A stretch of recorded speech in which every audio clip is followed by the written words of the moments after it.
Less Than 3 Press presents Prisoner by Megan Derr. Read for you by Sean Kristen.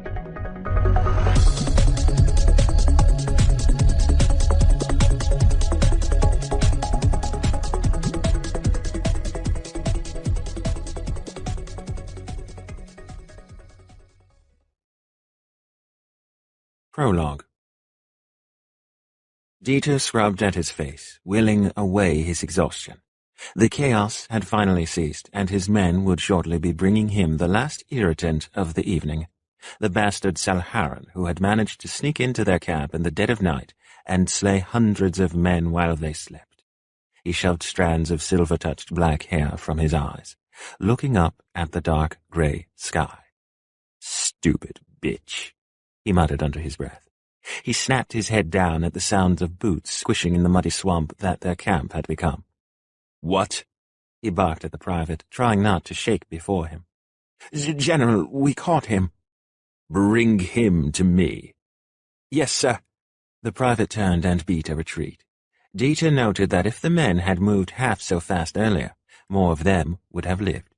It would seem the new recruits were still sorely in need of training. That would be dealt with in a fortnight when they reached the Winter Palace. He glared once more at the dark sky. "The Winter Palace has sunk her claws deep this season." A few of his officers, gathered to give their reports, muttered soft agreements. Dieter's next words were prevented by the sound of shouting and scrabbling and words spoken in a language usually foreign to their camp. A moment later, 4 men came crashing into the circle, 3 of them falling to the ground as they reached Dieter. The prisoner remained standing, sneering contemptuously at the soldiers who had failed to control him. Dieter stepped forward, grabbed the prisoner by the scruff of his shirt and swung a hard fist into his stomach. The prisoner collapsed, groaning in pain, but he did not pass out. "That's more like it. Now," he glared at his men, "start talking." The first soldier nodded, fumbling to straighten his hat as he snapped to attention. "This is the man who led the ambush, General. The others are all dead." Unadulterated hate clouded the prisoner's face as he looked at Dieter. Dieter ignored him. "How did he manage to take us so unawares?" "We don't know, General." The second soldier started to shrug, then realized what he was doing, and froze. Dieter stared at the prisoner through hooded eyes. The man gave the word filthy all new meaning. His military breeches were so covered in muck and grime it was impossible to tell their original color. His hair color was similarly difficult to determine for the filth. He had lost his military jacket, making his rank impossible to determine, and his shirt was little more than scraps of cloth barely clinging to his form. But beneath the rags and the mud, muscle rippled and tensed as he strained against the ropes wound down his arm and locked tightly around his wrists. This was no lazy soldier scraping by on the pity of the gods. Of course, the fact that he had killed hundreds of Dieter's best had proven that. "Do you have a name, prisoner?" He noticed almost idly that the man's amber eyes turned bright gold in anger. "Prisoner is good enough for you," the man spat. "You may as well kill me, because I'll not tell you a thing." Dieter smirked. "That remains to be seen." His gaze hardened as he looked at his men. "Do we know anything about him?" "He lost his jacket struggling against us, but it had the marks of a lieutenant." The third soldier spoke quietly, as if he sensed Dieter would be displeased and was hoping to escape detection. Had Dieter felt like moving, he probably would have backhanded him for acting so weak. His vision misted with rage. "A lieutenant, the best of my scarlet, is dead now because of a polluted lieutenant." Dieter contemplated landing a few blows, but decided it was not worth expending what energy he had left. "Get out of my sight, all of you. Rest while you can, because tomorrow you're going to wish the Autumn Prince had taken you away." The soldiers fled. Breathing heavily with rage, Dieter grabbed a fistful of the prisoner's filthy hair and forced his head up. "How did you kill so many of my men?" "I'm polluted, remember?" The prisoner sneered in contempt. "A little pollution is all I need to kill filthy Krians." Dieter swung out, punching him hard in the gut. The prisoner crumpled to the ground and lay still. Using one booted foot, he shoved the prisoner until he lay flat on his stomach. Crouching down, he examined the ropes that bound him. It would not do to injure him overmuch until they could determine a suitable punishment.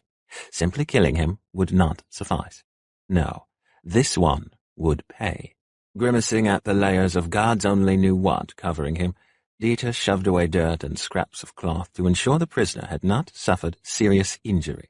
His explorations uncovered a strange, unnatural mark at the small of his back. Derr frowned and wiped away more of the grime, breath hissing between his teeth when he realized what he had uncovered. 7 thin triangles, shaped around a circle to form a stylized star. 5 of the triangles were filled in: violet, indigo, blue, green, and yellow. 2 triangles and the central circle were outlines. Derr was torn between annoyance and glee. That would certainly explain how a mere lieutenant managed to kill so many of my men. Rising to his feet, he called for his chief of staff and began barking orders. After all the trouble you've caused, Derr folded his arms across his chest, it's good to know you're worth a ransom. The prisoner shook his head but said nothing. His arms had been chained to the ground behind him, forcing him to sit always slightly tilted back so that the chains wrapped around his neck and down his arms did not choke him. They will pay nothing for me. If you are going to lie, prisoner, then at least tell a good one. I know a 7-star when I see one, and I know they will be eager to get you back. Derr unfolded his arms as an attendant approached with a steaming cup of tea. But tell me why a brother of the 7-star was made a mere lieutenant. Did they think that would keep you from being detected? Amber eyes regarded him with hot rage, but it was not the bright gold that Derr had seen before. The prisoner was growing weaker by the hour, and the strain had dulled his bright eyes. Derr realized he almost felt disappointed.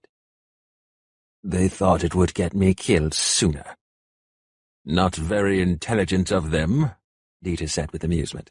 He took a sip of his dark tea, deciding to play along with the prisoner. Why not simply kill you themselves?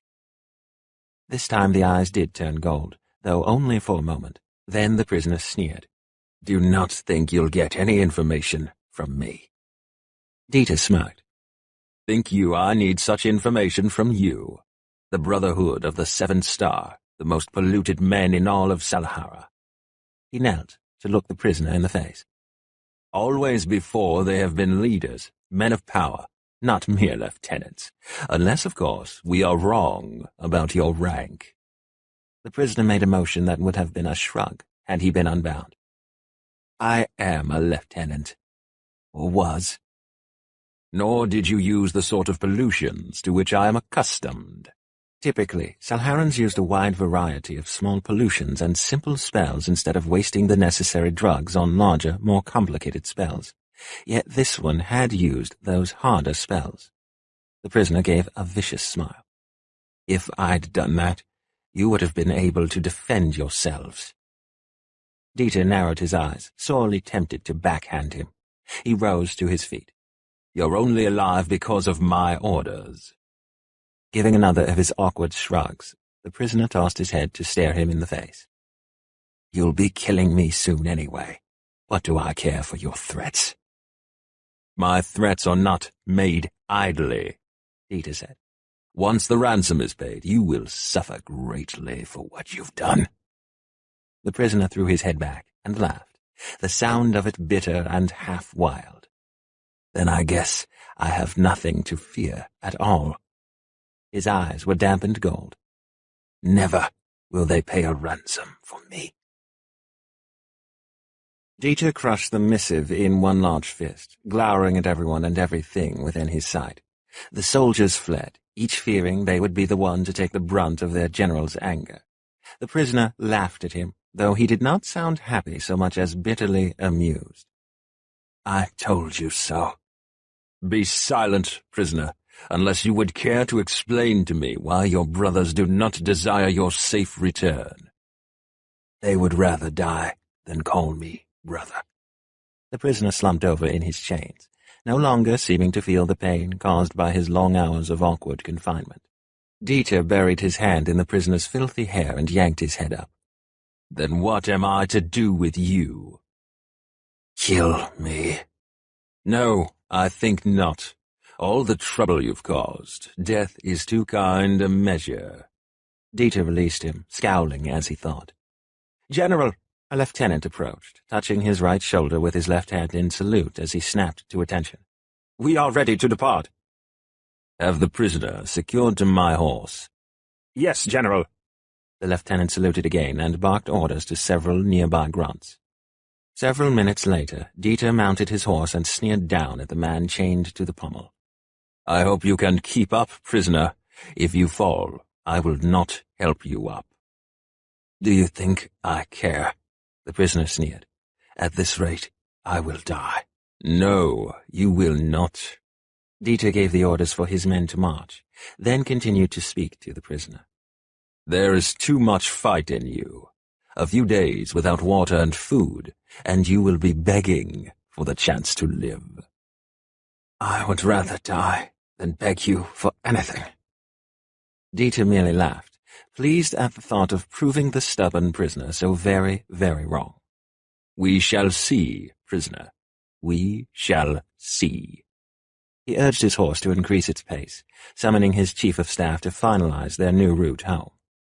Half of the Scarlet Army remained at the Regenbogen, under the control of his commander. The rest traveled with him to the Winter Palace for the remainder of the year. The prisoner had slowed their journey, however, and the risk of more Salharans had forced the change in their usual route home. He had already lost more of the Scarlet than he liked.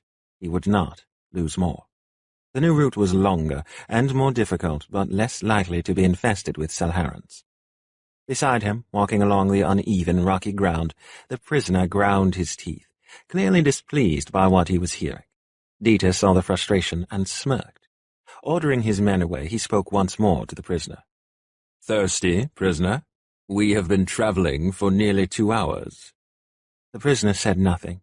Dieter chuckled. "You will beg me before the journey ends." "I will let death claim me first." "I do not think so." Dieter watched him for a moment, ordering his thoughts and considering his questions. "How do you know our language so well?" Silence. "Ah, but you are a brother." Still the prisoner did not reply. Dieter laughed. "But no, you said they would rather die than call you brother. Then why do you bear the mark of the 7th star? "Why would you think I'd tell you?" "You will eventually. Shall we start with your name?" "Prisoner will suffice." Dieter laughed. "So stubborn. I will enjoy watching you crumble. But I grow weary of calling you prisoner. If you will not tell me your name, perhaps I should give you one." "No!" the prisoner shouted loud enough to startle most of the assembled men. He lowered his voice, but it was full of hate and a shred of panic. "I will never accept a name from you. Prisoner is all that you need call me." Narrowing his eyes, Dieter spoke briefly with his aide before pulling off to the side of the camp. He dismounted and strode up to the prisoner, grasping him by the throat and pressing just hard enough for it to be painful, without inhibiting his breathing. "You are my prisoner, and I shall call you what I like." "No," the prisoner snarled, desperate and angry. "I will never respond to anything but prisoner." Dieter used his other hand to shove filthy, tangled strands of hair from the prisoner's face, forcing his head up for a closer examination. Beneath a sweaty, dirty face, his amber eyes shone bright with anger. Dieter smiled in a way that made most men recoil in fear. "Berat," he said softly. "Your name is Berat."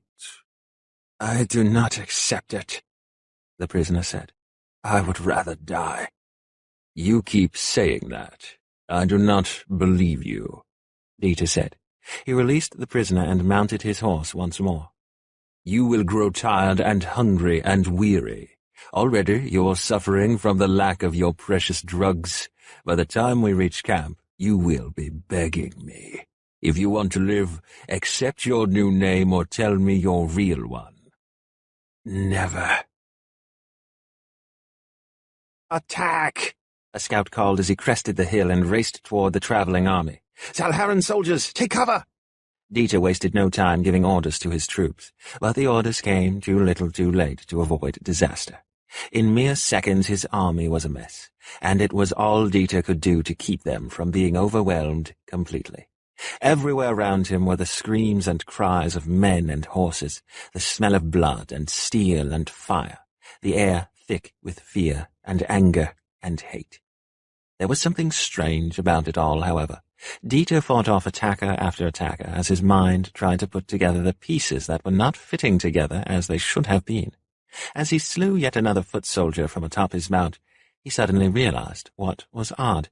They were not trying to get him. They were trying to get past him. Dieter fought with the chains that had been secured to his pommel, then all but threw himself off his horse and shoved the prisoner to the ground as more Salharan foot soldiers attacked. His sword found its mark in the chest of the first, the throat of the second. His chief of staff took out the last as Salharan trumpets sounded a retreat. "Get me the Count!" Dieter snarled to his second. Pushing himself to his feet, he yanked the prisoner up hard and shook him. "Why?" he raged. "Why are my men dying for you? Why are your own people trying to kill you?" He shook the man hard, over and over until they both were gasping for breath. The prisoner stared at him with eyes that had darkened with fear. "We have to go. Now." Dieter narrowed his eyes. "What?" "Now!" the prisoner screamed. In a burst of strength Dieter had not expected, the prisoner grabbed him and turned, using Dieter's own weight to throw him into the scrubby forest that separated the road from a small muddy river. Without pause, the prisoner grabbed the reins of Dieter's horse and followed him into the trees. Dieter struggled to his feet, but before he could, the prisoner threw himself on top of Dieter and held him down as best he could. Dieter continued to struggle until a thin, high-pitched whining sound filled the air. Until that moment, he had not noticed the stark, unnatural silence that had fallen, making that sudden whining sound crystal clear. "No," he whispered. He ceased struggling and instead began to silently recite the prayers for peace in death. Above him, still holding Dieter down, the prisoner chanted words of his own. Not a prayer, but a spell. Dieter wondered where he had gotten the arcane to cast it. "Protect us." They were not Salharan. It was not a question, but a statement. Dieter's voice was flat. He cursed himself 1,000 times for falling for a trick he should never have let deceive him. "No," the prisoner said. "I should have realized it sooner." Dieter shook his head, mind in turmoil. Everyone was dead. Everything was gone. He glared hatefully at the prisoner. "Why did they want you?" "I don't know." "Tell me," Dieter roared and threw himself at the prisoner, pinning him to the ground.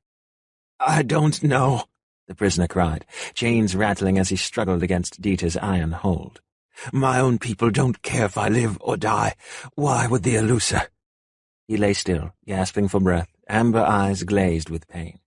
"I don't know." Dieter let him go with a rough cry. "I should kill you." "It would be a mercy," the prisoner said bitterly.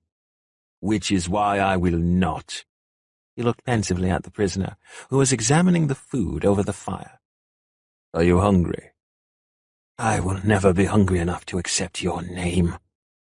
The prisoner looked at him with an angry frown, and Dieter would swear there was something of a pout to it. Dieter lifted the roasting meat from the fire. He ate heartily for several minutes, offering the prisoner none. "Why are you so touchy about a simple name? It is not as though it would kill you to be called something other than prisoner. You could simply tell me your real name." "What does it matter?" the prisoner snapped. "I am of no concern to you. At least not important enough that you need my name. A prisoner is all I am, and a prisoner is all I shall be." Dieter considered him. "You could have escaped in the time you had after using your damned pollutions." "Those pollutions saved your life," the prisoner replied. "You are still my prisoner." The prisoner hefted the chains and sneered. "So I noticed. Whatever happened to a life for a life?" You took the lives of my men, and the rest of them died because the Elusa wanted you. Tell me why I should not let them have you. Because though the Krians hate Salhara, they hate the Elusa just as much. You will not give them what they want, especially if you think I can be used against them. You think you can be used to hurt them? The prisoner snorted. No, but they were after me for a reason. A reason you claim not to know. I speak the truth, the prisoner shouted, his words echoing off the rocks just behind them. I am rejected by my brothers and my country. I am nameless. I have no purpose. Dieter stared at him in surprise. How is a man nameless? None of your business. Why did you kill my men if you have no brother, no country, no purpose? Kill 100 of my enemies, and I shall welcome thee as friend. Kill 1,000 of my enemies, and I shall welcome thee as brother, the prisoner quoted softly. He looked at Dieter, eyes burning hot gold in the firelight and setting sun. The blood of Kriya is my only hope. Would that I could kill you, Dieter swore. That is not what the saying means. Sacrificing my men for so selfish a purpose, I will find a fitting punishment if it is the last thing I do. The prisoner closed his eyes and laughed.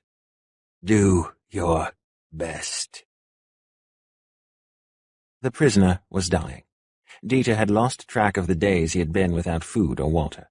At least 3 as they traveled, and 1 or 2 after his Scarlet was slaughtered, and however many days they had been on the road. He held the prisoner close, expression intent as he looked at the man barely conscious in his arms. Do you really want to die? No, the prisoner stared weakly at Dieter. But I will not accept your name. Let me be called prisoner, and be content. No, Dieter said fiercely. He wished he could explain to them both why it mattered so much. The prisoner was right. His name should matter little to Dieter. He should not care whether the prisoner lived or died. He should want him dead after the massacre of his entire Scarlet. Except he wanted the strange prisoner, filthy and weak and enemy that he was, to accept the name that Dieter had chosen. On some level, it mattered. Dieter had learned long ago to trust such feelings, whether he understood them or not. Do you want to die nameless? He asked, sensing somehow this was the right thing to say. Unwanted by the people who should be welcoming you as a hero, alone in the woods in the arms of your enemy. 100 emotions flickered across the prisoner's face, pain and rage and misery like shadows in his eyes. You are bereft, Dieter said firmly. Accept it. You don't understand, the prisoner whispered, but the rest of his protest died on his lips. He sighed, nodding feebly. So be it. Say it. My name is Berat. Part 1. Kriya. A sword used well will kill its enemies. A sword used poorly will kill its wielder. Kriyan saying. Chapter 1. We lost him. Dressed head to toe in clothing that seemed to blend into the room around him, a man with dark yellow eyes knelt at the foot of a dais, bowing his head at the 3 men seated there. I told you not paying the ransom would be a risk. The man seated in the middle, tall and thin and grey, spoke in a booming voice that shook the dark stone chamber in which they were gathered. His eyes were dark red. What's your impertinence? What do you mean we lost him? The kneeling man shook his head. We've followed him by tracking his magic. He has used it up. Until he takes another dose, we have lost him. Nonsense. Yellow lasts for weeks, and we know he took several vials with him when he left. He should have the magic in his systems for weeks yet. Not if he pushed himself and burned it all off, the man said quietly. On the rightmost side, a man with deeply tanned skin and dark orange eyes moved restlessly in his seat. Why do you think such a thing? The dark-clothed man motioned to the door. I have brought a guest who will help explain. Bring him in, Ton, the last man snarled. He was pale and sickly, and his hand shook as he raised it to motion the guards to open the doors. His eyes were red, so dark as to appear almost black. Ton nodded and rose to his feet, moving with cat-like grace to the doors and vanishing into the hallway. He returned a moment later, dragging a man who he threw to the floor when he reached the dais. Gasps filled the room, and more than a few of the gathered members stumbled several steps back. The tall grey man rose to his feet, voice booming in anger and some fear. Why have you brought an elusive into our stronghold?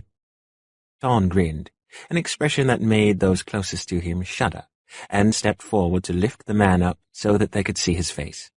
The elusive's skin was a pale, almost silvery white in the light of the candelabra that fought off the darkness of the windowless chamber. His hair was the same, shining like fine silver. The brothers gasped, breaths hissing out in stunned disbelief. The elusive had no eyes. How did you manage that? Ton laughed, cold and hard. This one was unconscious, and so did not fall to the scream cast by his superior. He was too weak to use magic. He turned the elusive's head, stroking a cheek that was still crusted with dried blood. Take out its eyes, and it will never cast illusions again. Ton let the elusive go, and he fell back down upon the stones, trembling. The three upon the dais all nodded, and the sickly man leaned forward in his seat. Why do we need an elusive? What can it possibly tell us? We found several of them in a battlefield amongst a great many dead Kriean soldiers. Not just any Kriean soldiers. Ton paused, eyes glowing brilliant yellow. Get on with it, the tall man spoke. Ton smirked. They were amongst fallen Scarlet. Scarlet, the dark-skinned man exclaimed. Yes, Ton said, his voice filled with delight. The nameless lieutenant killed well over 100 of them, and the elusive scream wiped out the rest of the Scarlet bound for the Winter Palace. All that remains of Scarlet now are those snowed into their precious fortress in the disputed lands. All around the chamber the assembled brothers murmured quietly amongst themselves. The sickly man shook his head slowly back and forth, unable to absorb what he had been told. Incredible. General von Edelwulf has been our greatest threat for years now. To think he and so many of his men were so suddenly done in by a scream. Yes, the grey-haired man spoke. He is our nemesis because he is more clever than that. How did he fall for an elusive trap? Ton pulled hard at the elusive's hair. That is a question for you to answer, deceiver. Speak. The elusive trembled, and he licked his lips dry before responding. I am merely a foot soldier. Our orders were to devastate the Scarlet. I know nothing more than that. You lie. Ton pulled harder until the elusive cried out in pain. Speak the truth. There is worse I can do than tear out your eyes. Shaking in pain and fear, the elusive nevertheless shook his head. I cannot tell you what I do not know. You had best tell us something, elusive. The central man spoke sharply, coldly. Your life is only as valuable as the information you give us. The elusive turned toward the sound of his voice, hissing in pain at Ton's hold. You will kill me anyway. I swear to you, there is nothing I can tell you. The man with orange eyes motioned impatiently. Lock him up. He will talk after a few days, when dark and cold and hunger begin to take their toll. Ton nodded and departed the room, dragging the elusive behind him like a sack. The brothers turned to one another, discussing the matter in whispers and mutters. The three men on the dais called them to silence. The sickly one spoke.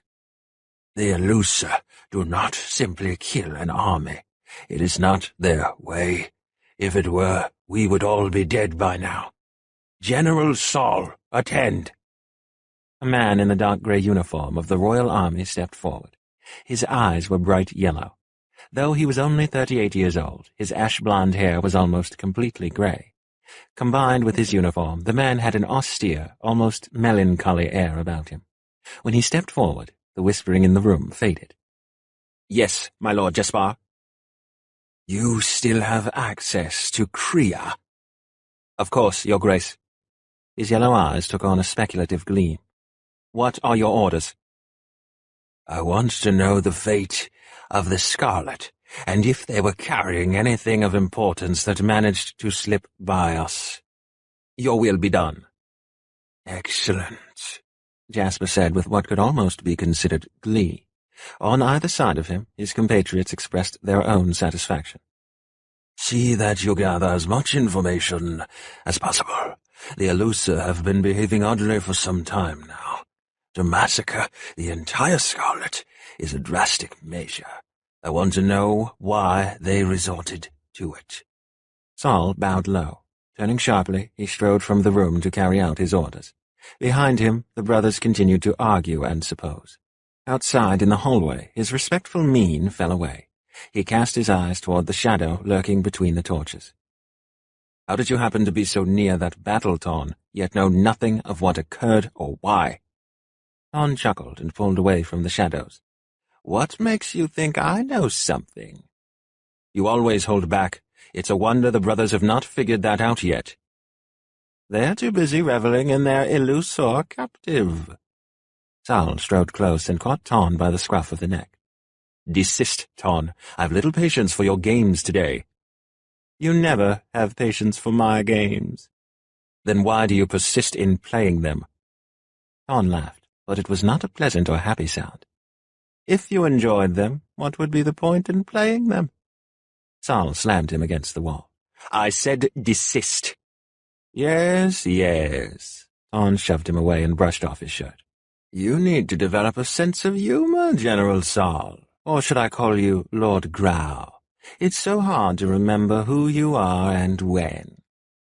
Saul backhanded him. "Must I tell you a third time?" "You'll pay for hitting me, General." "Idle threats. We both know that you will not kill me for a long time yet." Ton's eyes were bright with anger and barely repressed magic. "And on that day you will pay for every abuse you've laid upon me. Make no mistake." He stepped back into the shadow and away from Saul's anger. "So you've said before. Now tell me." Ton glared, but began to explain. "Shortly before the Elusa attacked, the Scarlet was struck a hard blow by our nameless brother. He took out more than 100 men with his own magic, and further damage was done by the Elusa, who were killed shortly after the Scarlet began to fight back. The Nameless was captured some minutes later and taken as a personal prisoner of General von Adolfulf. When the Elusa attacked, it slowly became apparent that they were after Nameless. He and the general were not seen after the scream, and it is presumed von Adolfulf was killed. The star on the Nameless's back tells us he lives, but we know nothing beyond that. No doubt surviving the scream is why his magic burned out so rapidly. It would have taken every ounce he possessed to resist a scream." "Why would they want a lousy peasant? I doubt the Elusa know he is a 7-star. Saul frowned in thought. "Keep searching for him, and when you find him, bring him to me in Kriya. I will take care of matters from there." Ton laughed. "Of course." Saul did not reply, but turned on his heel to finally escape the dungeon where the 7-star meetings always took place. He traveled up a long set of stairs until he reached a door of dark, heavy oak. From a heavy ring of keys at his waist he selected a large, plain, iron one. The door opened soundlessly into a large wine room. Moving around the barrels that hid the door, he left the wine room. From there he ascended into the kitchens, slipping out the back door and working his way around the white stone palace to the royal gardens. Several minutes and winding hallways later, he was back safe and sound in his own room. He woke his sleeping manservant with a sharp clap to the head. "Pack my things, Dal. We leave this very night for Kriya. Where are the cleansers?" Dal, long used to such rough awakenings, clambered to his feet and set to work. He lifted a small leather case from the dresser and opened it, holding out a small glass vial filled with a milky, grayish substance. "Here, General." "Thank you." Saul drank the liquid in one swallow. He swayed for a moment, feeling nauseous as the cleanser began to take effect. Dal regarded him politely, blandly, though his pale green eyes were attentive. "Perhaps you should sit down, Lord General." "I'll be fine." And several minutes later he seemed to be, though Saul knew he would not feel like eating or drinking much for the next 3 days while the cleanser finished the job. It had only begun. By the time they reached Krea, he would be nothing more than a familiar face at the royal court, a peasant turned noble from unexpected fortune. No sign of his Salharan pollution would remain. Still far below the palace, Tarn strolled into the small dungeon where the blind Elusa was chained to the wall. "Are you ready to talk now?" He spoke in Elusa, his accent nearly flawless. "There's nothing I can tell you." "Let's start with your name." Despite the blood that caked his face, the dirt and grime that covered him from head to toe, there was no steel in the Elusa's voice as he turned his head toward the sound of Tarn's voice. "No, I know the power that Salharans place in names. All the power to control a man lies in the name he is given. If you want my name, you will be wanting for a long, long time." "A name only holds power if you are the one to give it, or not to give it, as it were." Tarn grinned maliciously. "You're awfully stubborn for a blind Elusa, especially one who spent his journey here trembling and crying." The Elusa curled his lip in contempt. "Say what you will, but I know that even blind and chained, I am far superior to a man who must drug himself to do his job." Tarn reached out and kicked him hard in the groin, good mood restored when the Elusa tried to bend over in pain, gasping and unable to cry. "You know nothing about it." He turned to leave, and switched back to Salharan so the guards just outside would understand him. "I'll be back in a few days. In the meantime, I'll leave the guards to teach you manners befitting a blind prisoner." Nothing but darkness surrounded Ea. After beating him, the guards had taken the only torch in the room. Not that he could see it, but he had felt it and taken the meager comfort it had offered. Now he sensed there was nothing at all. He could not hear even the shuffling and skittering of the things that thrived in dark, mouldy places. The guards hadn't bothered to chain him again. What would have been the point? Ea cried quietly, the pain coursing through his body paling in comparison to the fact that his eyes had been torn out. Nothing but empty holes now, in the place where his eyes had once been. Not even a strip of cloth to hide his shame. If only he could die. But suicide was admired only when screaming, and he was no longer capable of that. He wanted revenge against the one they had called Tarn. Ea remembered his face, thin and tight, cruel lines etched around the mouth and sick yellow eyes. The drugs had gone far with that one, but not quite past the point of no return. The voices, though, the ones from the damp room. He would wager his life on their eyes being red or even black. It made him smile, a dark, unhappy smile, but a smile all the same. The sound of something heavy hitting the floor broke into his black thoughts. A second thump followed. Then he heard the scrape of a key in a rusted door and a screech as the door was pulled open. Ea bit his lip, refusing to speak, because if he did, he might finally lose control. He felt a gentle touch on his shoulder. "Are you all right?" A voice he didn't recognize spoke softly, barely above a whisper. In Elusa, there was no trace of an accent. "Of course you're not. Are you at least well enough to move?" "Who?" He licked his lips. "Who are you? What trickery is this?" "No trickery, Captain." "How did you know I was a captain?" The soft voice laughed, and he thought it was the warmest sound he'd heard since his world had been ripped away. Who was this voice? It was Salharan, no mistaking that, but why would a Salharan be kind? "You are up to something." "Yes, but it is something in your favor. Come now, Captain. We've not much time. I've made it look as though your brethren have come to rescue you, but if you do not depart post-haste, my deception will be discovered.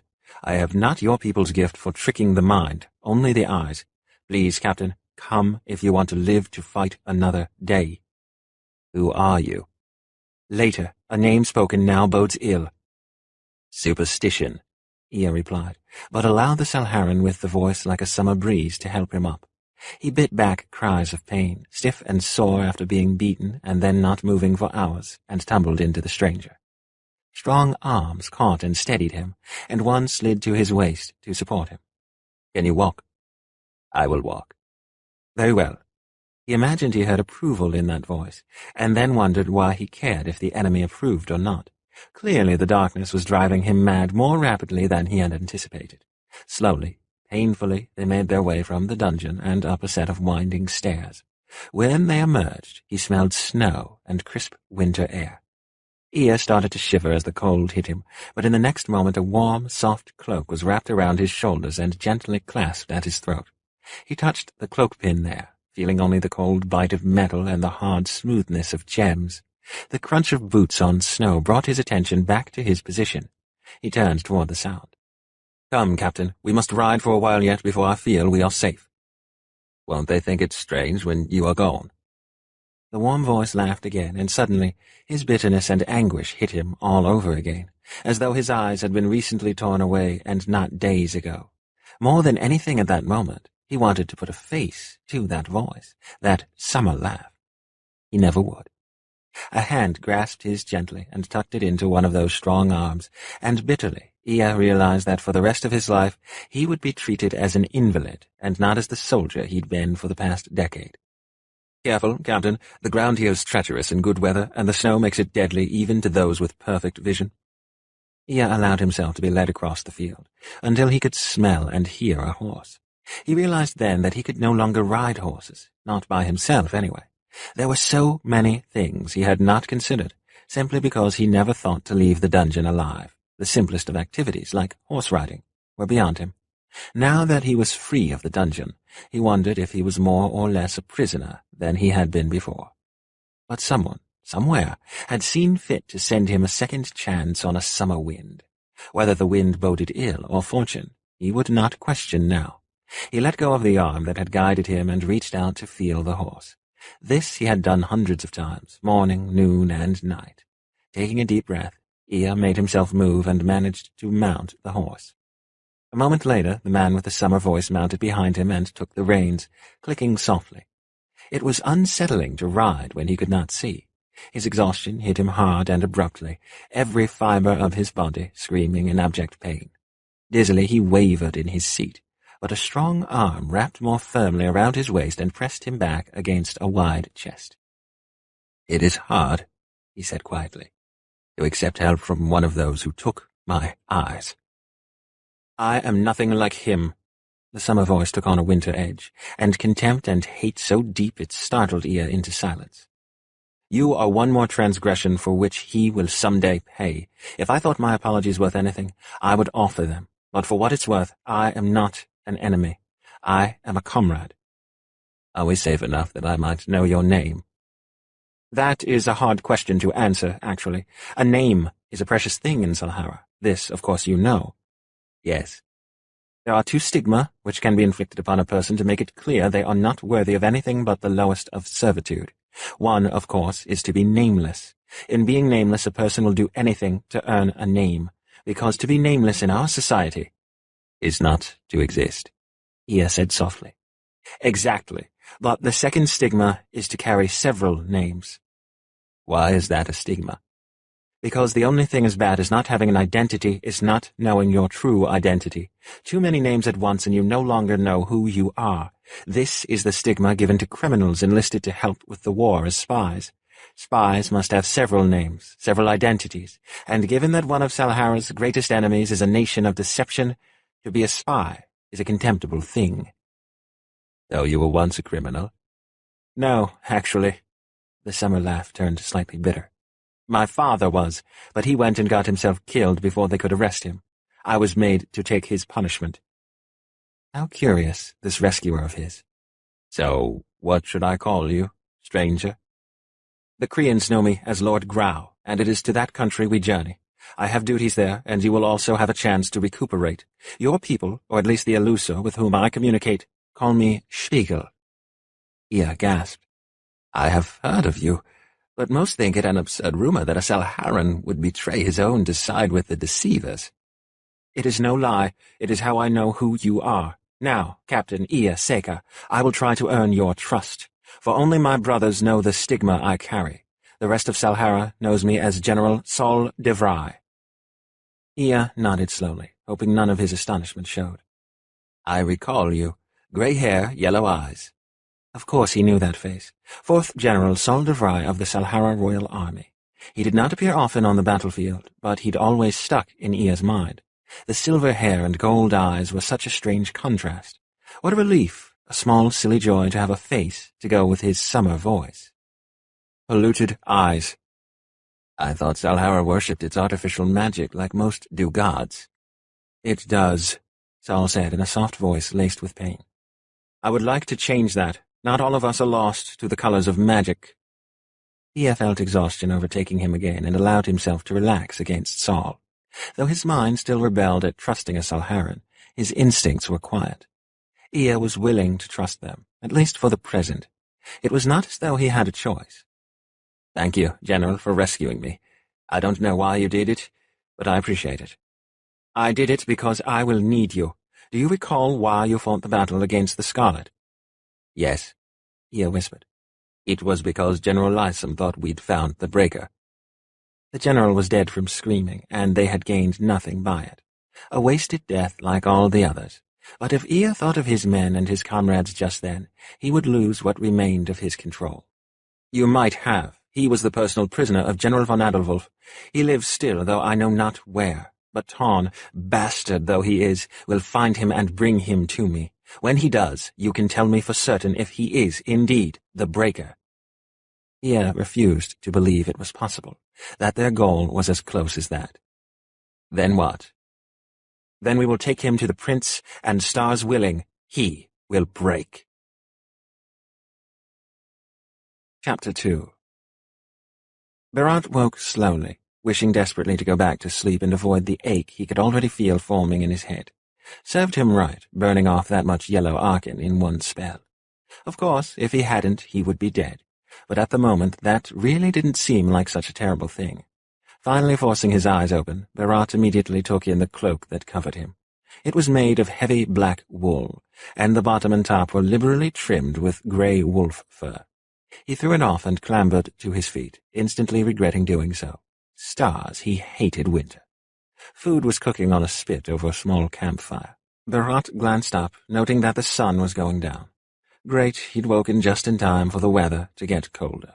If the cloak didn't belong to the bastard general, he would have reassumed it and gone back to sleep. Where was von Adelwulf?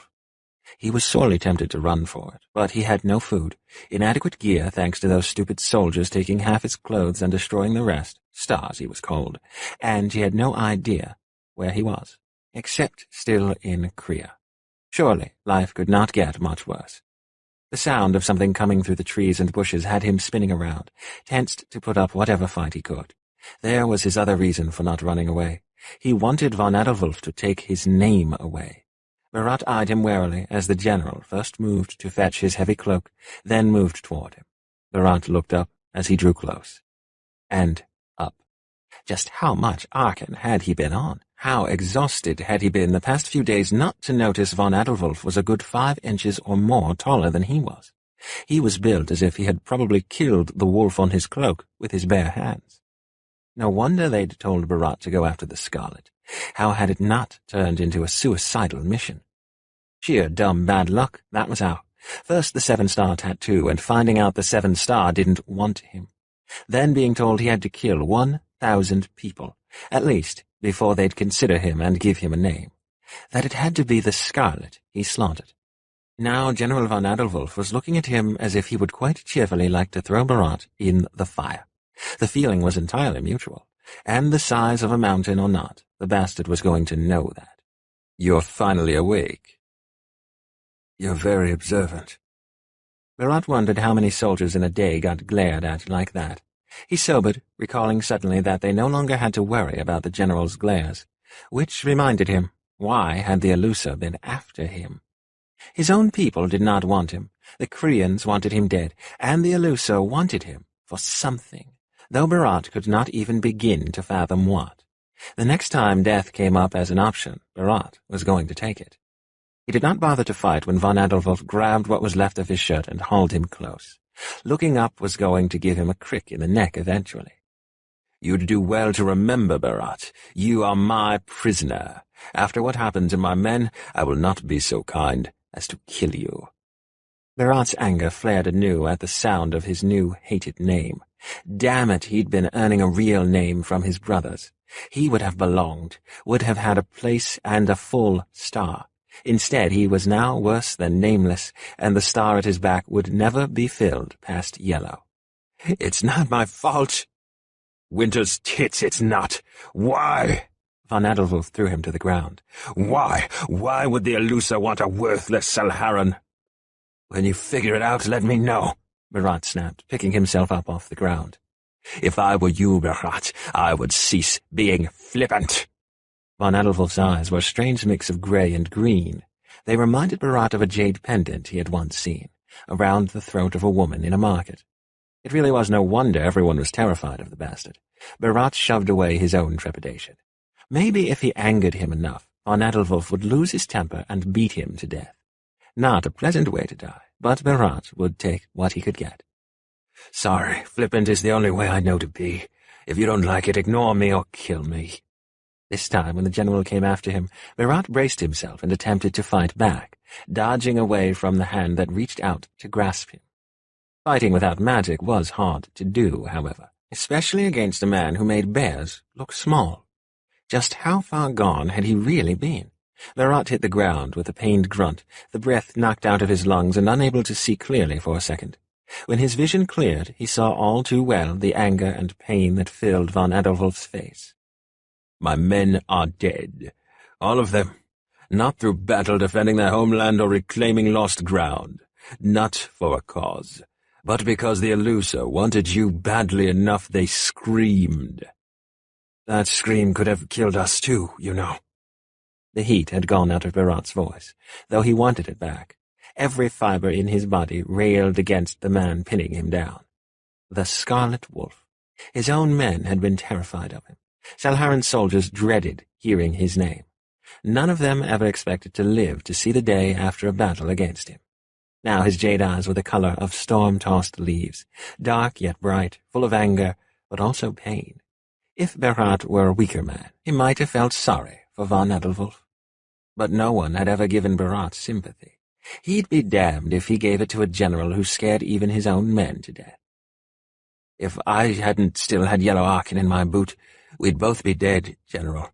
So maybe you're angry, but it's not my fault. I'm as ignorant as you." With a rough muttered curse, Von Adelwulf released him and roughly hauled Berat to his feet.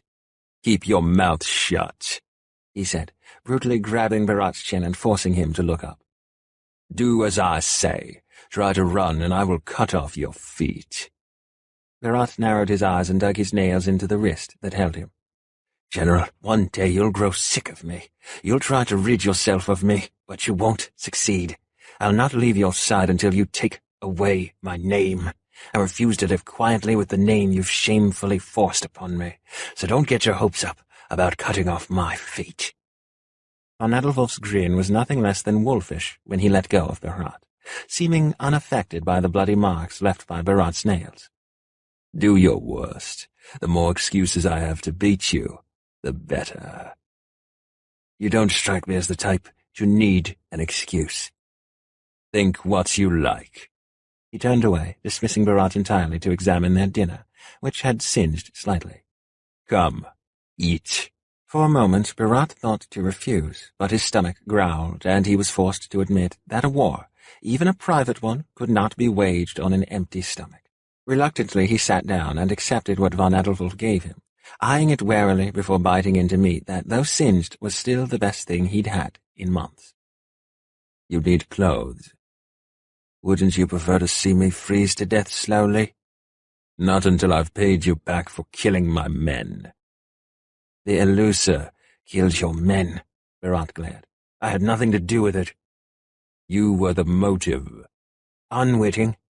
"Irrelevant." "You're every bit the bastard I've always heard you to be." Von Adelwulf sneered. "Hoping to regain ground with compliments." "There's nothing about you worth complimenting." Not bothering to respond, Von Adelwulf rose to his feet and strode to a pair of saddlebags that were hanging from a tree. Rifling through it, he pulled out a shirt and overtunic. These are far too big for me. If you do not put them on, I will do it for you. Finishing his meat, Bharat threw the stick to the ground and snatched at the clothes held out to him. Would you like to search me for pollution before I change? I already did, von Adolwolf said. Biting off his curses, refusing to let the thrice-cursed general see how disconcerting that statement was, Bharat began to change. Von Adolwolf's clothes were far too large, but they were warmer than his own. If he was going to become a prisoner of Kriya, why couldn't it have waited until spring? Von Adolwolf put out the fire, and in minutes it was hard to tell anyone had ever made camp there. Come, we have far to go. Bharat started to protest, then thought better of it. The horse was as much a monster as the master. That reminded him. Where had his chains gone? He looked at his wrists, which had partially healed as a side effect of the protect spell. Do you miss them? Von Adolwolf asked. Don't you? Bharat replied. I am not the one who must worry about a knife in my back. Von Adolwolf laughed. I've no need to fear such a thing from you, Bharat. You said so yourself. He urged his horse forward, pulling up alongside Bharat. Come, I don't have all day. You can ride the easy way or the hard way. So you're not going to drag me around in chains this time? Bharat said. I gave you a chance, von Adolwolf replied. He reached down and grabbed Bharat by his tunic, then hauled him up and over the saddle as if he were little more than a sack. Let me go, Bharat said, twisting around in a vain attempt to knock them both down. Von Adolwolf laughed and threw him to the ground. Would you like to try again? I suggest you do it properly because my patience is wearing thin.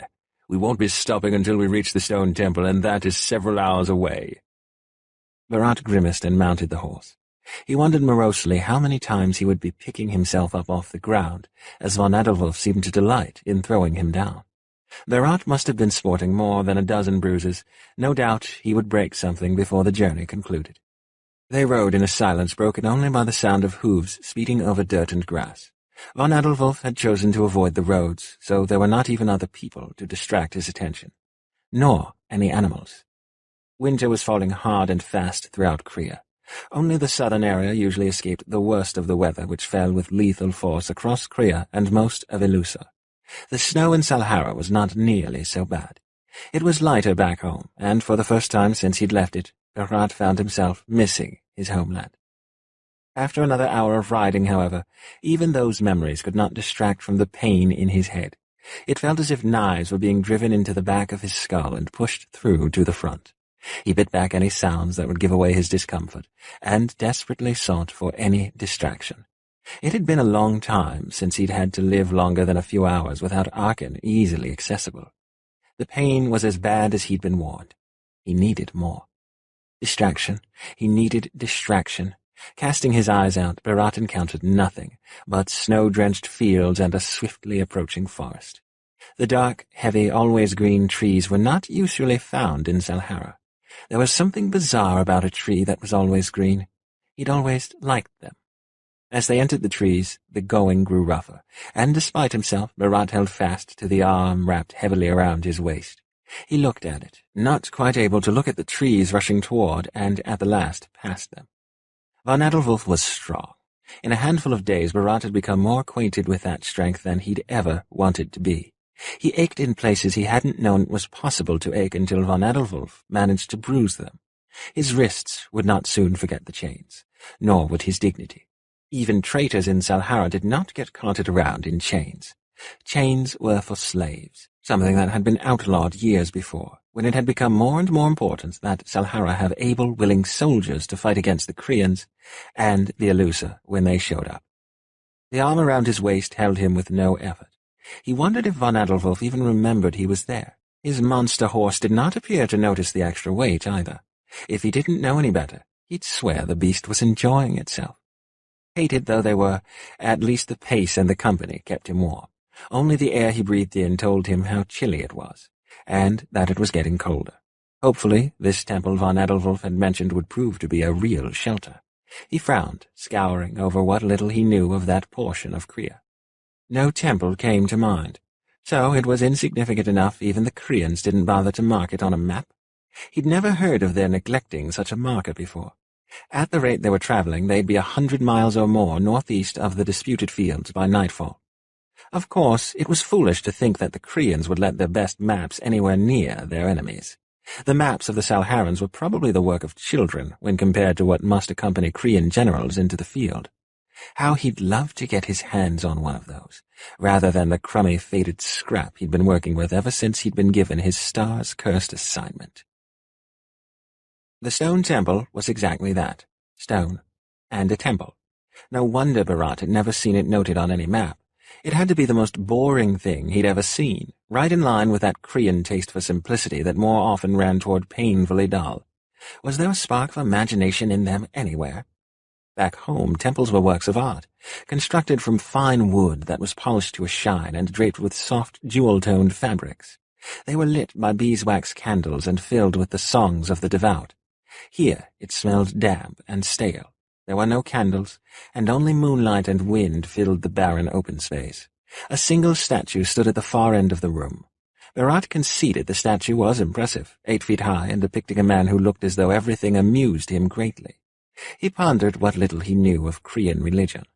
This would be the Spring Prince? It was not as grand as it could have been. There was not half the design to it that a similar statue back home would have carried. Still, he had never been in a Krian building before. His experiences were limited to the battlefield and sneaking around at night to do further harm. The only worship he had ever seen there had been the strange Krian obsession with their swords. Krians love their swords more than their gods, I'd say. Maybe divine displeasures while you travel home a failure every season.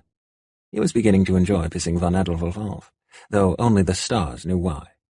Von Edelwulf laughed, and Bharat found himself looking briefly between the general and the statue. A failure? I think not. Every year I succeed in keeping you polluted Salharans from laying claim to the Regenbogen. Perhaps it's all the time and effort you waste making your shrines look pretty that cost you that skill on the battlefield, he sneered. Then again, it's not as if you can expect skill from someone so polluted. He needs that pollution to function normally. Bharat returned the sneer. If I had Harkin with me now— Steel hissed against leather, and Bharat found himself trapped between cold stone and colder steel. If you had your drugs with you now, you would still be dead. Pollution is no substitute for steel, something to which many of your dead comrades will attest. That sword didn't save your men, did it? Bharat barely had the sentence out before his world spun out from underneath him in a flash of pain. He crumbled, holding his stomach, and watched through watery eyes as von Edelwulf stalked away. Dieter seethed. He sheathed his sword as he approached the statue of the Autumn Prince and reached out with one hand to touch the tip of one boot in respect. Killing Bharat would be the easiest recourse, but killing him would not bring Dieter's men back. Hundreds of men, some of the best in Kriya, killed by a scream, all because of a Salharan. He spared a brief look over his shoulder at Bharat, who was still on the ground. Dieter sneered. Perhaps his people were mocked for favoring weapons over magic, but it was steel that had held the Regenbogen decade after decade. The bastard Salharan could not even block a simple gut punch. Polluted fools. Dieter drew his cape from his shoulders and reached into a pocket buried by folds of fur.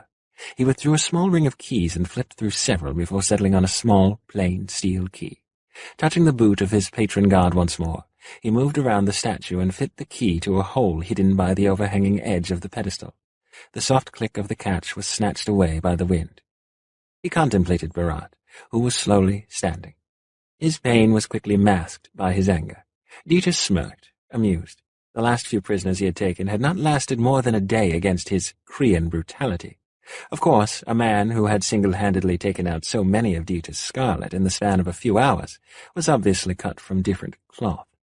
But he was a brother, for all the good that had done Dieter. His mood soured further. Returning the keys to his cloak, he stalked toward Bharat and grabbed his arm. I should leave you up here to suffer in the wind, but any suffering you endure will be at my hand. He grinned in a way that had sent fresh soldiers running into walls in their haste to find a door. Bharat grinned back just as nastily. We'll see who suffers, General. By the end you'll beg me to be gone. Don't make me laugh. He held Berat along, not giving him a chance to find his feet. "I can always tie you up and gag you, Berat." Berat cringed at the sound of Dieter speaking his name, and Dieter laughed to rub salt in the wound. The Salharan obsession with names was the one thing he'd never been able to understand. One hand strayed to his sword, fingertips touching the hilt briefly. Names were important, but they were not as important as other things. He dragged Berat behind the statue and pulled at a sconce on the wall. The wall swung open, revealing a set of spiraling stairs. It was a short flight. The true temple was not all that deep underground. He heard Berat mutter something in his native language and smirked. Stupid Salharans.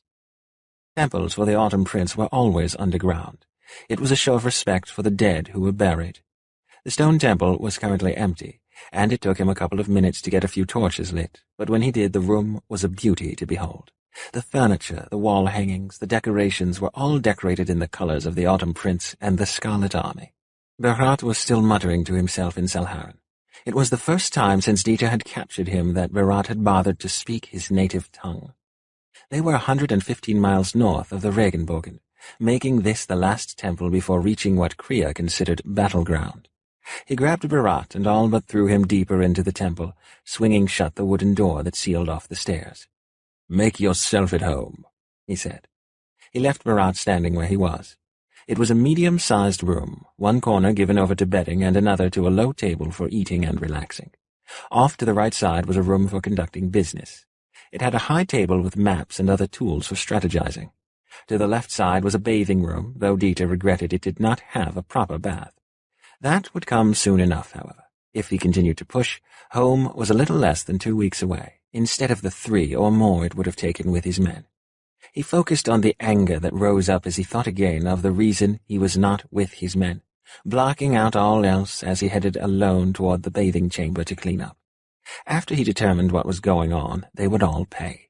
It frustrated him that, near as he could tell, Berat seemed genuinely confused as to why the Elusa had wanted him.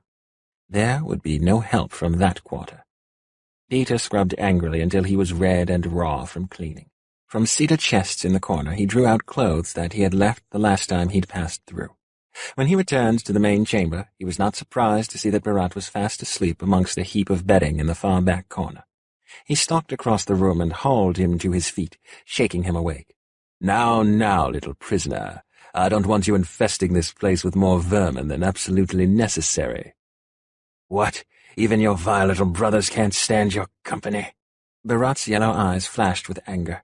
Strange that they were still so bright when Dieter could tell from the way Berat had been holding his head that he was suffering severely from withdrawal. He half-shoved, half threw him in the direction of the bathing room. "Get clean, then maybe I'll let you sleep." The words hurled at him were uttered in Salharan.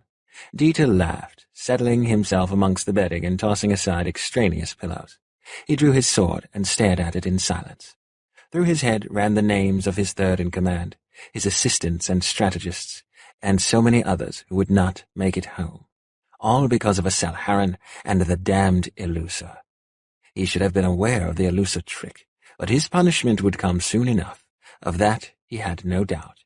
Dieter allowed his mind to wander, though one ear was ever attentive to the sounds made by Berat in the other room. His sword glinted in the light, and for a moment it seemed as though colors shimmered deep within. It was a long sword, old but much cared for, made with skill. The hilt and pommel were black, and the base of the pommel was set with a large, round, blood-red stone. Even in his youth it had been decided he would someday lead the Scarlet. Dieter sheathed his sword and drew the keys from his cloak before settling both sword and keys aside. He locked the door and returned to his bed. A few minutes later, Berat emerged. Clean and shaven, he looked almost completely different, softer, younger. Perhaps 30, but Dieter thought he might be a few years younger than that. His hair was not as dark a blonde as Dieter had thought. It was actually quite pale. His eyes, even dulled with exhaustion, Berat's eyes remained a brilliant yellow. Somewhere he'd found clothes that fit, and his glare dared Dieter to protest his taking them. As if he cared. "Now you may sleep," he said, and smirked to see the ire that flashed across Berat's face. It was like toying with a new recruit, far too easy. "I do not suggest attacking me in my sleep, should you decide to try it after all." "You're not worth losing sleep over," Virat returned. Saying nothing more, he reclaimed his section of bedding and fell almost immediately back to sleep. Dieter sneered at his still form. Headaches. Exhaustion. Virat was progressing rapidly through the stages of Arkan withdrawal. It would be amusing when he woke up starving in a few hours with no idea where to find food. Virat sat up, instantly awake. Dieter had lit 2 torches when they first arrived, but only one remained lit. He was painfully aware of the fact that they were underground, with no sun and stale air. It was little better than living in a cave. Heathen Krians. As beautiful as the room was, it was still a hole in the ground. Stars above, he was hungry, for something very specific, but he was as likely to find Arkan there as he was to get along with his bastard keeper. He stood up, resisting the urge to kick the man who slept only a few steps away, with one hand on his sword. Virat snorted. Krians and their weapons. If he took the sword away, would von Adolwulf snarl or cry? Virat realized that he had no idea where to find food. There was no obvious cupboard, and they were already in a cellar. Damn it. At least the pain in his head had dulled. Stars, he just wanted to go back to sleep. Hungry? The smug voice made Virat start. He hoped the bastard hadn't noticed. Had he been awake the entire time? Probably. One day their positions would be reversed, and oh, the revenge Virat would have. Instead of answering, Virat curled back up in his bedding. Everything smelled like the trees outside, mixed with dust and some strange powder that he'd determined kept out insects. Laughter met his silence, and he heard von Adolwulf lay back down. Eventually his breathing evened out. Virat turned over to his other side and stared at von Adolwulf's shadowy form. Even asleep, von Adolwulf dwarfed his surroundings. He slept soundlessly, breaths audible only because there was literally no other sound in the room. Virat was surprised. He would have expected a man like von Adolwulf to sleep with one eye open. Perhaps he did. Could Virat kill him now? With what? Virat snorted softly. If he had Arkan, the problem would have already been resolved. But without his magic, and while suffering from a lack of it, Virat doubted he could best von Adolwulf even if he had all the weapons, and von Adolwulf was already wounded. He turned back over. How twisted that his captor was the person he had the least interest in killing. Names are power, power of life, power of death. Do not give a name lightly. Do not take a name lightly. Do not share a name lightly. Do not speak a name lightly. Virat choked on a sound that was half laughter, half sob. He had been nameless his entire life, only to be offered a place on the condition that he killed. Now he lay here, captured, and named. Not by a parent, not by a spouse, not by a brother, by an enemy. He curled up tightly, ignoring the pains of both body and mind as best he could, until sleep finally carried him away again. Chapter 3. Lord Grau, an older woman greeted him with a smile. We were just finishing up. Excellent, Saul said, returning the smile. He looked at Ia, who sat quiet and motionless in an old wooden chair. The cottage wasn't much, but over the years it had become the place he thought of most fondly. Lying in the woods just shy of the northern border between Salhara and Kria, it was an ideal place for him to switch identities. He paused to look in the mirror just inside the main cabin. He'd gone outside to treat his hair. Instead of gray, it was now a dark, nutty brown. His eyes, too, he had altered with chemicals, dimming their distinctive yellow to a lighter amber. Treating them thus also gave Saul a slow look. Lord Grau was an amusement in the Emperor's court, and endearing to a few of the kinder women. A lotion, yet another handy trick, darkened his skin. With the sun bowing to winter's strength, the lotion would not be necessary for much longer, but it would seem strange if his skin did not show at least a hint of a tan. Mela clucked at him. It's always strange the way you alter your appearance. You'd think I'd be used to it by now. I'm not used to it, Mela. Why should you be? Saul dropped to one knee and carefully took one of Ia's hands, letting Ia know exactly where he was. How fare you, Captain? He spoke in Ilusa. Well enough, considering. Ia lifted a hand to his bandaged eyes. I don't think I'll ever get used to it. I would imagine not, Saul replied. He stood slowly, never releasing Ia's hand. I doubt you find it reassuring, he said teasingly. But you make for a fine Crean. Ea laughed sadly. At least I make for a good something. Certainly I'm not much of an eluser anymore. Now don't say that, Saul said. He tugged Ea up, gently adjusting his clothes so that they fell properly. It had taken Saul a long time to adjust to Crean clothing, the heavy fabrics and intricate fastenings, all of it lined or trimmed in fur. Ea seemed to wear his long coat without trouble. Perhaps because, unlike Salhara, Elusor spent almost as much time buried in the cold as Krea. When you bring home the breaker, all will call you a hero. He touched the bandages softly. I suppose, Ea said, then changed the subject. I would imagine we can't go around calling me Ea, can we? Saul hesitated. No, we cannot. Ea smiled. Am I running up against a stigma with names? You shall have to explain it all to me sometime. I fear I do not understand it. Names are power, power of life, power of death. Do not give a name lightly. Do not take a name lightly. Do not share a name lightly. Do not speak a name lightly, Saul recited. To give a name is to give a life. To strike a name is to kill a man. Whosoever names you has power over you. I still don't really understand. Saul nodded. I will explain over dinner if time permits. For now we must attend to more important matters. Do you speak Crean at all? Only battle speech, Ea said. It was not unusual for soldiers to pick up a measure of fluency in the language of his enemies. Crean, Salharan, and Elusa soldiers alike all managed to learn at least a bit of one another's languages. Then we will practice on the journey. You will have to be fluent. Ea smiled. Or I could be mute. That will be our last resort, Saul said. He stood and tugged Ea to his feet. We will also have to drill you on Crean custom. I don't suppose you know any of that. Ea frowned, and his head swayed back and forth in thought. He stopped abruptly, a pained look on his face. They're obsessed with their weapons, he said finally. Saul threw his head back and laughed. Obsession is what we would call it. Creans know weapons and how to fight the old way. They take it very seriously. Yes, Ea said. He shook his head. I've been told they name their swords. The more absurd rumors state they treat their swords as lovers.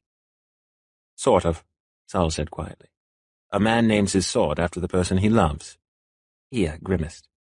How Crean to call a tool for killing after a lover. Saul's voice carried a gentle reprimand. Like all of us, Crean soldiers go into battle assuming they will die. They call their swords after their beloved so that they'll die with the person they love beside them. I have never heard such a thing, Ea said softly, ducking his head. Neither had I, many years ago when I first started coming here. The custom is not well known outside of Krea, Saul said more gently. It will take us 2 weeks to reach the Winter Palace. Let us hope we can make you properly Crean by the time we reach it. Ea nodded. Come. Saul took his arm and tucked it into his elbow. We will eat the dinner Mela has prepared and begin your instruction tonight. By journey's end, you will be as comfortable as a native. He laughed briefly. Provided, of course, that you do not get into any fights. If there is one thing even I will not attempt, it is to fight a Crean. Nothing would single me out as foreign faster. Of that, I have no doubt. Come, then, Saul said. His words were not the up-and-down tones of Elusa, nor the clipped, sharp words of his own country. They were the gruff, rolling words of Crean, and Saul spoke it as flawlessly as he had Elusa. Dinner awaits, and I'm starving. He guided Ea into his chair and contemplated him as he took his own seat. Even blind and uncertain, Ea had an inherent dignity about him. Saul remembered the way he'd trembled during the meeting of the Seventh Star. Ea's shock and fear must have been overwhelming, for no one ever dared to take an Elusa captive. For Salhara, who relied so heavily on Arkan to perform magic, Elusa was feared as much as despised for its natural magic, and the dreaded spell for which Elusa had come to be named. No one remembered the country's original name. The Salharan in Saul winced at the idea of a name being not only discarded, but forgotten. Elusa was fitting, however, so perhaps the stars knew something he did not. He snorted softly and turned his mind back to Ea. Strange how complacent he was, but perhaps it was simply desperation. It was not as though he'd had many options. Still, if it was Saul's eyes that had been taken, he would not be so calm. Of course, if Tarn ever tried to attack him, it would not end in Sal's eyes being harmed. Sal forced himself to relax before his tension relayed itself to Ia. Tarn was a problem he would take care of in time. Likely neither of them would survive the encounter. In the meantime, the bastard was useful. May his sister forgive him. Sal closed his eyes, then opened them again. He switched to Korean, and the language was both strange and familiar on his tongue. He had learned it before he'd been made a soldier, back when it had been frowned upon to have anything to do with the enemy. The Korean language was easy to love. It was far simpler than the flowery words of the Elusa, and so different from his own. Though he did not love the country, he did not hate it either. Not like he did Salhara. A bowl of stew is directly in front of you. Utensils are to the immediate right, a glass of wine to the left and up slightly. A napkin is south of the bowl, and bread below the wine glass. If you need anything, you've only to say. Ia seemed uncertain, and Sal repeated the words again, slowly. Ia nodded, and after he began to eat, Sal did likewise. "You know my problem?" Ia spoke slowly, his Elusa accent glaringly apparent. "My sister," Sal said. "She fell sick, and the fever took her sight." Calmly Sal ate, enjoying the hearty stew made from a lingering deer he had killed the previous day. All too soon, such meat would be hard to come by. "I am sorry. What was her name?" Frustration laced the awkward words, punctuated by the way Ia fumbled to eat. Sal took pity, and switched to Elusa. "Her name was Ariana." He bit back the bitter words he wanted to speak. The name was a pretty one, even if the giver had proved to be unworthy. It suited her. He had to remember that. Silence fell, and Sal listened to the wind outside. "It is going to snow," he said in Korean. "We will have to travel quickly, or we will be caught in it." Ia nodded, and he continued. "The Winter Princess is ruthless to those who disobey her will." "What?" Ia asked. Sal switched back to Elusa. "Do you know anything about the Korean religion?" "They worship the seasons," Ia said after a moment of thought. "I've heard Winter Princess before, along with Spring Prince, but that's all I know." "The Autumn Prince presides over death. After the dying of all things in autumn, the Winter Princess brings a time of slumber for the living to mourn and heal until the Spring Prince coaxes winter from her sadness, and she once again brings warmth as the Summer Princess." "I see," Ia said. Though it was obvious from his tone, he did not see it all. Sal laughed. "All you really need to know is that anything bad can be laid at the feet of autumn and winter. All good things are attributed to spring and summer. Technically, they're the gods and goddesses of the various seasons. I don't think even the Koreans know why they call them prince and princess. I would almost say it is out of affection." Ia smiled briefly. "The most common epithet you'll hear is, 'Tits of the Winter Princess,'" Ia said, and the Korean rolled easily off his tongue that time. He laughed. "That phrase, I know. My men were rather fond of it. I'm afraid their image of a winter princess is probably not very Korean. I suppose it is rather more fun to say than, 'Goddess curse you.'" It surprised Sal when he laughed again. He smiled across the table at Ia, then remembered that Ia could not see him. Sal felt a familiar pang, and for a moment he saw not Ia, but his sister. Ariana had given up on living after she lost her vision, alive only in the barest sense when she had last died. Not that he could blame her. He watched Ia eat, the way his confidence grew with every successful effort. Strange to have a companion when he was used to working alone. Fitting that the companion was Elusa. When this journey concluded, he would well and truly find an end in Elusa, the closest he would ever have to home, if he did not die killing Tarn first. "You still have not said anything about my Korean name." Ia smiled ruefully. "It's strange. I recognized your name, and indeed I would recognize a number of Salharans, but the only Korean I know by name is General von Adolwulf." He stumbled over the name, the sing-song syllables of his native Elusa clashing with the harder Korean. Sal snorted in amusement. "That is because when General von Adolwulf is around, it is hard to notice anything else. The Scarlet Wolf." He leaned back in his seat, tapping his spoon against the table as he thought. "I wonder if he is still alive." Dawn voiced doubts. It was a scream, after all. "If anyone could survive a scream, it would be the Wolf of Korea." At least we know the breaker survived. Ia nodded. He smiled a moment later.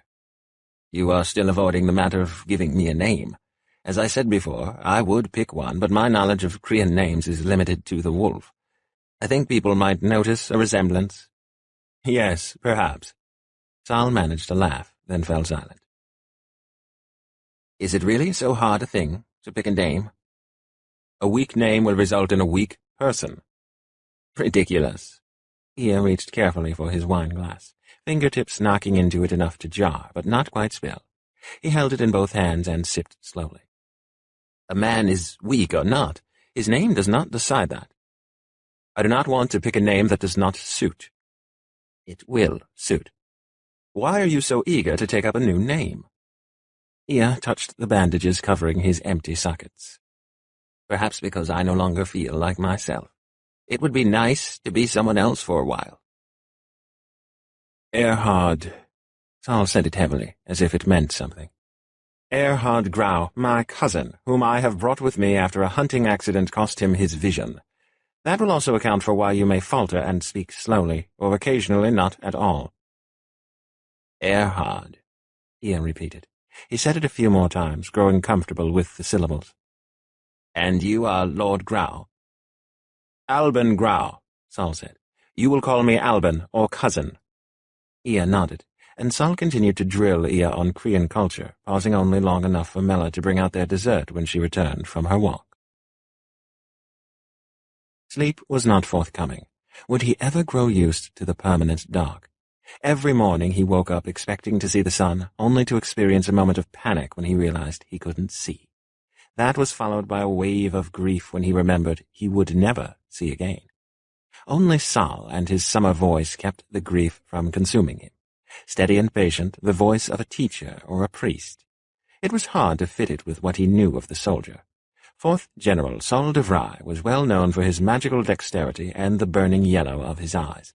Almost, but not quite, to the point where there would be no escaping the deadly effects of the flower the Salharans called Arkan. Doubts mingled with the fear that kept him awake. Fear for the moment of waking, doubts for his current circumstances. Only days ago he had been telling stories with his men around a campfire. Then his commander had lost all reason, driving them into battle against a seemingly endless wave of scarlet because he'd sensed the breaker. Ia had felt it too at the end, uncorrupted, untapped, and pure as forbidden crystal. Had they really found their breaker at last?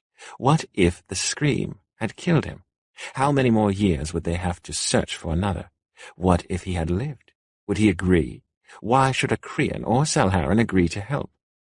But a Salharan was helping, and that brought more doubts to the fore.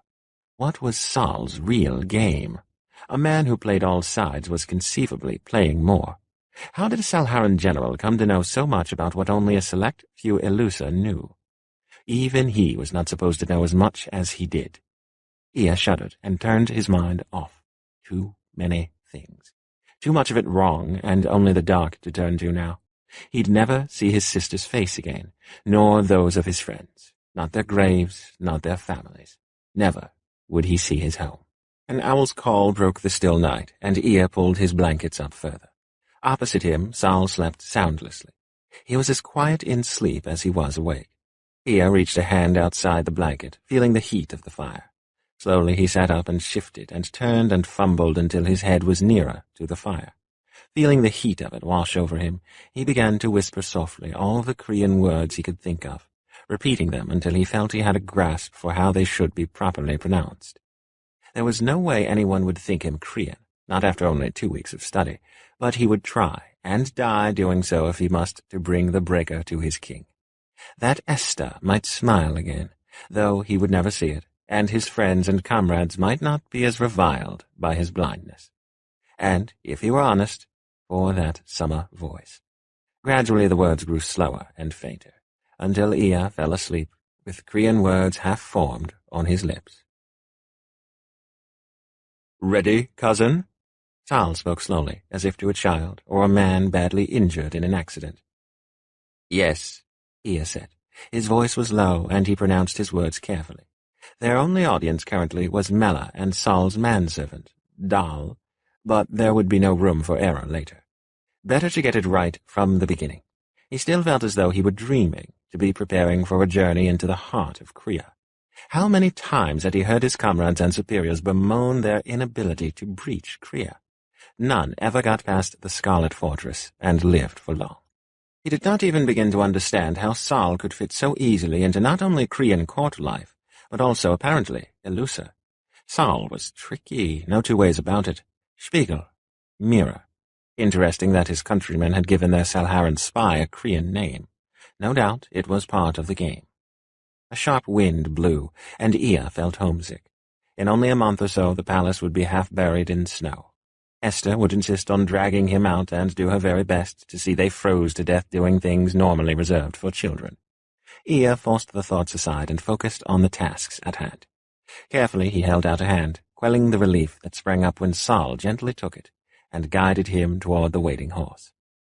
He would miss horse riding, for there was no way he could ever do it solo. That was another pang to be shoved aside for later, however. There was no time for such things at present. Saul helped him up, steadying him until Ea felt comfortably settled, then mounted behind him.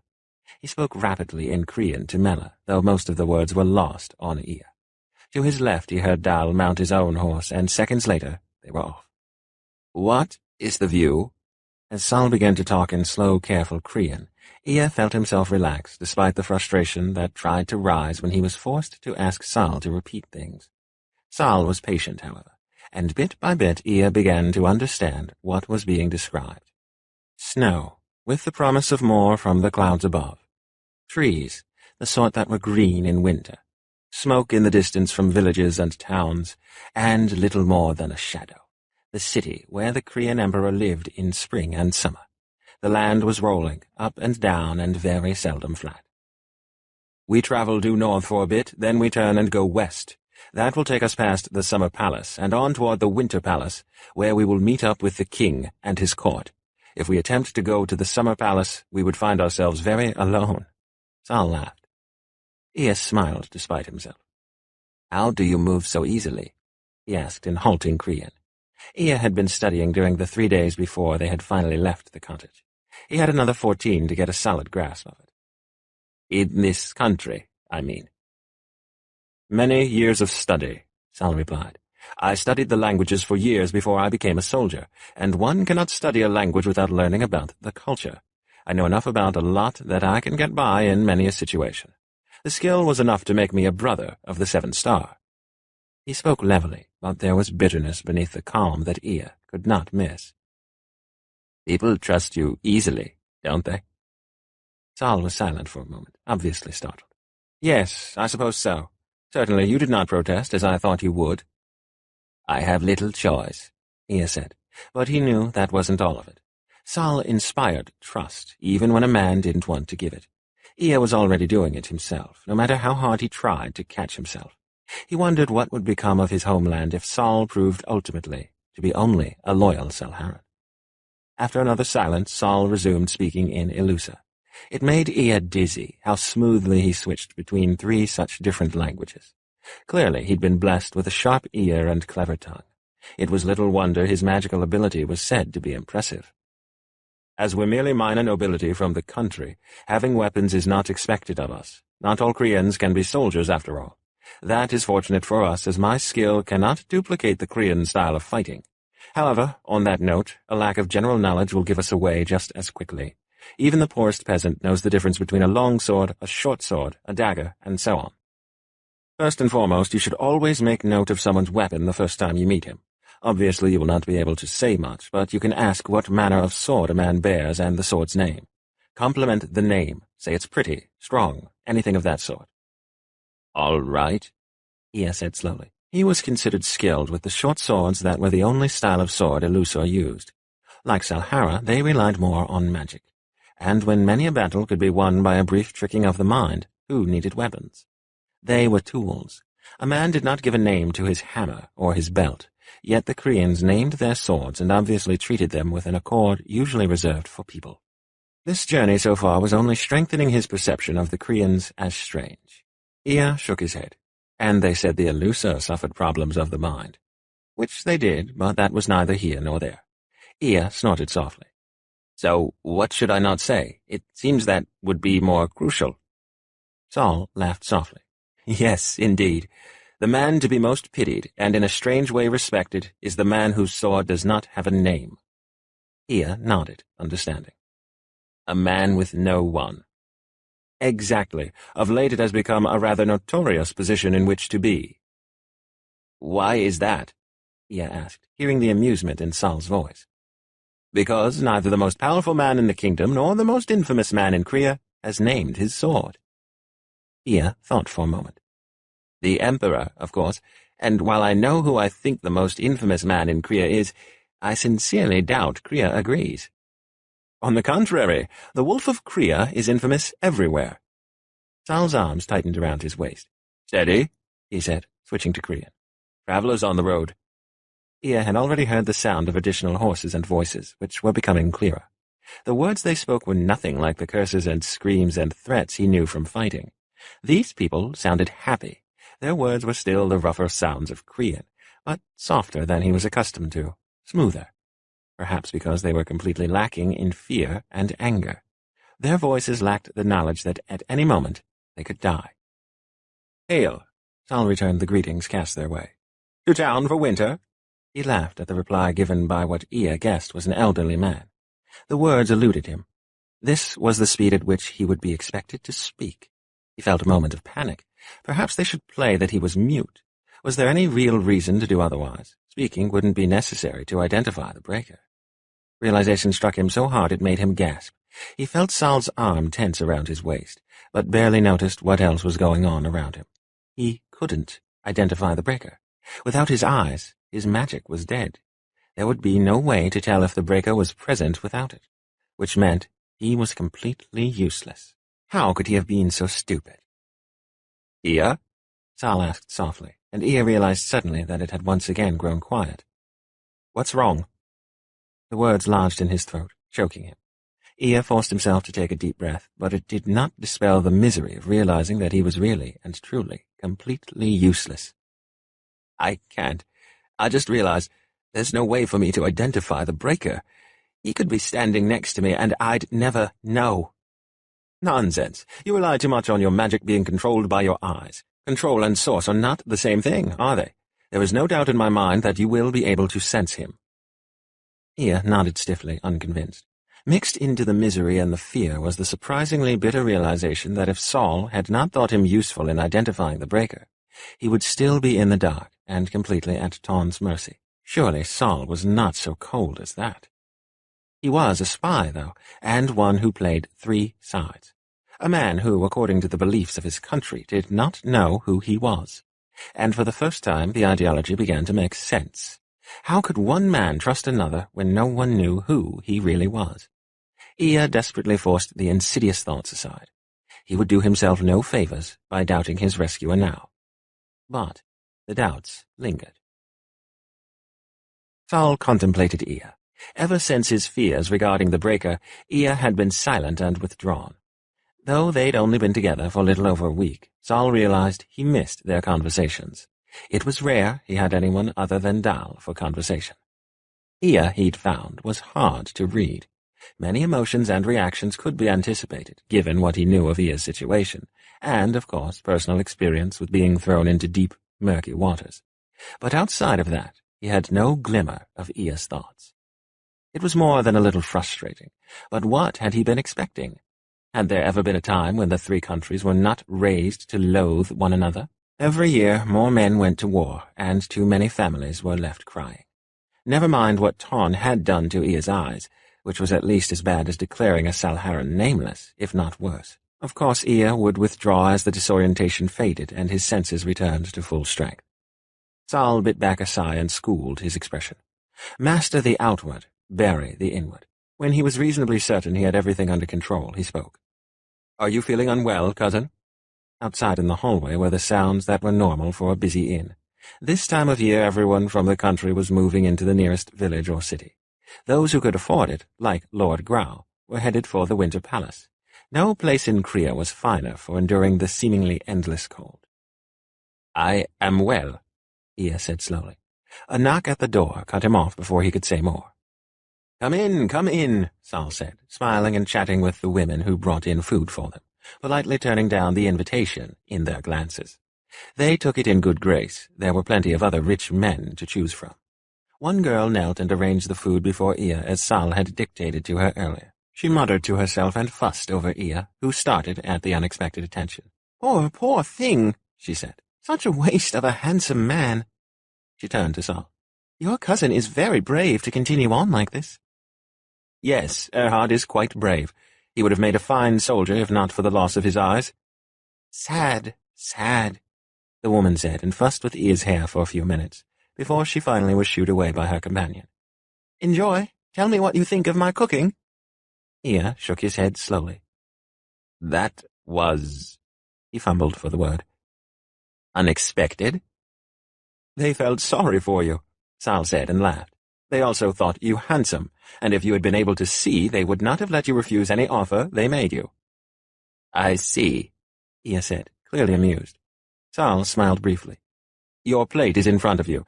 Sausage north, potato cakes east, bread to the south. Have you ever had Korean food? No, I haven't. It smells strange, but good. Saul nodded and began to cut into his own sausage. Everything in Korea was heavier than in Salhara, stronger than anything in Alusa.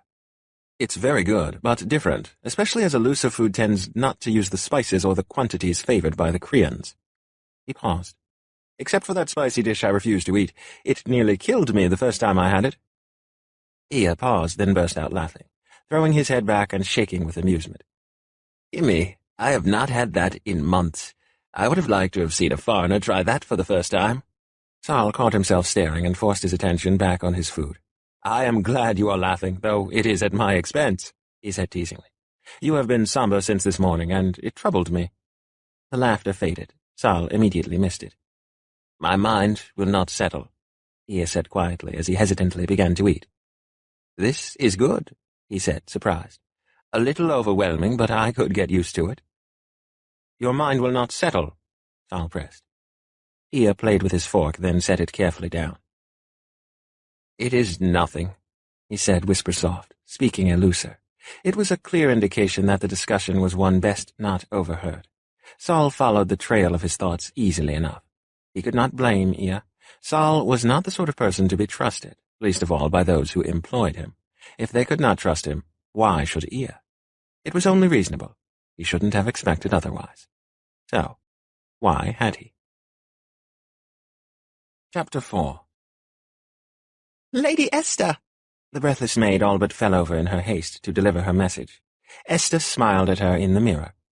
A lady walks, Trull. That's because if they run, their skirts'll have 'em going down side up. Laughing, Esther set aside her brush and stood up. What has you running in here like a cat, fleeing the kitchen with a scrap in its mouth? A really tasty scrap, Trull replied. She licked her lips for effect, making Esther shake her head and chuckle. Rumours have it you're going to be appointed the Grand Lady of the Winter Ball. Esther's amusement died. I don't want to be the Grand Lady. Trull rolled her eyes. But, my lady, everyone knows the prince has his eye on you. Why are you so recalcitrant? Recalcitrant? Esther quirked a brow. Have you been slipping into the beds of library boys again, Trull? They're so cute, Trull said, and gave a grand sigh. You don't know whether to love them or tuck them in and read them stories. She leered. But they generally make their preference clear. Esther was forced to laugh. Trull, she reprimanded gently. My delicate ears. Trull snorted and manhandled Esther back into her seat, in a way only Trull ever got away with. She grabbed the brush from the dressing table and, completely at odds with her rough mannerisms, began to brush out Esther's floor-length, white-gold hair gently. How do you want it, milady? Braided and bound. I don't want it getting dirty while I'm out. I won't have time to wash it again before tonight. Esther sighed and began to play with the jewelry spread out across her vanity table. Beautiful ornate weavings of gold and silver, a gold chain, so delicate in places it looked as though it had been made by a spider of rare ability, and interspersed with silver roses of equal beauty. Her dress for that night would be of frosted pink silk, accented at the raised waist and hem with a slightly darker pink. With her hair decorated with more gold and silver roses, she would make her mark. and feel utterly nothing for it. She detested the endless parties, and there was never a man who wanted truly to dance with her. Esther sighed and studied her face in the mirror. It was a stern face, but she knew it was also pretty. Her features were not as delicate as was preferred in women, but the added strength helped lend authority. Her skin was perfect, flawless and fair, and her eyes pale blue. She scowled. Behind her, Trull chuckled. "Practicing to scare off the men again, my lady?" "No need," Esther said with a grimace. "They all frighten easily enough anyway, except for the one I want to scare off, because he knows all my tricks." Trull tisked at her. "Only my lady would begrudge having the prince for a friend." She set the brush aside and began to weave the long hair into an intricate braid. Her voice was tart as she continued. "He's angling for more than that, and you sit here scowling." "Don't start up again," Esther said tiredly. "Friends do not make for good lovers. He's just too lazy to find someone else. I don't want to be a queen. I would be terrible at it." An unladylike snort was Trull's only response, her mouth too full of hairpins to reply properly. Esther frowned and began to toy with the bottles of perfume on the vanity, deliberating on which she would wear that night. Rose, perhaps. Matthias hated her rose perfume. Honestly, what was he thinking? Her, the grand lady. She was going to kill him. Of the 5 duchies that had once existed in Elusa, only 2 remained. The other 3 titles and lands had been reclaimed by the crown. It made sense, then, that the remaining 2 dukedoms should be close to the royal family. Ia and Esther had been the prince's playmates growing up alongside Callan, the only other child of a duke. The 3 boys had done their very best to torment the only girl in their little group. Later, as the group expanded, they still had done their best to torment her, though somewhere along the way it had been made clear to all the other boys that they were the only 3 allowed to do so. When Callan had drifted off into government and finances, and her brother had taken himself off to fight, Matthias had remained, perhaps not by choice, but he was there all the same. When her father and Ia had both decided to surrender the title, Matthias had seen that it went to her. It was a pity he was trying to ruin a good friendship with something as silly as romance. So definitely the rose perfume. That, at least, would make it clear where she stood, as her words seldom had any impact. "I really would make an awful queen." Trull rolled her eyes. "Yes, my lady." She shoved the last hairpin into place and stood back to admire her handiwork. The braid, done by dividing the hair into 7 sections and weaving them slowly together, shortened it by several inches. With judicious use of hairpins and a few ribbons, the mass was then coiled and looped around the back of her head in an elegant, complicated knot. "You're ready." "Thank you, Trull." Esther stood up and shook out the skirts of her black riding habit. "Where did I set my jacket?" She smiled when Trull fetched it from the bed and allowed Trull to help her into it and fasten the gold buttons. "I'll be back before evening bells. Be ready, because I'll have to change in a hurry. Have a quick wash ready. I'm sure I'll need it." Of course. Trull shooed her off. "Just see you keep your hair clean." Esther laughed as she entered the hallway, nodding politely to a few passing servants. Late afternoon sunlight filtered through the colored glass windows, adding strange patterns to the blue carpet lining the hallway. She hummed the tune of her favorite waltz as she walked. Passing by a window, she paused. Outside was a glaring lack of green. A few trees clung pathetically to the last of their yellow and orange leaves, but overall everything had turned gray and brown and flat. Clouds filled the distant sky, promising that soon all that barren land would be filled with snow. Once it fell, there would be no traveling. It also meant the soldiers would be returning, free until spring forced them back to the battlefield. Sometimes she wondered why they bothered to continue fighting. More often than not, it seemed childish, compulsory. Unfortunately, she knew all too well why it continued, and wished she did not. Forcefully resuming her humming, Esther continued through the palace. She ran over all that must be done before that evening, silently offering prayers and wishes for a smooth afternoon. A familiar voice broke into her mulling. "Esther," Prince Matthias said and bowed. He smiled. Despite her ongoing frustrations, Esther had to smile back.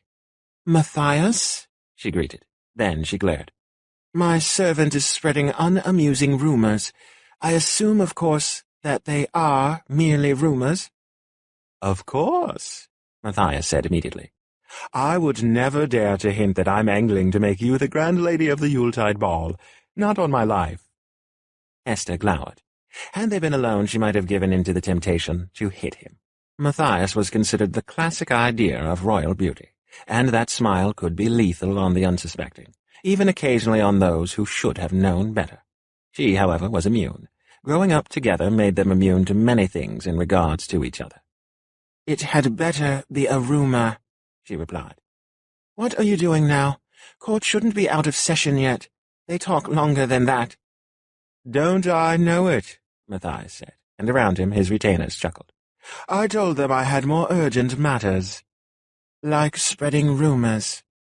Matthias turned and grinned at the nearest of his retainers, Duke Callan of Ferra, the last of their little group of lifelong friends. "I'm in trouble." "It's remarkable you noticed for once," Callan replied. "I told you extra sleep would do wonders." Laughter filled the hallway. Esther rolled her eyes. "I will leave you men to amuse yourselves. No doubt I will see you this evening." "Easy journey, Esther." Matthias grabbed her hand as she passed and squeezed it briefly. They shared a look, and Esther squeezed back. "Stay out of trouble, Matthias," Esther said, and she left them. She encountered no other interruptions on her way to the back of the palace, and the garden was empty, as everyone was off preparing for the night's festivities. Humming softly, Esther wove her way through the garden to the very back. She pulled out a key and unlocked a hidden door, then slipped through it and locked the door behind her. She slipped the gold key, one of only 3 of its kind, back into its hidden pocket in her black riding skirt. From the pocket of her jacket she pulled out a pair of soft black gloves. Her fingers trailed lightly along the stone wall as she travelled down a short set of stairs. At the bottom was a tunnel. The underground road had taken many men many years to construct, and they had done so in utmost secrecy at the command of Matthias's great-grandfather. From memory and habit, Esther lit a torch. The road was damp and smelled of mould and age and stale air. It was not quite as bad as the dungeons she and the others had sneaked a look at when they were young, but very nearly. Beyond the torches there was no light, and no sign that the tunnel was ever used. An endless path of shadow. When she was 8, and her mother had first begun to teach her what must be done, Esther had cried the entire 4-mile journey. Not once in those first trips had she let go of her mother's skirt. That fear had never died. It had merely shifted from fear of the strange to fear of the all-too-familiar. Every time she made the trip, she thought, "This time I won't be scared." She was always wrong. Humming, Esther forced her feet to move. On and on she walked. The journey always seemed as though it would last forever, no matter how many times she made it. Usually once a day, sometimes twice, and always with the hope that each journey would be her last, that someday they would find the breaker. But it was dim hope, and after so long, what were the chances? She continued walking, the unrelenting dark broken only occasionally by the torches that had been left burning by the owner of the 3rd key. He did not have access to the door at the tunnel's end, but Matthias had made sure the man was more than capable of taking care of the tunnel. He liked her walking the dark road even less than she did. Her humming shifted between different dance tunes, and every now and then her steps were interrupted by a quick dance step as, in her mind, she spun around the ballroom on the arm of a mysterious, exotic stranger. Someone different and exciting, who liked to dance and didn't care about who her friends were and the power she held. A man who simply wanted to dance and stroll through the rose garden. Well, soon enough she would have a suitable dance partner again, even if she did have to browbeat Ia into it every single time. Her mood cheered as she thought of her brother, who, despite his life as a soldier, had never failed to find something to smile about, and who could make her smile no matter what. By the end of the walk, much of her anxiety had been soothed away. As always, dancing eased everything. Taking a deep breath, Esther set her torch in a sconce and withdrew a silver key from a second hidden pocket. The door clicked open, the sound of it resonating loudly in the dead silence of the tunnel. Inside was a room full of pale silver light. Rather, the light was in the center and reflected off the crystal lining the chamber. The source of the light was a large, round crystal, or at least the object looked crystal. What it actually was, no one who would know remembered. So many details had been lost. Holding the crystal in place was a man. He sat, unmoving, in a chair carved from the same rough crystal that lined the chamber. His age would have been hard for anyone else to determine, but Esther knew he was now 28. 5 years younger than his brother. His name had been Benji. Now he was only called Keeper. His pale green eyes were open, but saw nothing. In all but fact, the man once called Benji was dead. Were she to touch him, his skin would be like ice. Esther shivered. Never would she grow used to this horror, abomination. To think, she turned away and mentally reprimanded herself. Duties. She had duties to which she must attend until the solution could be found.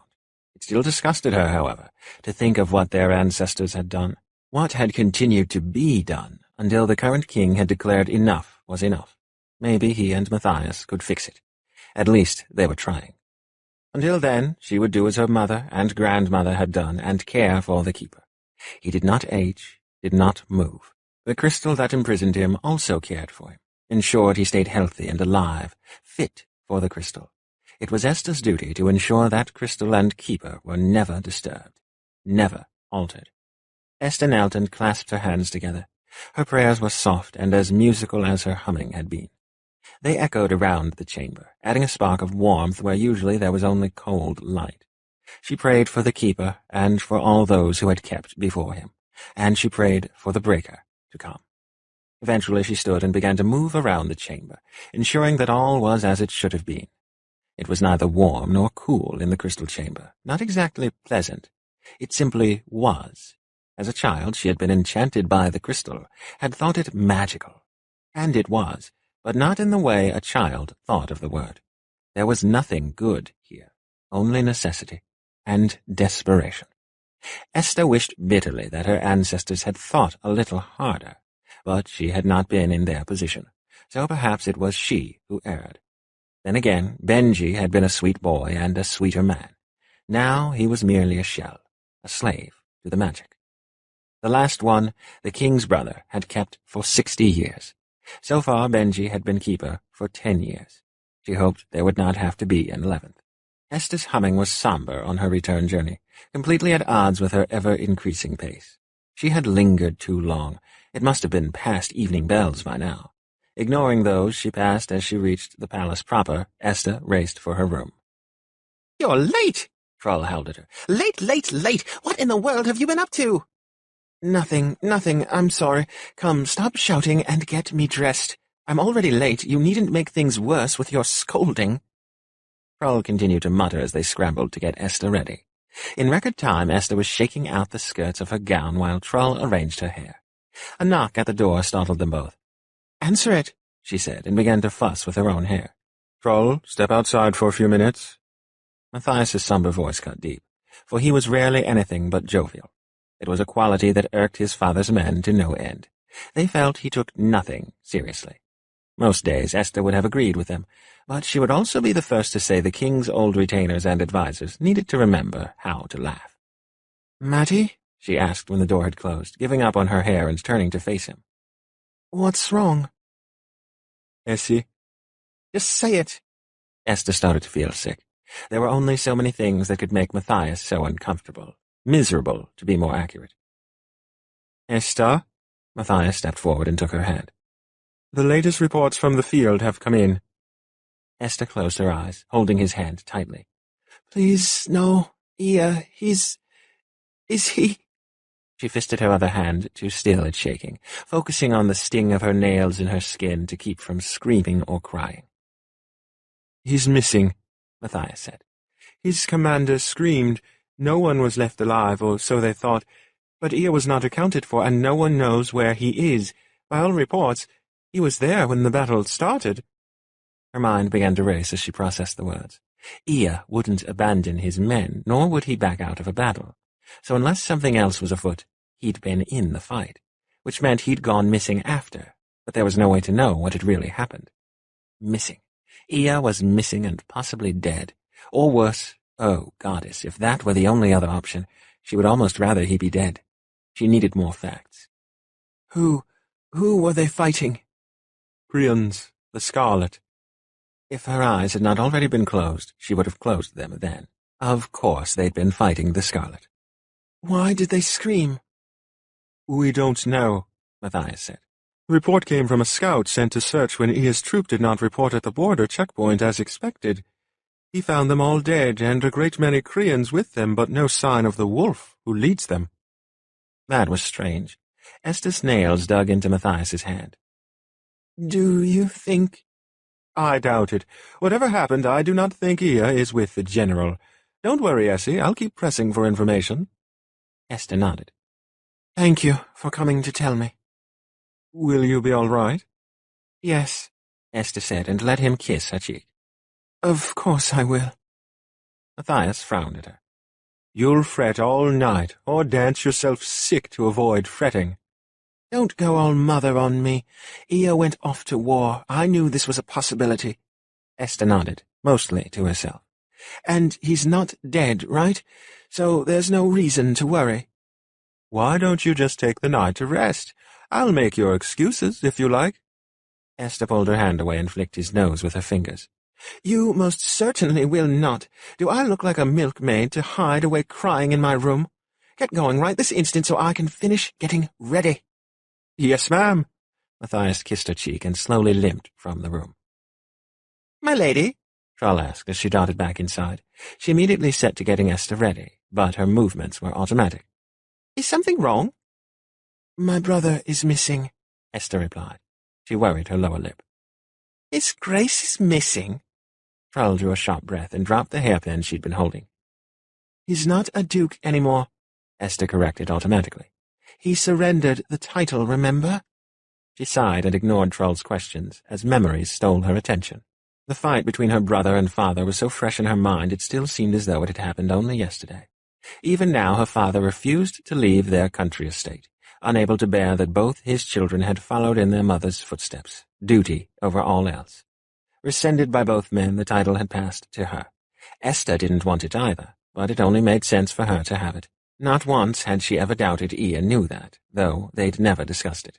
Esther closed her eyes to ward off tears. Would he come home, safe and whole? "What's wrong, monkey?" "Everything," Esther thought.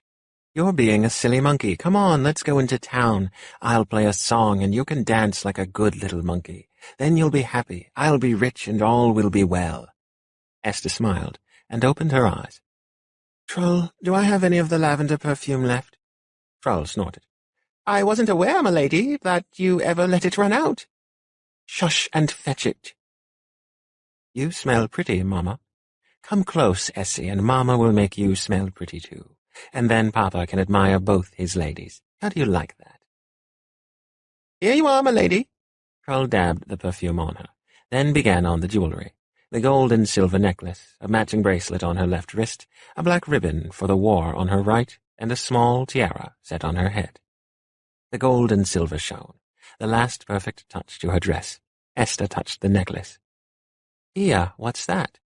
"This? I found it one day after a battle." "You mean you lifted it off someone?" "I did not. Anyway, don't you think it's pretty?"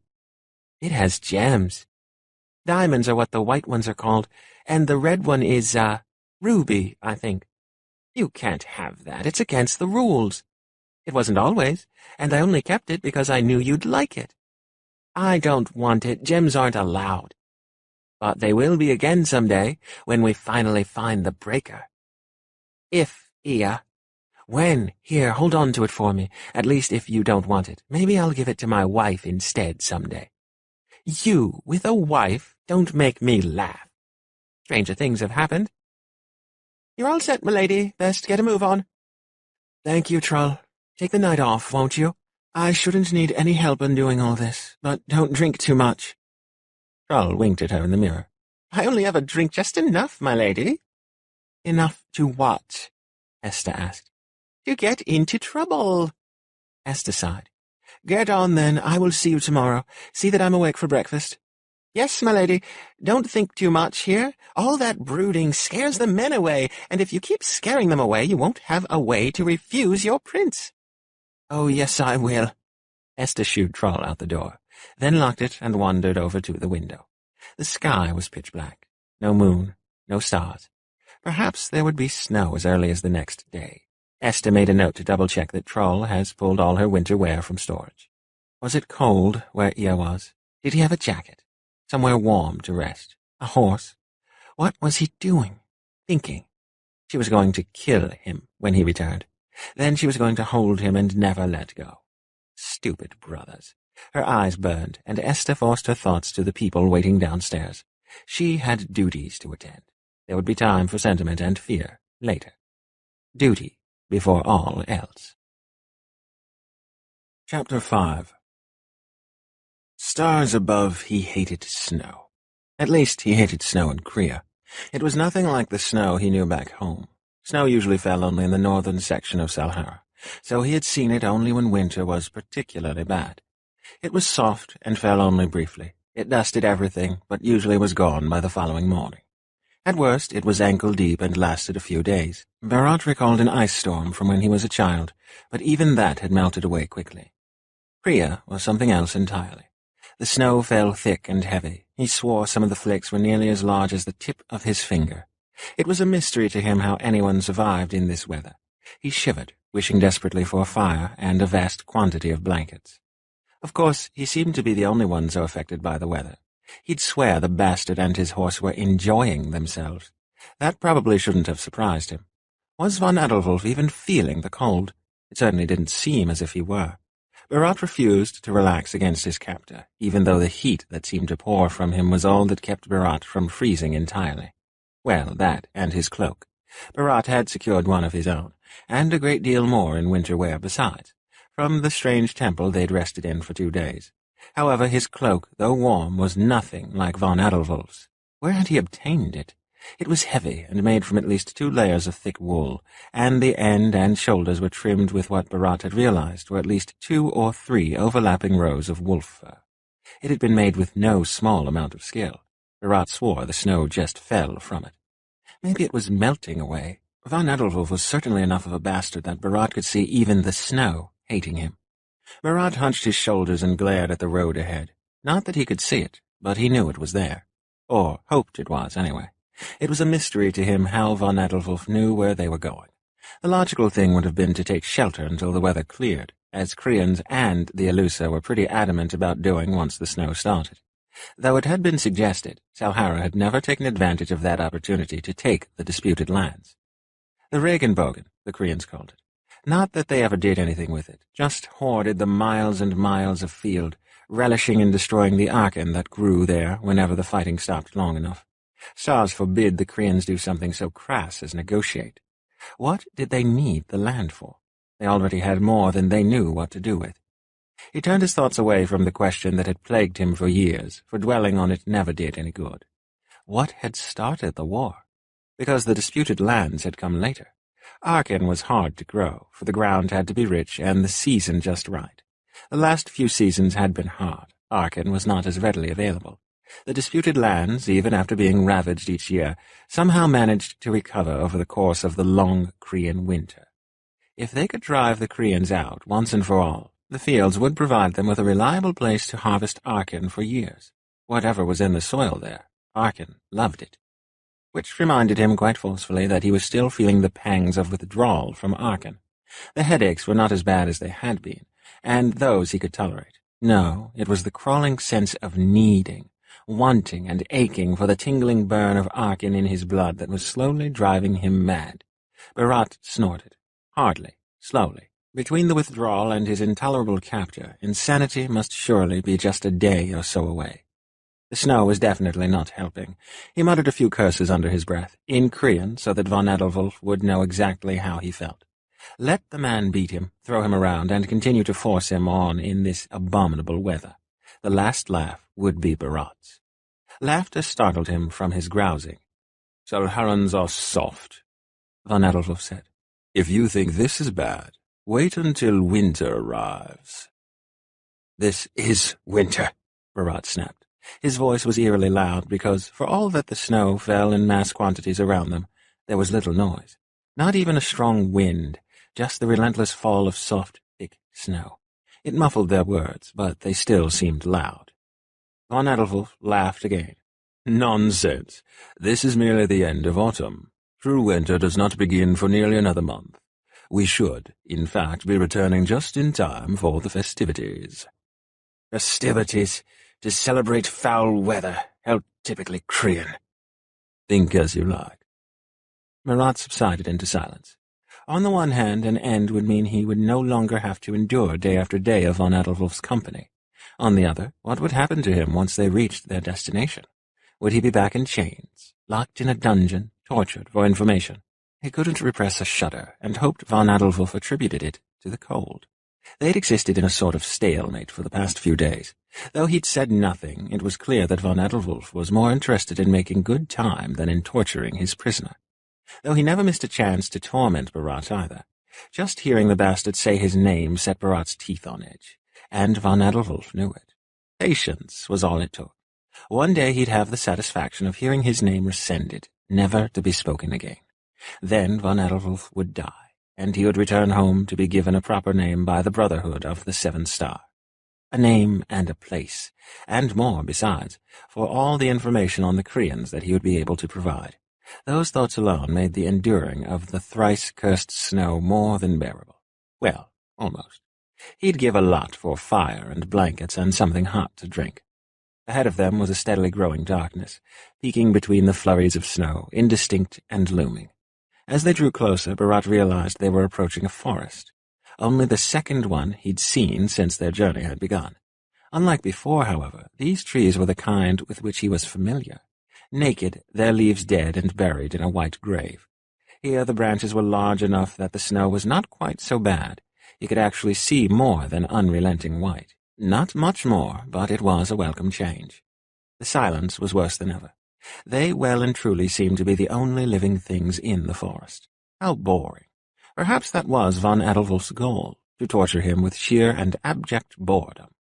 Even fear of what lay ahead of him could not diminish the boredom. Better to be doing something than nothing. Von Adolf's arm tightened around his waist and pulled him close. "What?" Barat's furiously hissed words were cut off by a gloved hand placed firmly over his mouth. "Silence!"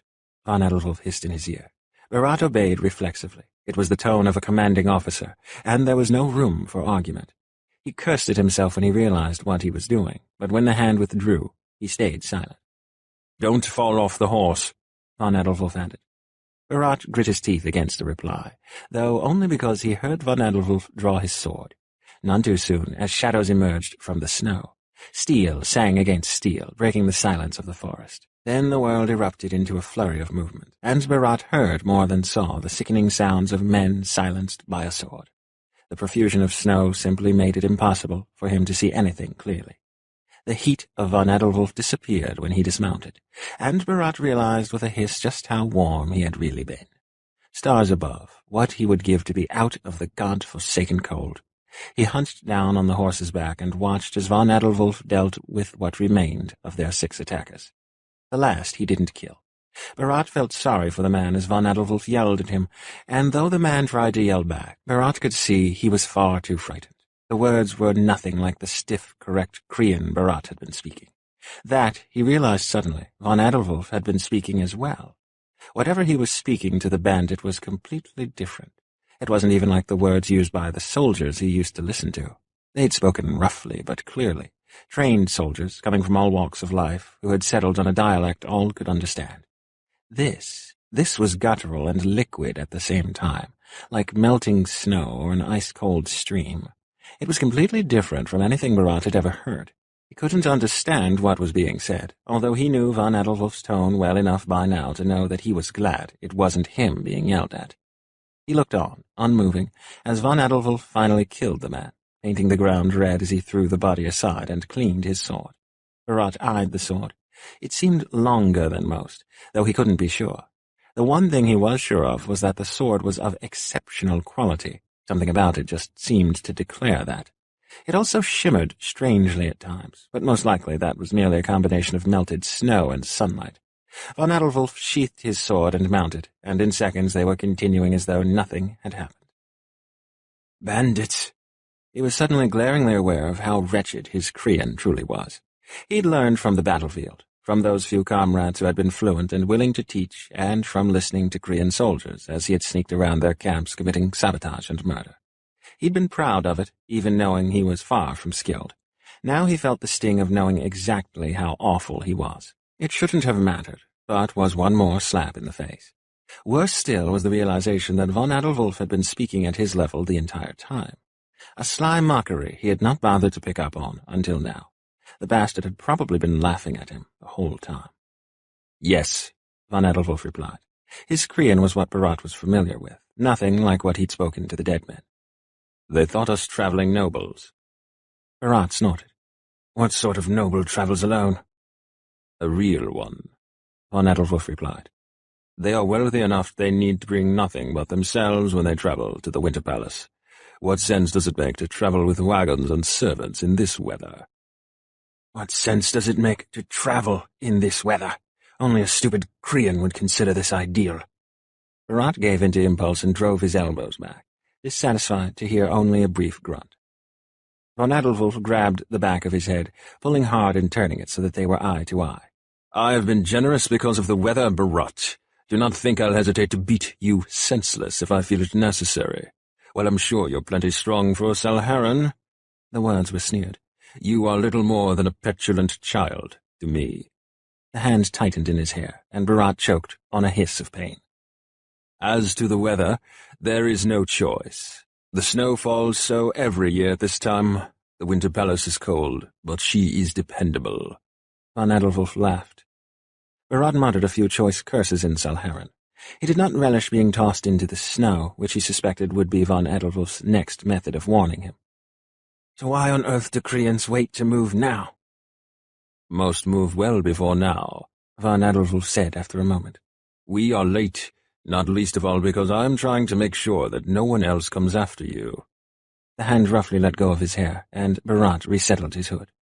For many, if they did not move to the palace, the weather would kill them, usually from starvation. Von Adolwulf paused. We cannot all be soft Salharans and enjoy the sun all year long. At least it keeps us from turning into bloodthirsty bastards. Barat realized too late that he should have kept his mouth shut. Snow was even colder when landing in a pile of it, and it was only the snow that probably kept him from breaking or twisting something. Von Adolwulf loomed over him. Bloodthirsty. Koreans. He grabbed Barat and shook him hard. The world spun around in drunken circles. Who is it always seeking to steal our land? At least we fight honestly, instead of hiding behind drugs and slinking around in the dark. Bloodthirsty, perhaps, but at least I am no coward. Just a bastard, Barat hissed, and lashed out to kick von Adolwulf off his feet as he let go. Clearly the cold was shutting down his ability to think, if he'd actually thought that might work. Let me go, he thrashed without effect, tangled in his own clothes and pinned by von Adolwulf. Behave, Barat. I would hate to have to tie you up for the rest of the journey. You've been behaving so well. His face said he knew exactly how mad he was making Barat. Do you want to travel trussed up and thrown over my saddle like the worthless mongrel you are? Barat snarled a few Salharan curses, which turned into cries of pain as von Adolwulf hauled him roughly to his feet. More bruises. His body was starting to forget what it was like not to have them. Let me go, he said sullenly. Stupid Salharan, von Adolwulf said with one of his hard laughs. He all but threw Barat back up onto the horse. The gloomy silence that had existed most of the day returned, and Barat was left alone with his thoughts and a fresh set of pains to endure. And always the unending white. It was a wonder to him they could still move. However, von Adolwulf's horse seemed as unaffected by the weather as his master. Monsters, both of them. How do you even know where we're going? He asked, when the silence grew too grating. If von Adolwulf wanted him to shut up, no doubt he'd let him know. After your little chat with the cold-starving bandits, there was no telling what our direction was. Von Adolwulf snorted in contempt. The horse knows. Oh, of course, how stupid of me. Trust a horse as equally blinded by the weather as us to know where to go. Too much longer and the snow will be too deep to move. Then it's a good thing that we will be stopping soon, isn't it? Give it a little longer, Salharan, and you will see our shelter for the evening. Another temple, or are you going to terrify a farmer's family out of their home? Fingers wrapped around his throat and dug in. The leather was cold and stiff, and the hand beneath it was strong. Barat found it harder to breathe than ever. I think it would be healthier for you, Barat, if you kept your mouth shut, Your suffering does not trouble me at all, but I would be willing to bet it troubles you." Von Edelwulf pressed tighter for a moment, then abruptly let go. Barat coughed and gasped for air, holding his hand to his throat. Already he could feel the bruises forming, as if the cold did not make it hard enough to breathe. Now this bastard. There was no reply. Dieter was relieved to see that not all the stores had been depleted. Ludwig was a lazy bastard, and Dieter would not have put it past him to have left the place empty. The building, 2 stories and half again as wide, was a resting lodge for soldiers and other large groups travelling westward for the winter.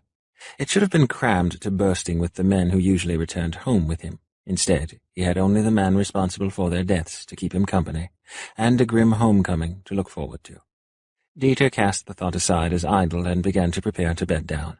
When they left in the morning, they would be no more than 3 days away, and the road was heavily travelled, so it would not be as hard a journey as it had been up to that point. There would also be people, which he had been avoiding, but that could not be put off forever. Let the bastards come. He'd been waiting far longer than they. "Nothing here will bite you," he jeered, eyeing the way Barat lingered in the doorway. Barat ignored him, save for a few muttered Salharan curses, and wandered inside. It was, in their long journey, the only building that wasn't a hole in the ground or an empty farmhouse. No doubt it irked him to see that the Koreans were more civilized than he wanted them to be. "Make yourself at home, Barat." Dieter wandered down the hall, past the small rooms for housing soldiers and into one of 4 special rooms reserved for the generals or whatever lord had decided to stop. He lit the lamps, 4 of them scattered around the room. A proper bed, which was the second thing he most missed when he was on the battlefield, far from the comforts of home. Most of all, he missed being clean. He was so very tired of being filthy. The bathing chamber was clean at least, most likely because Ludwig had not troubled himself with something as bothersome as cleanliness. Dieter exited briefly to fetch Barat, whom he found in one of the smaller bedrooms. "Come," he said, then strode out and stalked back down the hallway. He heard Barat follow and close the door behind him. "We will stay here tonight. Tomorrow we will reach the capital." Dieter grinned viciously. "Are you looking forward to it, Barat?" Barat ignored him. He strode across the room and began to remove his outerwear, hanging up the cloak and gloves and extra layers on various hooks intended for the purpose. Next he sat down on a nearby chair and began the laborious process of removing his high boots. Dieter shrugged out of his own cumbersome cloak. He valued it nearly as much as his sword, but it was heavy. When he'd first begun wearing it at only 16 years of age, and he was more than double that now, how tiring, it had been too heavy. He'd been forced to damn near freeze to death until he had managed to scrounge up something he could wear and fight in.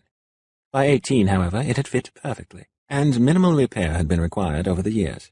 It had been made by a master of the craft, and, like the man who had made his sword, she was no longer alive to make another. More idle thoughts. Dieter snorted in contempt and unbuckled his sword belt. He carried it with him as he went into the bathing room. It was not a real bathing room, not like the one waiting for him in the palace, but it was better than what he'd endured so far. He discarded his clothes, which reeked of sweat and dirt and too many days spent on a horse, with a Salharan, and cast them aside. Nobles and soldiers kept all they needed in the stops along the ways, something he had tried to explain to his ignorant prisoner to no avail. Quickly, Dieter scrubbed himself clean, steeling himself against the cold water he used to rinse off. He sat at the edge of the cold bath to shave. A small mirror showed that he would need a good night's rest when the journey finally ended. It was almost impressive that Barat had managed to more or less keep pace. Then again, anger and fear made good motivators, and Dieter made sure both persisted in gnawing away at Barat. Combined with the fact that Dieter did little to keep Barat confined, he was no doubt quite off balance. Dieter intended to keep him that way. It would make for one less problem in the coming days. At the back of the bathing room was a smaller room used for storing belongings. Several trunks ran the length of 3 sides. Dieter flipped open one against the back wall and rifled through it for the clothing he needed. Pulling on his underclothes, Dieter then drew on a pair of breeches old enough they fit him perfectly, followed by a white undershirt and then a heavier black one. Over all this he pulled on a sleeveless tunic, brilliant scarlet, trimmed in gold, with the crest of the autumn prince over his chest, a triad of autumn leaves, joined at the stem and spreading out to form a triangle. He re-entered the main bedroom. Barat stood by the window, staring out at the snow. Dieter wondered what he found so fascinating in something he clearly hated. I don't recommend running. The snow is more appealing than your company, but I'm not ready to leave quite yet. Berat turned to glare at him. As I've said before, you'll be begging me to leave when I'm done. Words are nothing when there are no actions to back them up. Would you like to fight me again? Dieter goaded. You're getting quite good at living without pollution. You can almost swing a punch correctly. Berat twitched, but otherwise held still. When you die, the place where your star should have been will be nothing but an empty space in the sky. Then it's a good thing I've no interest in my soul becoming a star, Dieter returned. Get clean. Grumbling and muttering, Berat nevertheless obeyed. Even a Salharan, it seemed, could be taught one or two tricks. All it took was dumping water on his head a few times. Dieter laughed to himself, then turned his attention to other matters. How to figure out what the Alusa had been up to, trying to take a Salharan prisoner, or had it been some sort of rescue attempt? His face clouded as the thought occurred to him. What was the name that floated about for the rumored Alusa spy? Spiegel, that was it. Could Berat be Spiegel? Dieter dismissed the thought in the next instant. No. Excluding how obstinate Berat had been over the matter of a name, he did not have the temper or control of a spy. He could have been acting, but Dieter doubted it. Berat angered far too easily and lashed out too quickly for it to be a farce. He hung his cape on one of the remaining hooks on the wall, but his boots and sword he carried to the bed. The boots he set beside it, and the sword he kept closer to hand. Outside, the world was black. The snow had eased and finally stopped through the course of the day. Night fell quickly now, and they had traveled 2 hours in the dark. Not even the moon had been out to guide them. Dieter had ensured Draka was well tended and fed before permitting himself to rest. Perhaps he could see that Draka went to a farm rather than to another soldier when everything was over. Dieter's fingers flitted to his sword, and he rubbed a thumb along the red jewel in the pommel. A moment later he rose and stalked from the room. The kitchen was mostly barren. No others would be coming through the lodge for some time, so it would not need to be restocked until the snow melted in spring. Only the basics remained, but it was more than enough. Dieter frowned when he came across a heavy earthen jug. He pulled the cork and smelled, then threw the bottle across the room and watched as it shattered into pieces. The scent of dark wine filled the room, mingling with the lingering sense of fire and roasted meat and too many men. Taking the dried meat and fruit he had found, Dieter grabbed a jug of water and stormed back toward his room. Berat was by the window again, hair dripping onto the clothes he had stolen, brown breeches and a too long green tunic cinched at his hips. How did such a slight man survive so long at war? Snapping it in half wouldn't even have been a challenge. Dieter dropped the tray on the table and helped himself. Hoping to be rescued, Berat? How much further have we to go before we reach this wretched palace of yours? Berat asked, ignoring the mocking question. We're only a day from the Winter Palace. Does this place have a name, or is that giving Koreans too much creativity? Dieter shrugged.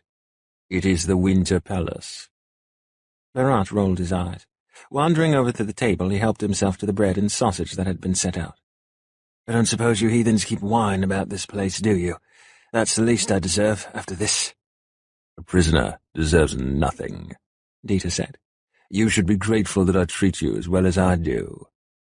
Well, I've got bruises and cuts in 30 different places, all because you think the way to end a conversation is with violence. Dieter laughed. It shuts you up, doesn't it? And I will gladly make it 50 if you do not shut up right now. He laughed again when Berat fell silent. He let his mind wander for a bit, giving it a chance to clear. Gradually he brought his attention back around to the question of Berat and the Alusa. It was strange behavior for the Alusa, who seemed to fight for no apparent reason. The war over the Regenbogen was between Kriya and Salhara.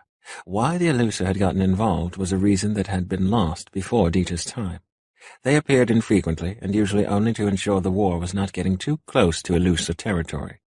Then again, with their nasty little mind trick, there was really no telling how often they appeared, so basically he knew nothing useful. No doubt it was something that made sense only to magic-tainted minds.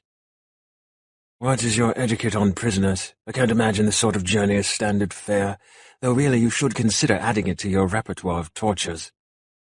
Dieter continued eating, unfazed. He finished a length of sausage before bothering to answer. Most are given nothing but water and are kept bound. I may yet do the same to you, Berat. You're just infuriated that I managed to kill so many of Kriya's best soldiers. Well, Supposedly the best. Dishes and food flew about as Dieter upended the small table and pinned Berat to the floor with it, resting his weight until he knew Berat could barely breathe and was in excruciating pain, though the pressure was not quite enough weight to break anything. How do you like it, pinned and helpless, your life completely in my control? Feeling angry? Scared? Want to kill me? My men died in their sleep. They had as much chance to save their own lives as you do right now. At least you had some warning. If you killed my men, Saharan filth, it is because you were a coward about it. In one smooth move, Dieter rose, threw the table aside, and reached down to haul Berat to his feet. Do not doubt for 1 second that I won't make you suffer, every day for the rest of your life. You will regret killing my men, as you did. Though sore and shaken and gasping for breath, Berat lashed out to drive Dieter back. It had no effect. Dieter threw him on the bed. You keep talking about this suffering, but beyond your usual crass behavior, bloodthirsty Krian, I have yet to suffer. Dieter threw his head back and laughed. You don't think it's punishing enough to spend the rest of your life as my prisoner, Berat? To know that until the day you die, you are mine. For the rest of your life, you will be in Kriya, under my control, bearing the name I give you. I do not understand the Salharan obsession with names, but I know you despise that I named you. That will serve nicely, at least until I think of something worse. He'd expected a fight, but Berat merely turned away and lay on his stomach in the bed, staring out the window on the far side of the room. Dieter sneered at his back, then turned to clean up the mess he'd made of the food. When the table was righted, he blew out the lamps and sat at the table, mulling over events past, present, and future. When he was certain Berat was fast asleep, he climbed into the empty side of the bed and eventually fell asleep, one hand on his sword. Chapter 6. Ea held fast to the arm at his waist, willing, ordering himself not to panic. There was too much noise and so many people. They pressed too close, shouting and laughing. The smells of smoke, meat, something sweet assaulted him. In the inns and along the road he'd been able to handle it. The crush of the people at the Winter Palace, however, was overwhelming. Saul tugged his arm free and clasped Ea's hand. It's all right, he said softly in Ea's ear, daring to speak looser. We're nearly through to the palace proper. Ea nodded, but didn't let go of Saul's hand, as weak as it made him feel to need such reassurance. Who was he to be reduced to this? Certainly not Ea Seka. No, for now at least he was Erhard Grau. Was it all right, then, to be weak? What had happened to the man he used to be? Now he felt like a frightened boy. The noises gradually faded, replaced by the more controlled chaos of what he knew immediately must have been the palace. It wasn't simply in the reduction of sound. The air was fresher and laced with the smell of people and food and a bite of frost. However, it also carried the scent of flowers and faint traces of perfume. And something else. Blood, Ea realized, but only the faintest bit.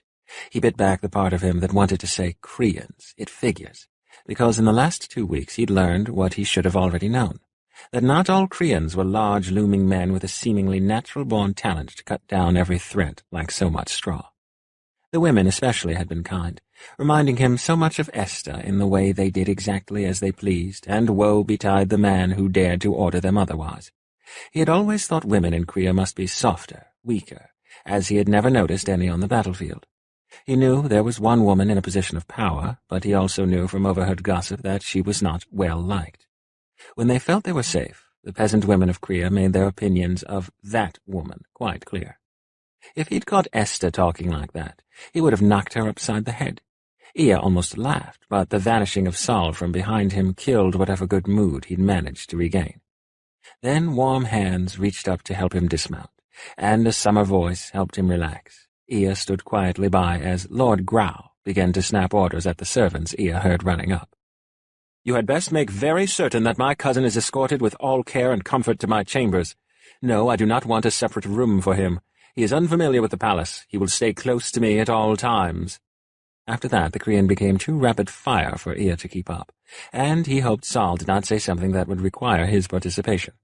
His Korean was sufficient for amusing peasant women and complimenting their cooking, However, there was no way he would ever pass muster in the palace, especially if a soldier wise to the accents of his enemies heard him speak. Fear began to swallow him, and Ea desperately fought a silent battle against it.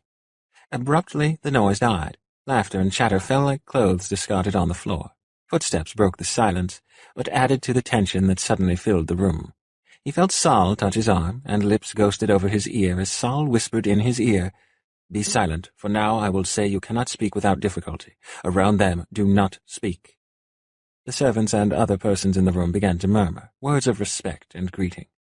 "Good evening," said a non-committal voice. It sounded slow, bored, but there was menace beneath it, like a snake resting in the sun. "Lord Grau, yes?" "I am humbled the Lord General recalls me." "Nonsense," the slow voice said. "Your witticisms always add to the table." "The Lord General flatters me. I am glad to find you well for another season." Ea heard the man move. "Yes, yes. Who is this?" Ea forced himself not to freeze, but to relax and act calm. "Whatever happened to his eyes?" A new voice spoke and drew close enough that Ea could smell her, like honey and a bit like sweat. Her voice was both appealing and distasteful, like wine that had not quite soured. Saul shifted as if to cover and protect him. "My cousin suffered a nasty hunting accident. You know how it goes when peasants trespass on their master's land. I have brought him with me for a change of pace. Usually he prefers to whittle his time away in the monastery." He referred to a monastery high in the mountains several miles southeast. Those who had no taste for palace life often went there, as did those whose relatives did not want to be humiliated at court by less than shining family members.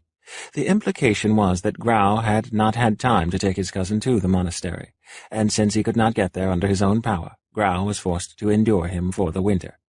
Which meant Ea would be noted and then immediately dismissed. Saul had woven a perfect tale to explain Ea. If there was a flaw in it, Ea had not been able to find it. "He is still a little hard of speech, so I beg your forgiveness for his silence." "It is of no concern," the woman said, and Ea heard her walk away. Saul wasted no time in seeing that they were taken to his rooms, a suite on the far end of the east wing. The room smelled sweet and freshly cleaned. A slight breeze blew through, making the room cool but not chilly. He heard Saul lock the door and approach him from behind. "Come," Saul said, and led him back toward the door. "Starting from this very spot." He arranged Ea with his back to the door. "It is 20 paces to the window. 10 paces and 2 to the left will take you to a table. On the north and south ends of it are chairs. 7 paces beyond that is the fireplace. You will feel a bare fur rug beneath your feet. The rest of the floor is covered in woven rugs. 10 paces forward and another 10 to your right is the bed. To the south of it is a wardrobe, with a long mirror on its right side. Against the opposite wall is a small writing desk. Do I need to repeat it?" "No," Ea said. Taking a deep breath, he counted paces silently as he traversed the room. He fumbled 3 times and walked into the wall once, but an hour later he felt relatively secure about the lay of the room. It was hard. Every morning he woke up thinking it had all been a bad dream. Every day he lived the nightmare over again, and there were always more nightmares when he slept. Giving up was not an option, however. There was Tawn and the Breaker, and he could not leave Esther alone. Though she would probably be horrified, all of them would be. Would he have any friends left? Or would his blindness, the complete absence of his eyes, scare them all away? He clenched his fists and walked the room again until hands fell upon his shoulders and held him still. "You are doing wonderfully," assured the summer voice. That voice he ached to trust, but couldn't for too many doubts. He shoved the doubts aside and voiced one of his questions. "The 2 from earlier?" His Korean was slow, but faster than when he was around Koreans. Saul's hand slid from his shoulder and guided Ea to sit. "There is wine here, if you want it." He placed Ea's hand on the goblet, then Ea heard the rustle of clothes, the scrape of his chair as Saul took his own seat. "The man was Ludwig von Eisenberg, the verdant general. The woman was—" "The saffron general," Ea interrupted. He remembered all the names the peasant women had used. Heilwig von Dresden." Ea took a sip of wine. It was potent, rich, dark, and surprisingly sweet. Nothing like the light, bitter wines back home, which went so well with the spicier, elusive foods. "Is there not a single good general?" "They are all good generals," Saul said levelly. "Whether they are good people or not is something else altogether." "Shouldn't they be, though?" Ea asked and laughed at himself. Who was he kidding? War wasn't about nice. War isn't about heroics, it's about getting yourself killed for one stupid reason or another. You're not going. Yes, I am. You can't stop me. I won't sit here drinking tea and discussing the weather while the boys I played with are sent away to die. You played with a prince, you're a duke, and you have obligations here. Esther can handle those, you know she can. Mother would let me go. Your mother was a fool. Why do you think she's dead? Take your title back, father. I don't want it. Tomorrow I'm leaving. Then don't come back.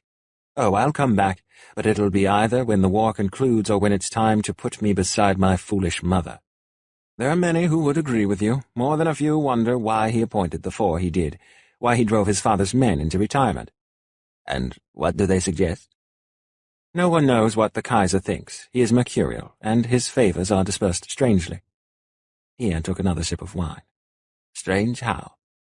He seems to be friends with the verdant general, though most say he is lazy. Egon von Kortig, the Cobalt general, also finds favor, though he is little more than a ghost, and of course you are well acquainted with the popular opinion of the Saffron general.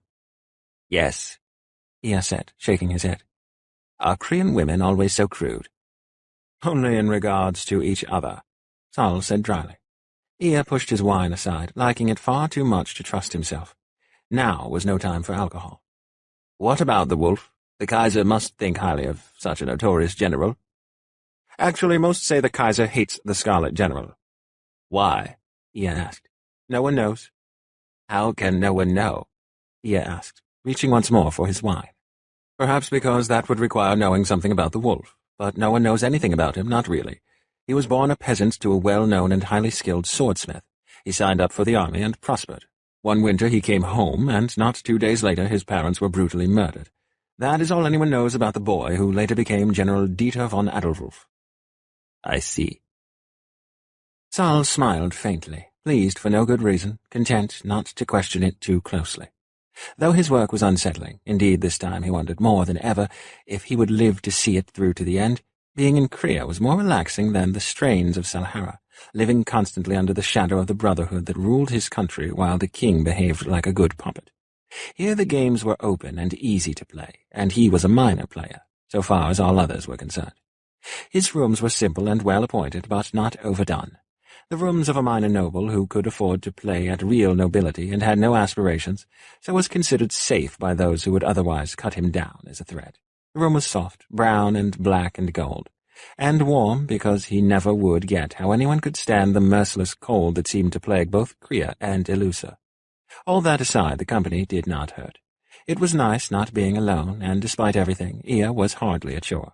So many men would break in Ea's situation, but here Ea sat, learning, asking, persevering. Who killed his parents? Ea asked, continuing the conversation which had momentarily lapsed. A question never answered, or at least I could never find the answer, which he liked to think meant that no one knew.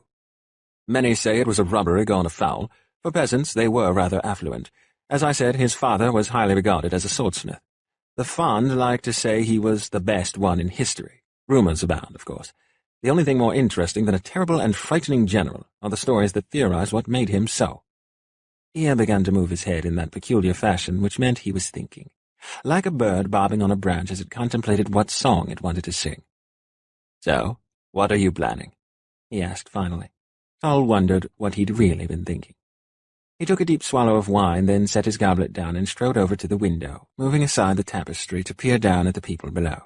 It was a massive crush as the lower classes mixed and melded, celebrated and jostled as they prepared for the long winter months ahead. To leave after the really heavy snows fell was nothing less than suicide. Within the palace walls, most of the snow could be kept out or to a minimum, and inside the palace was a vast network of interconnected hallways and tunnels. Very little drove the Koreans outside once winter set in. Sound exploded in the courtyard, and whereas before people had looked busy, now they looked frenzied. Sol dropped the tapestry and returned to the table, though he remained standing. "What's wrong?" Ea asked. "Soldiers are returning. It looks like the last of them, minus the Scarlet." Sol poured another glass of wine and sat down. "There is something about the Koreans I have not yet told you." Ea took a healthy swallow of his own wine. "Because I am not going to like it." "No, I still don't like it. In this, it is a blessing you cannot see." He picked up his goblet, then set it down again, rubbing a thumb over one of the small green jewels set below the rim. The soldiers are dragging several prisoners along with them, all Salharan. The Alusa are lucky they're considered too dangerous to be taken prisoner. What? Sal sighed. The winter festivities here are begun in the Colosseum, where every prisoner, every major criminal, and whosoever else the Kaiser sees fit, is made to fight until there are no more left. It can last for days. That's awful. Don't they do enough killing every time the weather warms? It is the way Koreans do it, and what do the civilians know of war? They see only that their men die every year because 2 other countries are trying to steal Korean land. To them, the Colosseum is a way to see prisoners and criminals get what they deserve. I'm sure the nobility find it useful for their own reasons. How do you endure it? Ia asked. Sal drank deeply from his goblet. I don't have a choice.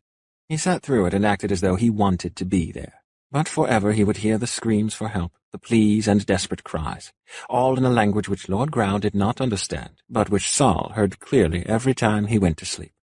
He stood up again. There is a case on the table, large, square, and covered and lined in velvet. It contains all my inks, and I wanted to show you how they worked. Very well. Sal retrieved the case and brought it to the table. He flipped it open, revealing 2 neat rows of small, fat bottles of dark blue glass. Around the middle of each was a band of silver. He carefully picked one up and pressed it into Ia's hands. Feel the band? Yes. Hold it tight, then twist hard on the bottom half of the glass. Ia obeyed, and the bottle in his hand became 2. The one with the band, Sal said, and touched it, is just ink. The other one— Aachen, Ia whispered. Sal nodded, then rolled his eyes at himself. Yes. He took the bottle back and reassembled and replaced it. Taking Ia's hand, he guided it over each of the 14 bundles. 5 yellow, 2 orange, 2 red, 1 white, and the rest are green, to be used if I must because such weak Aachen will not affect me visibly. He left unsaid that green was only weak to someone well and truly addicted, someone who used yellow as though it were nothing. At least he'd never had to progress to orange. That was a fate he would leave to his brothers. He wanted no part of it. Hopefully I won't need this for anything other than ink. Returning the case to the desk, Sal wandered back to the window. Outside, the crowd had calmed again, but eager tension was still thick in the air. Another week, and the bloodshed would begin. Would you like to go downstairs for dinner or remain up here? Ia shrugged. I suppose I should go downstairs, yes, but— Why not stay up here? Too much at once will not help anything. I doubt much will be occurring tonight. I'll poke around and make our excuses, and we can dine up here. Don't drink too much wine. I'll be back in a short while. Sal slipped out of the room, absently smoothing his hair down. He severely disliked Korean courtwear. There were so many layers and folds. At least he could get away with not wearing the hose that seemed all the rage. His own clothes were predominantly grey, with a green tunic stitched with the snowflakes of the Winter Princess, though not the same as those that made up the crest of the Cobalt General. Around him people milled. The halls of the palace were packed. In a few days everything would settle down, but for now there was little in the way of calm or quiet.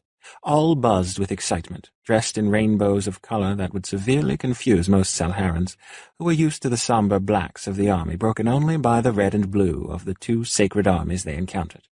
Women, noting his arrival, began to beckon him. They smiled in welcome and drew him into their fold, murmuring and chatting and feeding Saul all of the gossip and information he could want. Of course, the greatest rumor was that of the Scarlet. Scouts had apparently found all of the returning forces dead, killed by an Alusa scream. No one knew what had become of the wolf, whose body had been noticeably missing amongst the dead. That didn't keep them from making all manner of guesses, most of them bloody and in no small way vindictive. Sal shook his head, wondering how a man could excel at being so universally disliked. Didn't it make more sense to be a well-liked general? But the same could be said of all the generals.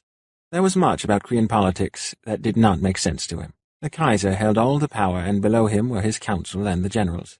There were some who said the generals would hold the power if not for the fact that the Kaiser had purposely chosen men who the people would never accept. The Kaiser was not a stupid man. Not entirely. Hail, is that Lord Grau, I see? Sal looked up. Hail, Burkhard. You are looking well? Burkhard smiled and grabbed Sal's hands, shaking them enthusiastically. And you, my friend, I'm glad you're back. It is good to be back, Sal said as he made his farewells to the women and led Burkhard away to a quieter corner. Tell me what I've missed. Life in the mountains is so very dull. Dull is something I should like to experience sometime. Burkhardt was large. At one point in time he had no doubt been as strong and muscular as so many Korean men were, but time had taken his strength. It had also taken his sword after his right hand had been too badly damaged to ever hold one again. Rather than despair, as would have been expected, however, Burkhardt had taken up the robes of a monk and given over to dwelling at the fringes of court life. Like Grau, he was eccentric enough to be tolerated, and as a wounded soldier he'd earned a degree of respect. "You've not missed much. The fun doesn't start until everyone is around to watch. What good is being a spectacle if there's no one about to see it? They say Helvig is finding it harder and harder to hold the Kaiser's attention." "She is getting on in years," Saul replied levelly. "General von Dresden is beautiful, but there are younger women nearly as beautiful and much more easily manipulated." Burkhardt bobbed his head in a quick nod. "Yes, but he's put himself in rather an awkward position by making his mistress a general. One cannot simply fire the leader of the Saffron. Anyway, they say she hasn't quite lost his attention yet." "He is likely to wake up dead if he tries to invite another woman into his bed. The Saffron General would never tolerate that." Burkhardt laughed. "Now there's a Colosseum battle I should like to see." Saul laughed with him. "I'm sure many would be right there with you." "Yes," Burkhardt agreed. "Speaking of the generals, they say Egon has not left his rooms since arriving." "Well, it is not as though he ever does much when he is out of them. That man is as invisible as the wolf is hard to miss." Burkhardt frowned, his good humor vanishing like the sun behind a cloud. "Yes, the wolf." "Presumed dead, yes?" Saul asked quietly. "Yes." Saul looked past Burkhardt's shoulder at the crowded room. People were smiling, laughing, joking, and playing, happy. There was no sign anywhere, save in Burkhardt's unhappy face, that one of the 4 generals was dead. He wondered if that would be his fate the day he finally died. Would anyone notice or care? General Saul de Vries was seldom seen on the battlefield. Most believed his position to be largely for show, something to keep the traitor's son out of trouble. What they didn't know wouldn't hurt them. "Is there no chance he lived?" Burkhardt shrugged. "It was a scream that did it. How does one survive that? Even the Alusa bastards themselves cannot escape it, which only goes to prove just how mad they all are. I was going to light a candle for him on the winter eve. Would you like to attend? I won't take much of your time." Saul nodded. No man, even the wolf, should be treated so ignominiously. "I will attend. It is the least the Lord General von Adolfwulf deserves. Why is there no ceremony being set for him?" "That is a question for the Kaiser, isn't it?" "I suppose it is," Saul replied quietly. "Perhaps he is awaiting proof of the general's demise. Did I mishear that someone had said his body was not among the fallen?" "There is that," Burkhardt conceded. "But still, it would take a miracle to survive a scream." Saul agreed, keeping his amusement to himself. Screams were not impossible to survive. The trick for which the eluser had been named was a spell that allowed the caster to trick his opponent for a certain length of time. That length varied according to skill and circumstances of the caster, as well as what exactly he wanted the victim to see. When the eluser focused all their ability together, they could do a great deal of damage. The worst of this was an illusion of death. All the power was focused by one person, who literally made everyone in the vicinity believe they had died. The illusion was real enough that everyone died, including the caster and all the men whose power he'd drawn. The spell's only giveaway was the strange, thin cry made by the caster, which was brought on by the agony of the spell. It was the Koreans who had first dubbed it a scream of death. Scream had stuck. A Salharan could survive it if he had enough warning and sufficient arcane in his system. The only other ones who survived were those who were unconscious before the scream was cast. According to Taun, Nameless had likely survived, no doubt having burned off all his arcane to do so. Saul doubted von Adolfwulf had been unconscious in the middle of a battle. Where was Taun, anyway? It shouldn't be taking him this long to find a lone arcaneless soldier in Korean land. If he didn't move it, Nameless would die from the elements. How hard could it really be, especially for Taun? Saul could not wait to be rid of him. If it cost him his own place, he would ensure Taun never became a star in the sky. Not that he believed either of them stood a chance, but for his sister he would make triply sure. "Is there anything of interest going on tonight?" "Only the usual antics at supper," Burkhardt said. "The last of the soldiers arrived today, so tomorrow will be the solemn feast. But tonight everyone plans to get drunk and start the room shuffling." He winked. "I'm sure you'll get quite a few offers, my Lord Grau. Are you going to disappoint the ladies again this year? Saul laughed. Unfortunately, I must. My cousin is in no condition to be left alone. His eyes were ruined in a hunting accident, and it is hard for him to learn to live in the dark. I see, Burkhardt said. Well, bring him out sometime, and we'll do what we can to make things more bearable. Until later, my friend, I must be off. Farewell, Saul called after him.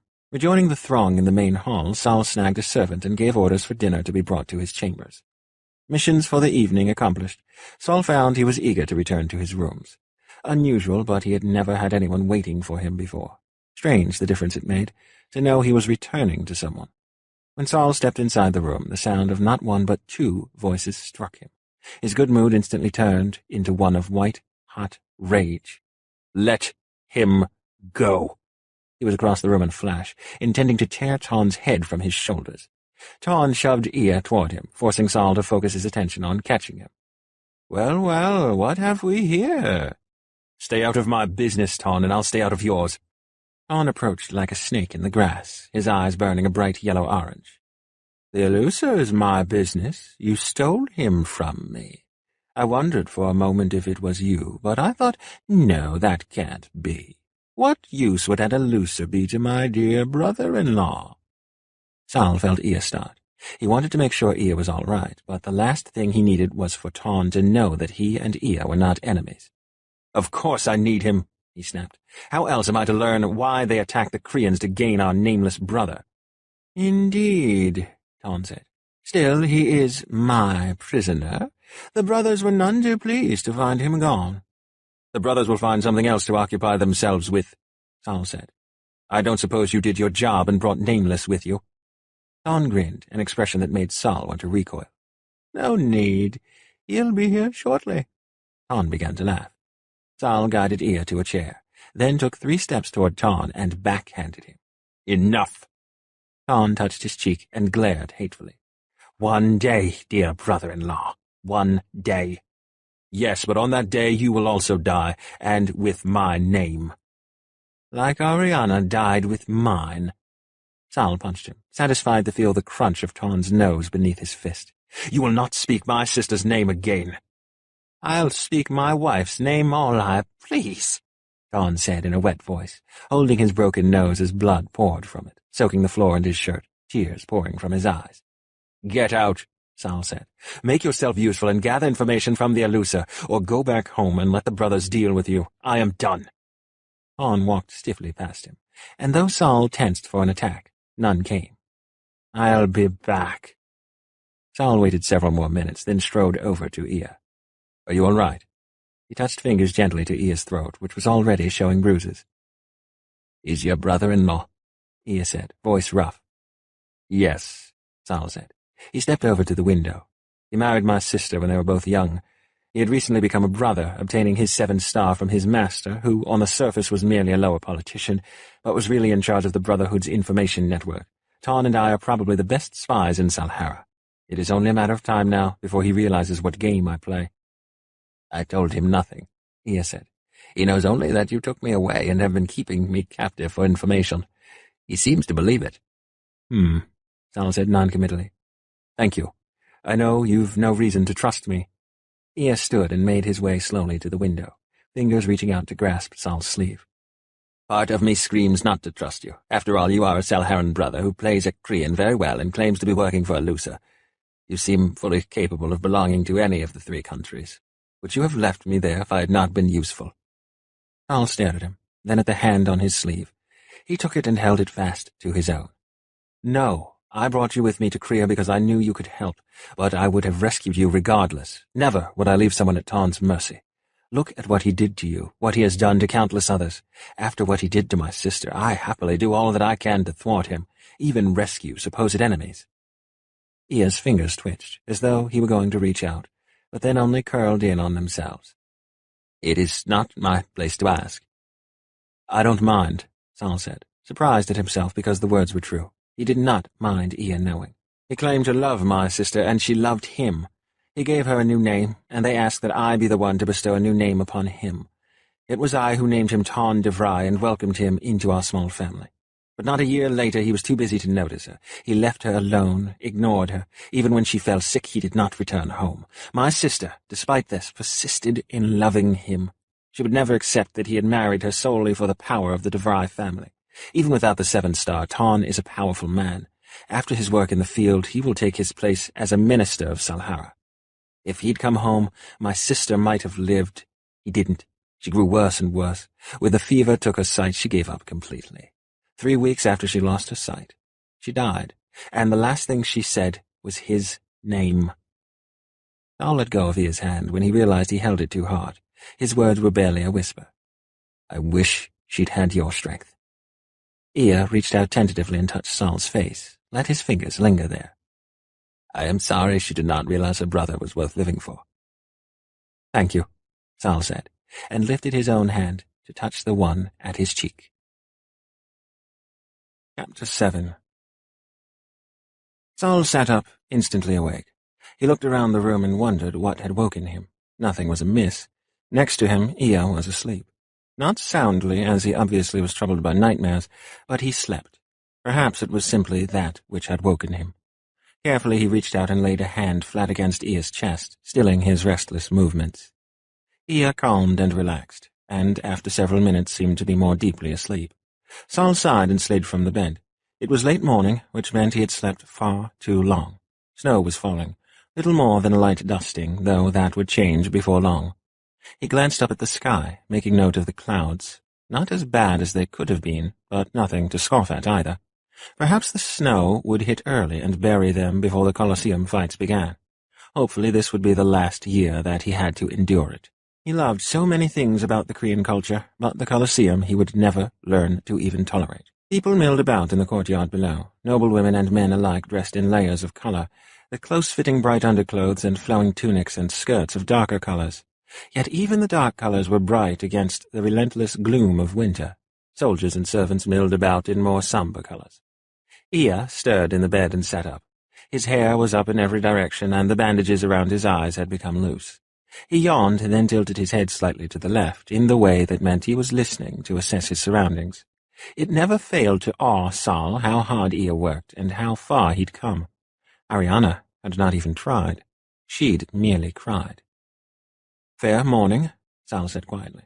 Ia yawned again. Fair morning. As you're awake, I shall go fetch breakfast. This time of day it's easier than waiting for breakfast to come to us. So saying, he took his leave, heading downstairs where the palace was already bustling with activity. He nodded to a servant who was already looking hassled and dodged 2 more as they fought to keep their trays and other burdens balanced while they worked around each other. Fair morning, Burkhardt, he greeted as he entered the kitchens. Fancy meeting you here. Burkhardt laughed around a bite of bread smothered in cheese. The same to you, Lord Grau. How does the morning find you? Rested. I always detest returning to my estate in the spring because it is nowhere near as wickedly comfortable as the winter palace. Wicked indeed, Burkhardt said with a snort. You're about the only one who doesn't get up to wickedness. Saul laughed and snitched a tray, then began to pile it with food from the trays that had been readied to be carried out to refill the buffet in the main dining hall. He nibbled on a piece of soft white cheese as he fetched tea and cups. Don't tell me you're truly a man of the cloth now, Burkhardt. Don't be ridiculous. It's just that I know how to be circumspect. These young ones run around naked between rooms, I swear it. There's not even any sport to it nowadays. You're just old-fashioned, Burkhardt. Should find a young miss to show you the modern ways. Burkhardt bit viciously into his bread. These modern ways are more likely to kill a man than war. Give me mind tricks and pollution any day. Saul nipped a bit of sausage and said nothing. They're saying we'll have nearly 1,000 for the fights. That's an impressive number. Normally the Colosseum kept the numbers to about 700, as most prisoners simply didn't live long enough to reach the Colosseum. The majority died from neglect, abuse or illness, and others from suicide. Saul suddenly did not feel so hungry. Is there a special occasion? Burkhardt shrugged his wide, bony shoulders. Not that I'm aware of. He paused to tear into a sausage. Saul nodded and lifted his finished tray. You're going to offend the servants, Lord Grau, if you keep doing that yourself. I'm just a country bumpkin, Saul said with a smile. I'm not used to all the laziness of the palace, as hard as I try to adjust. I see. Burkhardt chewed his sausage slowly and downed it with a swallow of water. I'm sure the ladies would love to teach you. Saul looked at him. If I didn't know any better, Burkhard, I would swear you're trying to push me toward the women. Well, it's true there's one that's asked me to make a concerted effort on her behalf. No, Saul said, stifling a groan. Forget it, I'm not interested. And as I said before, this season I've my cousin to take care of. What sort of man leaves a relative in need to go sneaking into a lady's bedchamber? Wouldn't say lady, exactly, Burkhard muttered. Then he nodded. Very well, I'll let her know you're already taken. He winked. Though I thought even in the country they frowned upon being with one's cousin. Saul rolled his eyes and turned to leave. Burkhard's laughter followed him out. From the kitchens he turned right to go down the smaller corridors, avoiding the more populated main hallways, but even there people bustled about, though they were mostly servants. Nearly colliding with two particularly harried servants, he still managed to make it to the stairs successfully. Halfway up, however, he couldn't avoid a young nobleman running as if his nether regions were on fire, sending the tray flying and Saul tumbling, rolling back down the stairs. Silence fell, then exploded again as he was barraged with apologies from the noble and servants, who had appeared at the noise, asking if he was all right. Saul started to reply, but stopped at the last moment. He went cold. He'd almost answered in Salharan. What was wrong with him? Well, doubtless it didn't help. His head felt as if he'd overdosed on red arkin and alcohol, and been woken up at roll call the next morning. "I'm fine," he managed, letting the young man pick him up and brush him off. "I'm so sorry," the young man exclaimed. "I was running late. Are you all right, my lord?" I'm fine, Saul reassured gruffly. He turned to the anxious-looking servants. "Would you see that breakfast is brought to my room, for two, please?" "At once, Lord Grau." 3 servants dashed away. Saul shook his head, then thought better of it. He was too old to be falling down staircases. "If you will pardon me, lad, I think I should like to try the stairs again." The man smiled sheepishly. "I'll be sure to stay off them until you've reached the top, my lord." "Thank you," Saul said, and smiled briefly. Barely had he started to climb, however, then a frenzy erupted from the main courtyard. "Tits of the Winter Princess!" Saul swore. "What's going on now?" He shoved past the crowd that had appeared seemingly from nowhere, gaining some height by climbing up on the edge of the marble stairs leading from the palace proper to the main courtyard. "By the summer princess!" he barely remembered to say, instead of his own exclamations. No wonder Taun laughed. Riding in as though he owned the place, head held high and black cloak a blot of darkness against the bright nobles, was the wolf of Krea himself. What he felt or thought was impossible to gauge. Saul shook his head and looked again. It wasn't the knock of his head against stairs and floor. The Scarlet General was well and truly alive. Ea had been right. If anyone could survive a scream, it would be the wolf. However, it wasn't upon the general his eyes lingered. It was the man riding with him. Pale hair, eyes bright yellow even at a distance, and the scowl that never seemed to leave his face. The nameless brother of the 7 Star. General von Adelwulf dismounted, sneering as the people jammed in the courtyard backed away. "How nice to see my people missed me," he said, then threw his head back and laughed. "Von Adelwulf!" A voice cut through the noise from high above, killing it. Saul looked up, just barely able to see Kaiser Benno on the balcony above. His hair was grey, though he was only in his mid-40s, but his eyes were as sharp as they'd been when he was a young man who had never missed his mark when hunting. Rumours whispered that lately he preferred the blood of the Colosseum to that of the hunt. Perhaps that was why the numbers were so much higher this year. "Kaiser," von Adelwulf replied, and held his right hand, curled in a fist, to his left shoulder in a salute. "You're alive." "So it would seem." They spoke levelly, politely, and the general accorded the Kaiser every measure of respect, but only a fool would miss the fine tension resting just below the surface. He was a man famed for his 20 years of service, 10 of them as the Scarlet General, though all had rallied against a man of 26 being given such a position. Still he had held it, flourished, and defended the Regenbogen better than anyone. Yet no one had mourned when he'd been thought dead. No one was happy to see him returned to life. Why? The question itched at Saul. It mattered not at all to his mission, but still the question burned. Why did a man fight for a country that hated him? A Kaiser who hated him? For what reason would a Kaiser keep a man he was rumored to despise so close? Give him power? Why not simply kill him? The silence stretched a second too long. Then the Kaiser's voice boomed out, "Welcome our Scarlet General home." The courtyard flooded with cheers and welcomes, but the enthusiasm was stale. Saul could see von Adelwulf was laughing. He turned and grasped the Nameless, who had been sitting silently in the saddle. Whatever he said, Saul could not make it out, but it infuriated the Nameless. Von Adelwulf dragged him from the saddle, nearly letting the Nameless hit the ground and laughing harder at what were probably curses being hurled up at him. Not that making him angry was hard to do, Saul recalled. The crowd parted to let the general and his prisoner, for it was obvious that the Nameless could be nothing else, pass by. His wrists were bound tightly together in front of him, and he stumbled as von Adelwulf dragged him along. He finally fell as he climbed the stairs. Saul started to help him, then froze, realizing his near error. A Korean civilian would never do such a thing. Von Adelwulf spun around and stooped, hauling the Nameless back up. His voice just barely reached Saul's ears as he spoke to the prisoner. "Come, Berat, we do not want to keep the Emperor waiting." "Yes, we do," was the muttered reply, and then the pair was gone. The courtyard once more was overwhelmed by the sound of too many voices speaking at once, but emptied quickly as the witnesses fled to share their exciting news with those who had decided to sleep late or eat breakfast. Saul barely noticed. His mind replayed what he'd heard over and over again. The Nameless had a name, a Korean name. He'd allowed someone to name him, and it was pretty obvious who had done it. Why in the stars had he allowed the wolf to give him a name? Saul felt sick just thinking about it. At least all his names had been given by people he cared about. The Elusa who had rescued him and were his contacts there. His sister had helped him develop Lord Grau, and his parents had given him his first and dearest name, the one he wished he fit. But to give someone like the general that much power, Saul thought he would have rather died. He shook his head, storing the thoughts away for later.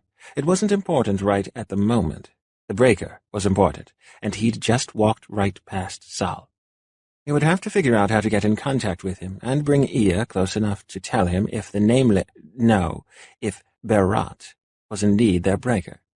Head hurting, both from his fall and all the problems suddenly thrown at him, Saul turned and went back to his room.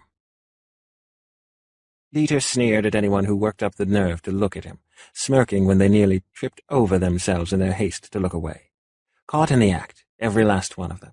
He hadn't expected anything less where he was concerned, but the bastards could be wearing some acknowledgement of the loss of his men. They weren't hated. They deserved some measure of respect. Sometimes. Dieter killed the thought before it could blossom and hauled Berat forward, resting a hand on his shoulder nearly hard enough to bruise. "You'd do well to trust me when I say you'll be better served by keeping your mouth shut. No one here will be as kind to you as I've been." "Kind," Berat repeated. "I wasn't aware such a word existed in Korean." "You should be," Dieter replied. "You speak it well enough, especially for filthy Zelharan." Berat glared. Fine talk from someone who only speaks his own language. Dieter laughed, and then they were stepping through the heavy doors into the Kaiser's private chambers. Lord General, the Kaiser greeted. On his left was a slender woman in a deep blue skirt and undershirt overlaid with a dark yellow tunic. Her hair was pulled loosely back, falling softly around her face in a style clearly reminiscent of the statues of the Summer Princess. A stylized sunburst was embroidered with orange thread across the front of her tunic. On his right were two men. One was nearly as large as Dieter, with light brown hair and sharp, narrow blue eyes. He wore dark green with a lighter shade for his tunic, the ivy crest of the Spring Prince stitched in palest green across his chest. The man beside him was dressed in grey and blue, the intricate snowflakes of the Winter Princess across the front of his tunic. His comrades in arms. Dieter managed not to laugh. He threw Berat to the ground and bent over in a bow, fist over his heart. "Kaiser, I apologize for my late arrival." From what I hear, Lord General, there was a great deal for which you must apologize. Away from his people, the Kaiser's hatred was clear in his voice, and the cold way he regarded Dieter. First explain why you're dragging around this sad-looking mongrel. Talharan, yes? Did he have a traitorous whore for a mother? He almost looks elusive. Dieter didn't let his surprise register. "I wouldn't know, Kaiser. This is the man responsible for killing my men. He is my prisoner." "No, I don't think he is." The Kaiser motioned Helvig forward. She was moving almost before he'd finished the gesture. "Take the prisoner and whatever else he has. Lord General, you are suspended until we can determine your level of responsibility in the events that cost me nearly the whole of my Scarlet Army." The sound of steel against leather was shockingly loud as Dieter drew his sword. 3 more swords were drawn, and 3 generals faced down one. Dieter stepped forward, in front of Berat. "Back away, bitch," And the rest of you, do you think you stand a chance against me? Sheep to kill a wolf." He laughed. "I think not. The prisoner is mine. You cannot touch anything of mine until I am dead." "That can be arranged," Heilvig hissed, bringing her sword up in a quick arc. It was blocked almost without effort by Dieter, who knocked it away and then grabbed her by the throat of her tunic. "Whores belong in the bedroom," he snarled, and sent her stumbling back, then turned to face the remaining two. "Cease. Do you really need to do his work for him?" "You are treading thin ice, General." Despite his tone, however, the Kaiser did not appear troubled. "It's been breaking beneath me for 20 years, Dieter said. He sheathed his sword. "The prisoner is mine." His fingers lingered on the hilt of his sword. "It will be mine, even when I'm dead." The Kaiser looked at him hatefully. "Get out. You're suspended until further notice. Be grateful, Lord General, that I don't simply kill you outright." Dieter said nothing, merely picked Berat up and strode from the room, his dark cape whirling around him like an angry shadow. Silence fell wherever he walked, only to burst into noise once he was gone. Some things never changed. He stifled a sigh as he finally reached his rooms, which he was glad to see had been prepared for him. Recently, but prepared all the same. The servants at least knew what they were doing. "So your own king hates you." Berat threw his head back and laughed. My, how interesting." Dieter threw him to the floor. Berat continued to laugh. "Not returning a hero, and suspended." "Be grateful," Dieter said. "That I fought to keep you." "Why should I?" Berat asked, sitting up as best he was able. "When are you going to untie me?" "When you shut your mouth," Dieter snapped. Ignoring him, he moved across the room to his wardrobe. A large hook was affixed to the wall beside it, sturdy enough that it held his cloak with no complaint. His room was simple. The rugs scattered across the floor were all black. So too the hangings over the wall and the bedcovers. Even the bed itself was carved from a dark wood, blackish red in the light of the fire and the 3 lamps. The only spot of color was the banner on the wall, red with the triad of leaves of the autumn print stitched in a blazon of orange, red, and gold. Hanging his cloak up, Dieter sat to remove his high boots and threw his sword on the bed, then strode through the archway just past the wardrobe into the private bathing room. If he'd earned nothing else in all his years of service, he'd earned the right to his own bath.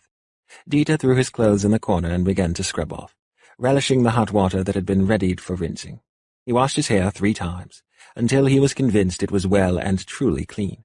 Next he moved to the bath in the middle of the room and slid into the near scalding water, permitting himself to close his eyes for a brief second. He opened them again and stared up at the ceiling, striving not to linger too long on any one thought.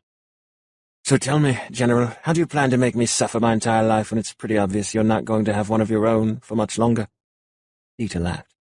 "By leaving you here to survive without me. If you think I am brutal, Berat, wait until I am dead. Now leave me in peace." "Untie me." "When I'm done." They glared at each other. Dieter hefted himself out of the tub and strode back into his room. He pulled a dagger from within his wardrobe. Turning back around, he sliced the ropes binding Berat's wrists, then picked him up and hauled him to the bath, throwing him in. He slid back into the water, laughing as Berat struggled up and out. "I hate you," Berat spat. "Do you think I care?" Dieter said. "Hate matters little to me.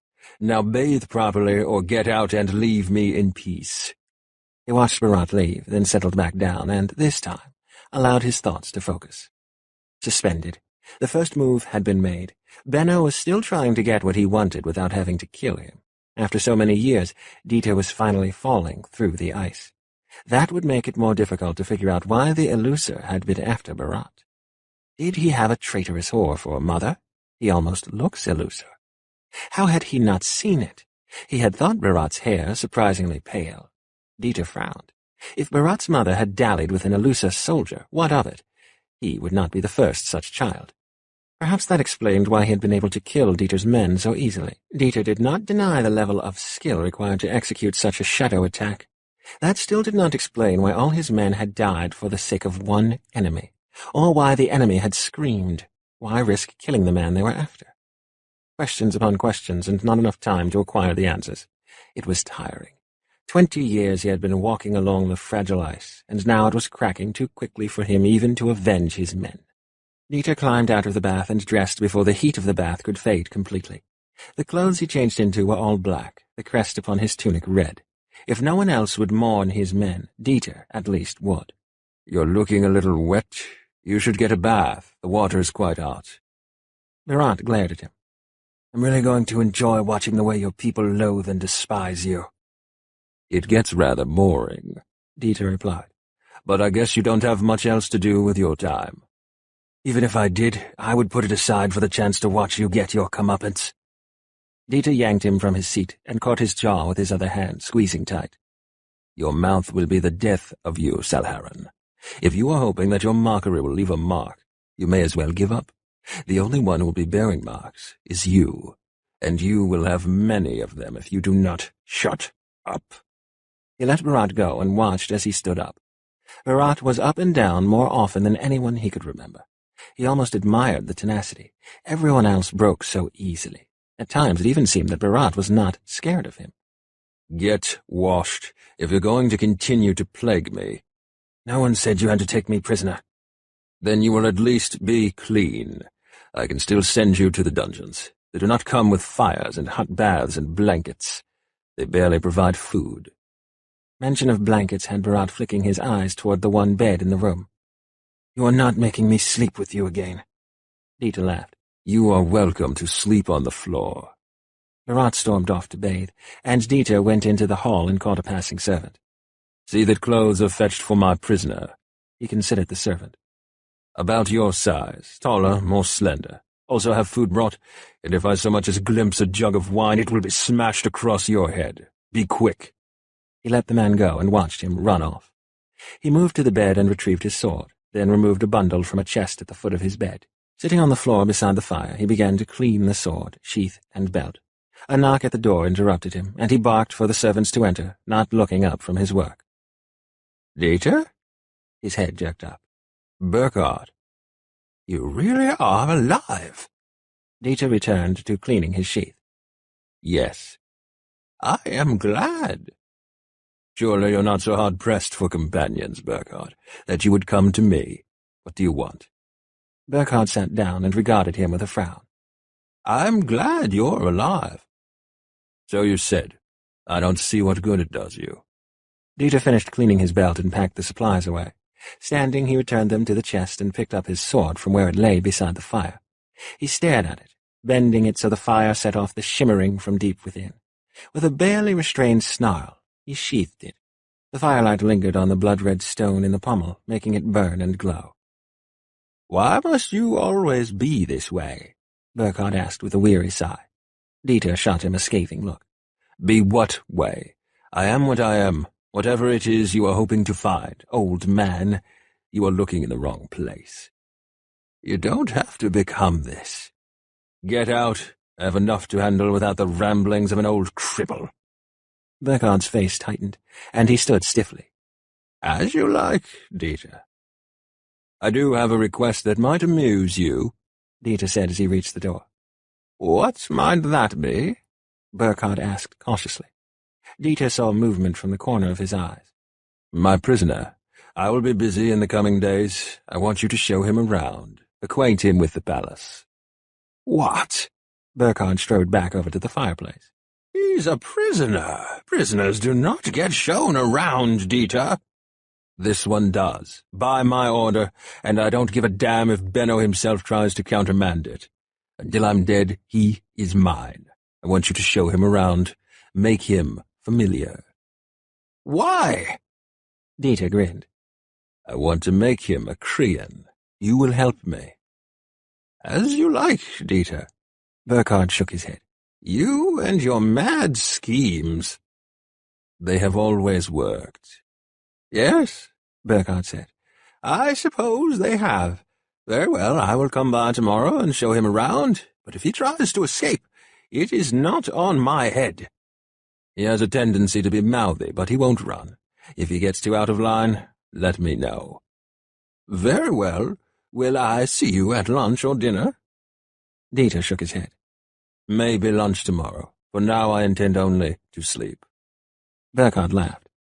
"Until tomorrow, then." He sketched a brief bow and left. "You want to make me Korean?" Bharat laughed. "I'll kill myself first." "No, you won't, Bharat." Dieter said it slowly, with emphasis, as if the name were precious, if not for the cold, mocking undertone. "Nor will you kill me. Should I die, you will still carry my name, won't you?" He laughed. There came a knock at the door, and he stalked to open it, startling the servants badly enough they nearly dropped their burdens. He saw Bharat run back into the bathing room, obviously chased there by modesty. Food was set up on a table tucked against the wall left of the fireplace. Dieter sat and began to help himself. The tea, when he poured it, was dark, strong and sweet, exactly as he liked it. Despite his efforts to stay awake and the revitalizing tea, Dieter felt his eyes grow heavy. Bharat, when he finally re-emerged in black breeches and a red tunic, much to Dieter's amusement, that nearly fit him, looked as tired as Dieter felt. His pale hair was wet and clung tightly to his head. He sat down with a thump at the table and began to eat without enthusiasm. "You're not going to make me Korean." "But you'll never be Salharan again, either. Best get used to this place, because you will never leave it." "After your king kills you, there will be little to keep me here." Dieter laughed. Bharat subsided into a sullen silence. When he finished eating, he shoved away from the table and crossed over to the bed. He climbed into the right side, glaring when Dieter smirked. "So, you decided against the floor, then?" "As you said, I've no interest in dying. Not until you take my name away and I see you broken." Dieter shrugged. "Then you may go wait with the rest of them and live a life of disappointment. No man will ever break me, least of all a filthy Salharan." "Yet you sleep with me." "There is an old story in Korea about two men, bitter, bitter enemies, and one day they found their fighting had driven them to the coldest parts of the country. They found an old house, and between them their cloaks were sufficient for warmth, but only if they shared. Neither wanted the other to die of cold, because then they would lose the privilege of killing the other. So they called a truce for one night.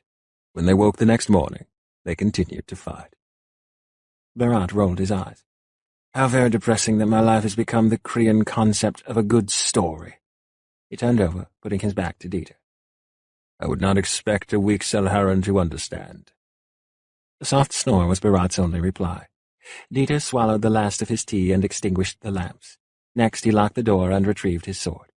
He climbed into bed, sword beside him, but as tired as he was, it was still some time before sleep finally claimed him. Chapter 8. "Esther, I have no idea what you're talking about." Esther folded her arms across her chest, her quite lovely chest, which was entirely too visible in her pale blue gown. Matthias frowned. "If you're going to lie, Prince, you had better find someone else to play the fool, because I know all your tricks." "Yes, that's rather annoying of you." Matthias grinned, grateful that his desk was between them. "But honestly, I swear it. I said no such thing. I probably just made a joke about it, and everyone blew it out of proportion." Esther turned away, tossing a last warning glare over her shoulder. "If you don't kill it, Matthias, you are going to find yourself doing without me entirely for the Yuletide ball." "Yes, Duchess?" Matthias shook his head as she left. "Stubborn girl. Your courtship leaves much to be desired," Callan said from where he'd been leaning against the wall. "Honestly, I think the frogs have us in enough trouble. Why do you always have to go enraging her further?" Matthias rolled his eyes. "I seriously doubt she's holding boyish pranks against us. She wouldn't take me seriously if I were nice." "Clearly you know even less about women than I thought. I don't think she's taking you seriously now, but I forget you see things very selectively where she's concerned." Callan pushed off the wall and strode over to the desk. "Flowers will get you a lot further than whatever it is you're doing now. You could have tried asking her to be the grand lady." "No," Matthias replied slowly, as if he were speaking to a simpleton. "Flowers would be thrown back at me and the water dumped over my head to finish. If I'd asked, she could have said no." "She's saying no anyway," Callan pointed out. Matthias grinned. "Yes, but her weakness is duty. By the time of the ball she'll feel obligated. She'll ignore me for the first hour or two, but she always caves. Just watch. I might not know women much, but I know Esther." "It's your neck." Callan said, and dropped the matter. He strolled to the door and locked it, then locked the door to the adjoining room. "So, what news do you have for me? Something of interest, I hope?" "Interesting indeed," Callan said. He stood in front of the desk and crossed his arms. He was a stark contrast to the prince. Where Matthias was handsome, Callan was severe, with hard lines and dark hair and eyes. Spiegel sent a missive to his border contacts. Matthias's brows went up, and he set the papers he'd been perusing aside. He began to toy idly with a letter opener. "He's not been heard from for a while." Callan shrugged. "I'm sure he plays a delicate game, if he is indeed Selharan. It still unsettles me to work with a man I've never seen, but he has never once given me reason to doubt him." "What has your Spiegel to say?" "That he has found the breaker." Matthias dropped the letter opener. "What?" Callan repeated himself. "He says he is working on bringing him to us, but it will take time." "Where are they?" "He didn't say. And there's something else." "What?" "Spiegel says he's got an eluser with him. Do you want to guess who?" Matthias was silent a moment, then drew a sharp breath as realization dawned. There was only one reason Callan would make such a production of the matter. "Yeah." "Right the first time," Callan said with a smile. "So it looks like there will be someone to help Esther kill you at Yuletide after all." Instead of laughing, however, Matthias frowned. He picked the letter opener up again. It was silver and imprinted with the king's eye, the royal crest. "How can an eluser hide undetected in Kria? Even for Ea, that would be impossible." Callan shrugged. "Spiegel does not give me details, for it is details which get people killed. Obviously, they are managing." Matthias was not convinced. "I do not like trusting the fate of my country to a man who, by all rights, should be our enemy." "We should be grateful he is not, and stop questioning. Too many questions lead to unhappy answers." "If we ask too few, we will learn the answers we need too late." Matthias's face clouded as he thought of his brother, alone and cold below the ground, dead in all but fact and little more than a power source. If Matthias had only pressed harder, perhaps Benji would not have been lost. "We did the best we could," Callan said softly. His expression matched Matthias's. "It was Benji's choice. All we can do is keep our promise. Be grateful at least that your father knew it had to end. Think of where we would be if it was only us." Matthias nodded stiffly. "And Spiegel aside, we have always needed the enemy to save us." "That doesn't mean I have to like it." Matthias rubbed his forehead. "Though I shall probably have to turn to my enemies for help after the breaking as well." Callan shrugged. "I think everyone would agree that at some point the enmity has to end. Shouldn't peace be our ultimate goal?" "Yes, Duke," Matthias smiled. "You have made your point." He turned to look out the window at the falling snow. "Send men to all the border crossings. When Spiegel crosses, I want him escorted here with all due haste." "Yes, Highness," Callan responded. "I suppose we should be getting on with business, then." Matthias made a face and stood. "They'll come and find us, else." He grabbed his jacket from the back of the chair and slid it on, smoothing down the dark blue fabric and fastening the silver clasps running down the front. Adjusting the silver-trimmed cuffs, Matthias combed his fingers through his hair and slowly limped around the desk to join Callan. "Cold getting to you?" Callan asked idly. "Yes," Matthias said. He grimaced at his leg, but said nothing more. Boys' games, climbing what they should not have been climbing, stupid dare, a stupid cliff. The only intelligent thing he'd done that day had been managing to break the worst of his fall, and that had been dumb luck. It had saved his life, but not his leg. Esther had flayed him alive for well over an hour, and been mad at him all day. She'd ignored all of them, even Ea, for a solid week. After that, they'd stopped playing games. Callan had begun to move toward the road that was even now leading him to become the Minister of the Treasury. Ea, only a few years after the incident, had surrendered his title to join the army.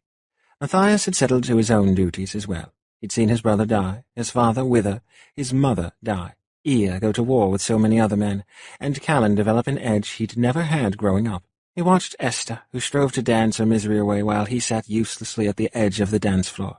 If inviting the enemy in was what it took to put everything back the way it should be, then he would do so. "We can't tell Esther, can we?" Matthias asked. The question was rhetorical, but Callan answered anyway. He looked bored as they walked, picking imaginary lint from his jacket. Any who saw them would assume the prince and his closest friend were discussing the tedious things which royalty must discuss. "Now, do you want to see what would happen to her should something go awry? Her burdens are enough. Better to think Ea quite likely dead than to tell her he is alive, only to have to break the bad news a second time." I hope he's all right. Callan shrugged, but his dark grey eyes revealed his worry. It's Ia. That bastard always had uncanny luck. You remember the time we ran off to the lake? Yes, Matthias laughed. Father sent the guard to find us, and we all got dragged home half naked and soaking wet, and Ia was there in his bedroom, perfectly dry and looking as though he and his damnable book hadn't moved all night. He never did tell us how he did it. Callan grinned. Exactly, so there's no reason to worry. Leave it to Ia to wind up crossing paths with Spiegel. Uncanny luck. You do have a point. Matthias smiled, but it faded as they reached the Hall of Ministry. Whereas most of the palace was decorated in soft, welcoming colors with brightly colored glass or paintings, the Hall of Ministry was a study in stone. The walls and furnishings were in shades of browns and creams accented with gold. Austere paintings of past kings and ministers were the only decoration. Unfortunately, the current ministers thought they must be as austere and unchanging as the decor.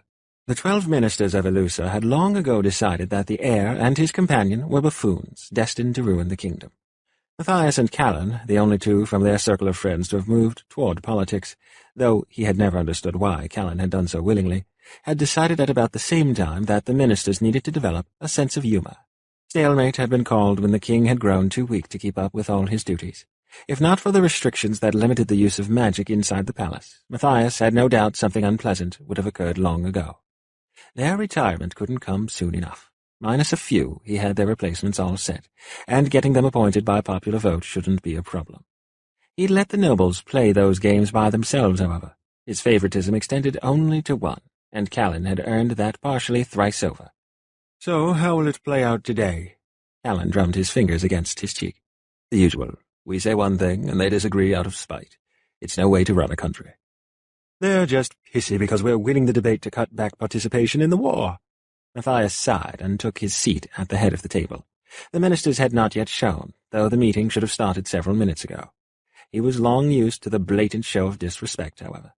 That was all right.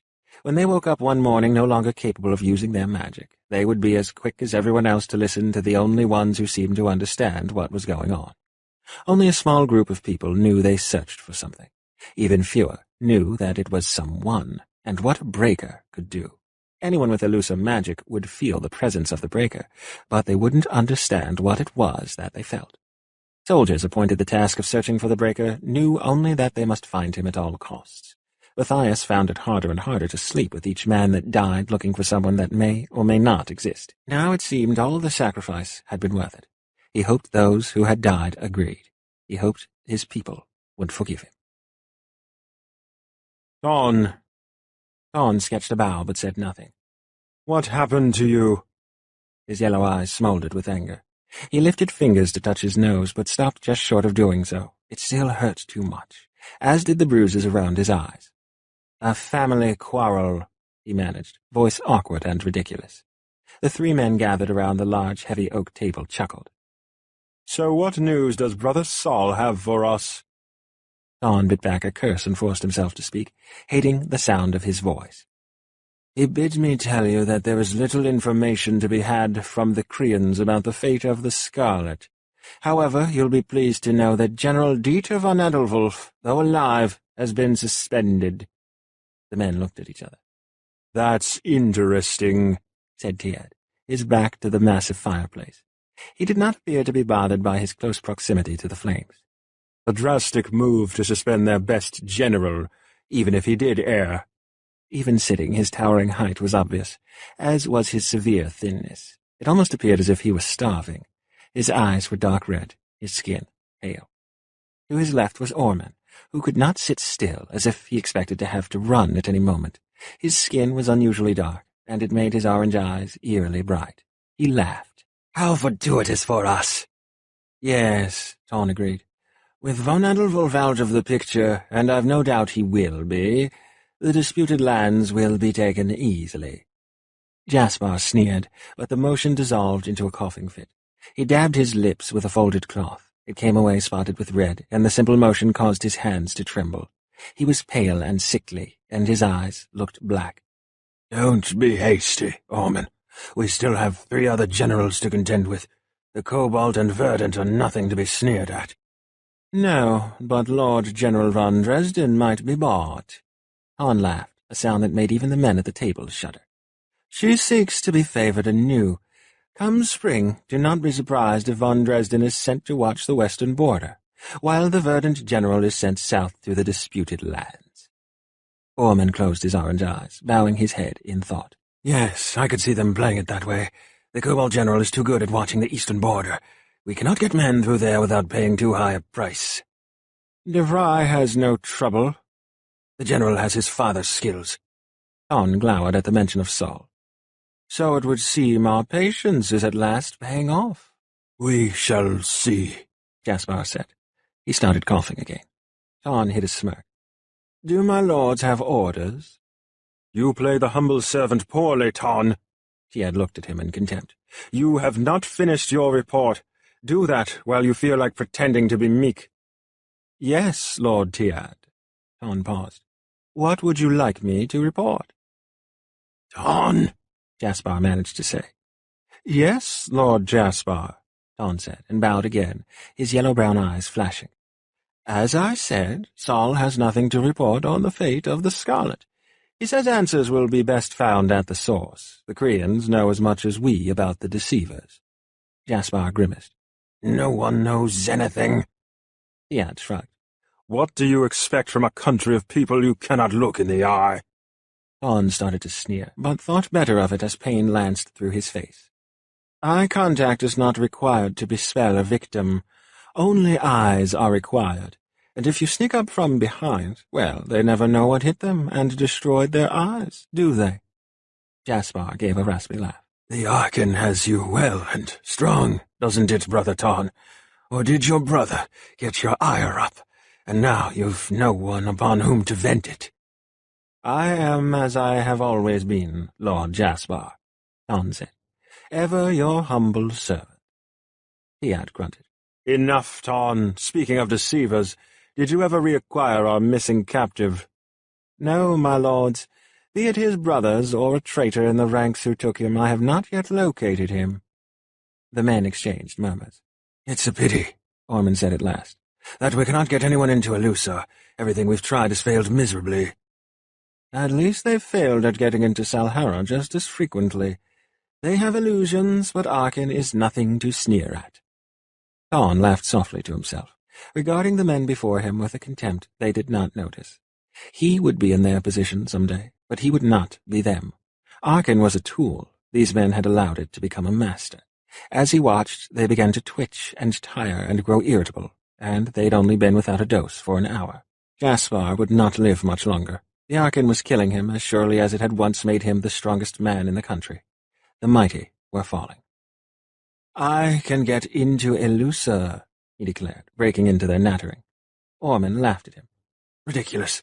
Even with cleansers, one look at your eyes would give you away. Arkin stains, Ton, especially when you go too far, which you have done. Am I not a de Vrij? Thon asked, baring his teeth. I've more skills than magic. Let me try. At worst, I die. You're too valuable to lose, Ton, Tiad laughed. But you are de Vrij, that's true. The equal of your brother, easily, though you could stand to learn a thing or two about obedience from him. Obedience is for those who cannot think for themselves. I do what my brothers need. There is no cause for complaint. Jaspar waved him off. Begone. If you want to tackle the Elusa, go ahead. But you are wasting your time and skill. Such foolishness will not get you the positions I know you are angling for, Ton. I am not dead yet, and age has not made me stupid, nor do 34 years make you wise. Perhaps, Ton said. My lords. He gave a brief bow, then turned on his heel and departed. The hallway was dark. Few torches lit the western wing of the palace. The myriad guests preferred their identities be as hard to discern as possible. Ton blended easily into the wavering shadows cast by the flickering torchlight. The faintest shreds of whispering voices reached his ears, but he brushed them aside. His finger hovered just in front of his nose, eyes flashing bright yellow before settling to smoldering amber. He remembered the pain and all the blood. Even now it hurt every time the wind rose up. Saul. Bastard, he hissed. He should have been on his guard. Well, he'd have the last laugh. Saul was up to something. The bastard was always up to something. Absurdly accurate, the things said about devise and scheming, and the man was far too cozy in his Krian skin to be trusted. Next, he'd be using a sword. However, Sol was the least of his concerns at the moment. Elusor was his destination now. They were the only problem still remaining. By next winter the Krians would be finished, ruined from the inside out, unless von Edelwulf managed to survive. Thorn smirked, recalling all that he had overheard. Unlikely. The Scarlet General would be dead in a matter of weeks, if not days. Salhara had been trying to kill him for more than a decade with no success.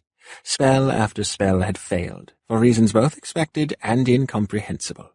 It little mattered now, however, for his own Kaiser was arranging his death.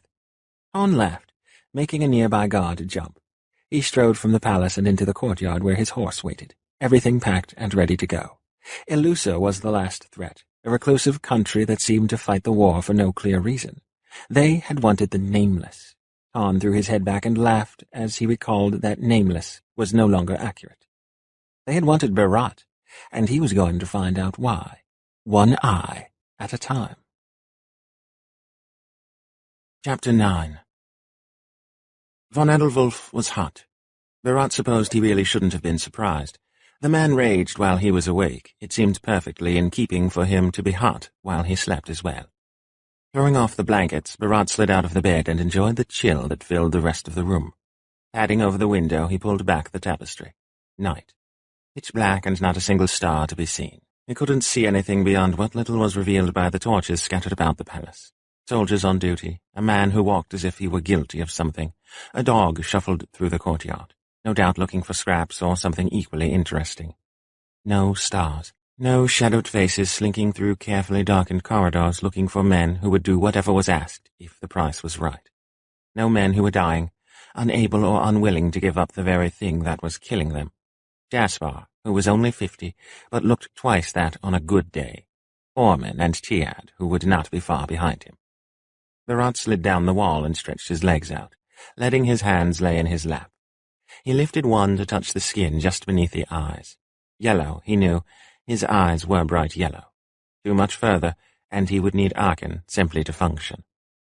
He curled his hands into fists.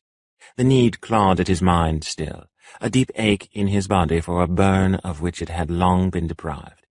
Better than anything alcohol could do, and sweeter than the finest dessert. It was said that after a point even sex became bland alongside it. The need was fighting a losing battle, however, because in the heart of Kriya he was as likely to find Arkan as he was another Salharan. He felt empty without it, as if some piece of him had been cut away. A voice whispered that it was a dead limb best lost, but Berat shoved the words ruthlessly aside. Without Arkan he was nothing, no longer a soldier, no longer a brother, and, with his name given by an enemy, no longer truly Salharan. Did he have a traitorous whore for a mother? He almost looks Elusor. Berat snorted at the thought. Absurd. He'd purposely forgotten most of his childhood, but he remembered the village.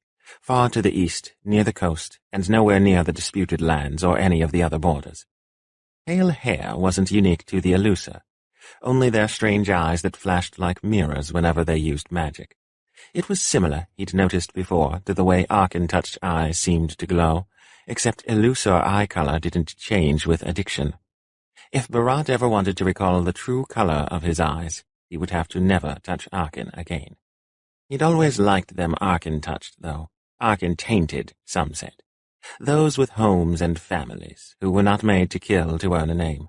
Berat drew one leg up against his chest and propped his chin on it. The room grew uncomfortably cold as his overheated body finally cooled. Berat didn't move. Von Edelwulf planned to leave him there to rot. It sounded much like something the brothers would have done, except for the part where the brothers would have had him screaming in pain as well, which left him to wonder what von Edelwulf was plotting. Stars above, why hadn't he just stayed in the village? Because he hadn't wanted to be nameless. He'd begged and pleaded and worked until his hands had bled, hoping to earn a name. It had taken him a year to reach the capital. He had joined the army because they would give him clothes, food, and a place to live, but not a name. 4 other nameless he'd known then. They were all dead now, 2 from the war. He was starting to shiver, despite the thick tapestry, though could it be called that when it was only black with no decoration or ornamentation? A steady draft slunk into the room and chilled everything it touched. Stars, how did the Krians endure this year after year? The gloom was enough to drive a man insane if the cold didn't simply kill him first. Only Krians would consider this home. Surely the Alusa didn't have it this bad. On the bright side, if things got too unbearable, he could simply go outside and freeze to death. It probably wouldn't take long. Virata looked murderously toward the bed. That wouldn't be an option until he was nameless again, however. He'd spent his whole life trying to obtain a name. He killed that thought before it grew strong enough to send him plummeting back into the misery that had gotten him there in the first place. Reluctantly, he stood. Freezing to death was an option for the future, not the present. Grimacing at von Edelwulf's back, Barat slid back under blankets that were now invitingly warm. "Were you debating between attacking me and jumping out the window?" Barat started and immediately resented von Edelwulf for it. "Neither. Were you hoping for an excuse to beat me again?" "I was hoping to sleep a night without interruption."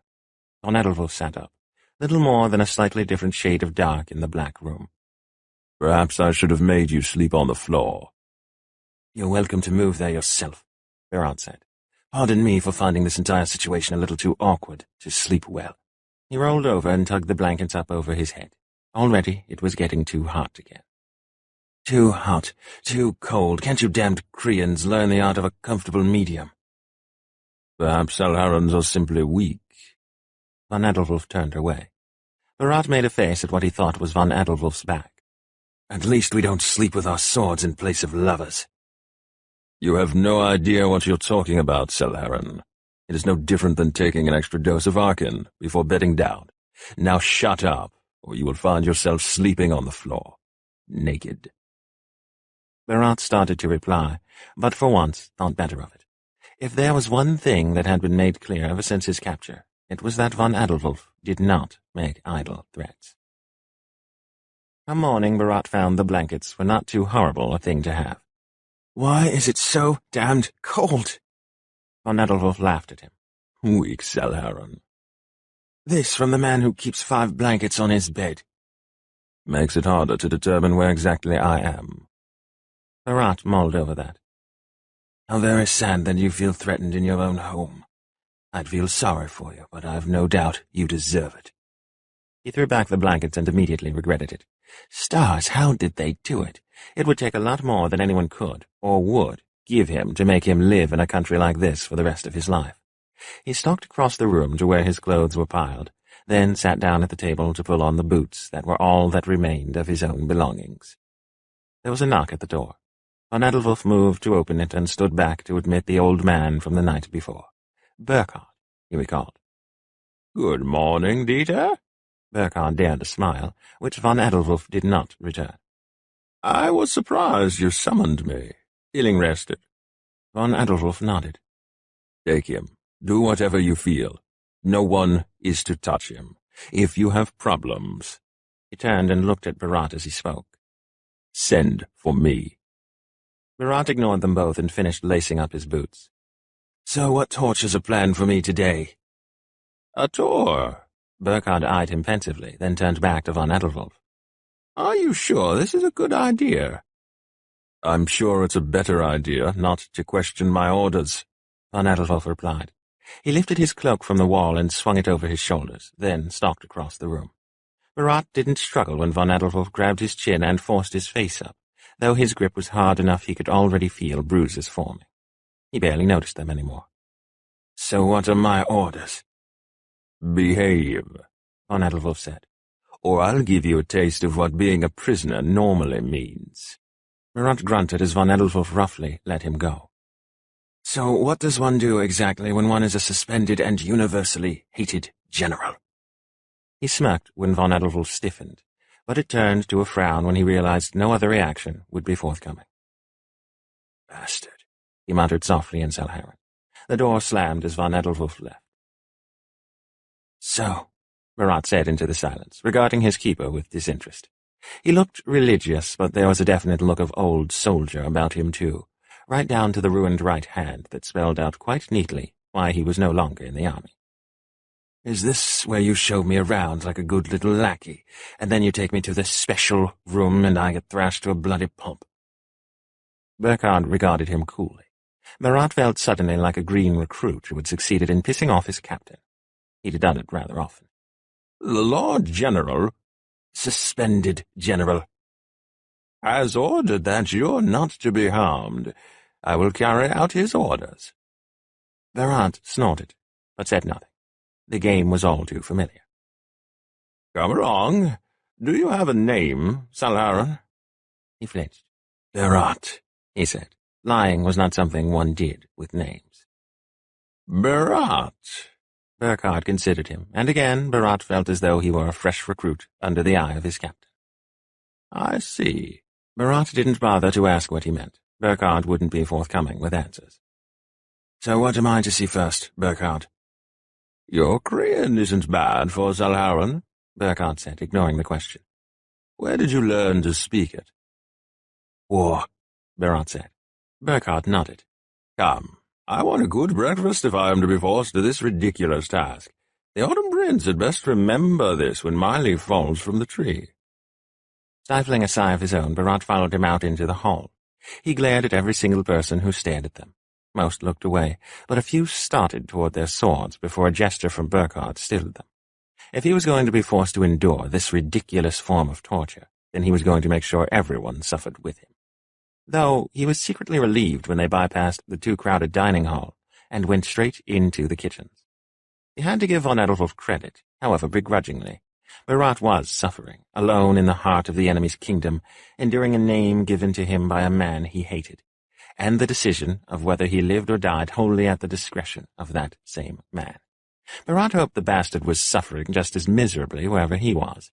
A plate was set before him at the table, and Berat made himself eat. The food he'd eaten while they'd traveled had not been terribly appetizing. If there was one thing all soldiers had in common, no matter what their country of origin, it was bad food. This wasn't bad. It was a little heavy on the seasonings, but heartier than Salharan fare. He guessed even Koreans couldn't ruin everything. Lord Grau, Burkhard crowed. Fair morning. Berat looked up and watched the new arrival with mild interest. Just how common was it for the gentry to visit the kitchens directly? A longer look, however, said this one wasn't true nobility. He looked more like a country bumpkin, though so far as Berat knew, even lesser nobles didn't visit the kitchens if servants were available to do the hard work for them. He listened to their conversation, but the Korean they spoke was too fast for him to keep up with. It was still nothing like what he'd heard von Edelwulf speak to the bandit, however. Berat had not heard Korean like it since that moment in the woods. Perhaps it was something crude, used only by bandits and bastards. He bit hard into a piece of bread, surprised to find that it was slightly sweet. Lord Grau said something which set Burkhard laughing. Grau turned to him. Do my eyes deceive me, Burkhard, or is that Lord General von Edelwulf's prisoner? Your eyes read right. Dieter bid me show him around. Burkhard shrugged. I couldn't tell you why. One never knows what the wolf is thinking, Grau said. So, what are you planning to do? Burkhard shrugged. Show him around. Feels a bit silly, but orders are orders. He thought a moment. Perhaps to the yards. Show him the Korean steel that always defeats Salharan pollution. Berat bit back a reply. Lord Grau laughed. Just be careful not to show him too much, Burkhard. If he slips away, he'll take our secrets with him. He snapped his fingers suddenly. How could I forget? Is it true they've suspended the Lord General von Edelwulf? Burkhard's face clouded. Yes. I am sorry for you, Grau said gently. For whatever reason, I know you do not hate him. I'm sure he'll be reinstated. Where would the Regenbogen be without the Scarlet Wolf? That is true, Burkhard agreed, but his voice was full of doubt. Berat tried to keep his mouth shut and failed. It would be given to those who would actually use it, instead of being soaked in blood because the Koreans are too damn greedy to share what they don't use. Burkhard eyed him. It is our land. Shay, Berat said and fell silent. A crash broke off whatever remained of the argument. Burkhard spun around and immediately rushed over to help the maid who had dropped her burden across the kitchen. Berat noticed Lord Grau wander near and help himself to a small hunk of soft white cheese. He focused on his plate. You have a name, brother. The Salharan words made Berat choke, and he quickly picked up a nearby glass of water to avoid anyone noticing. He flicked his eyes toward Grau, and they widened in shock to notice the telltale burn behind Grau's brown eyes. Arkin. Just the slightest bit. Probably only a sip, but enough to have upset a maid's tray from across the room. He burned with shame to realize that a brother had learned of his name. "Yes," he said softly, looking at his food. "Why?" "I did not want to die." He tore a piece of bread into small shreds. "Who are you?" Grau gave a barely audible laugh. "I am offended, Lieutenant. You once fought beneath my banner." Berat nearly choked on his food again. "General de Vries," he hissed. "Yes," Sal answered. "We've much to discuss, but later." He finished filling 2 plates with food as Burkhard returned to them. "Good luck, Burkhard." Grau clapped him on the shoulder. "Be steady. Spring always follows winter." Burkhard stared at Berat, who glared back. "Yes, but I sense this winter is going to be especially long." "You have no idea," Berat muttered and went back to eating. His mind was racing, however. What was General de Vries doing here? Was he a spy? Suddenly it made sense. The de Vries family had been in disgrace ever since the general's father had been found guilty of treason. Berat had known de Vries was a 7-star. Of course they would put him to such work. Who better to shame than a man who already suffered? 7 to watch the house, 7 to watch the field, 7 to watch the neighbors. Except General Saul de Vries had always appeared to be one of the 7 in the field. Such deception would be perfectly in keeping with the brothers. Berat's shoulders hunched unconsciously.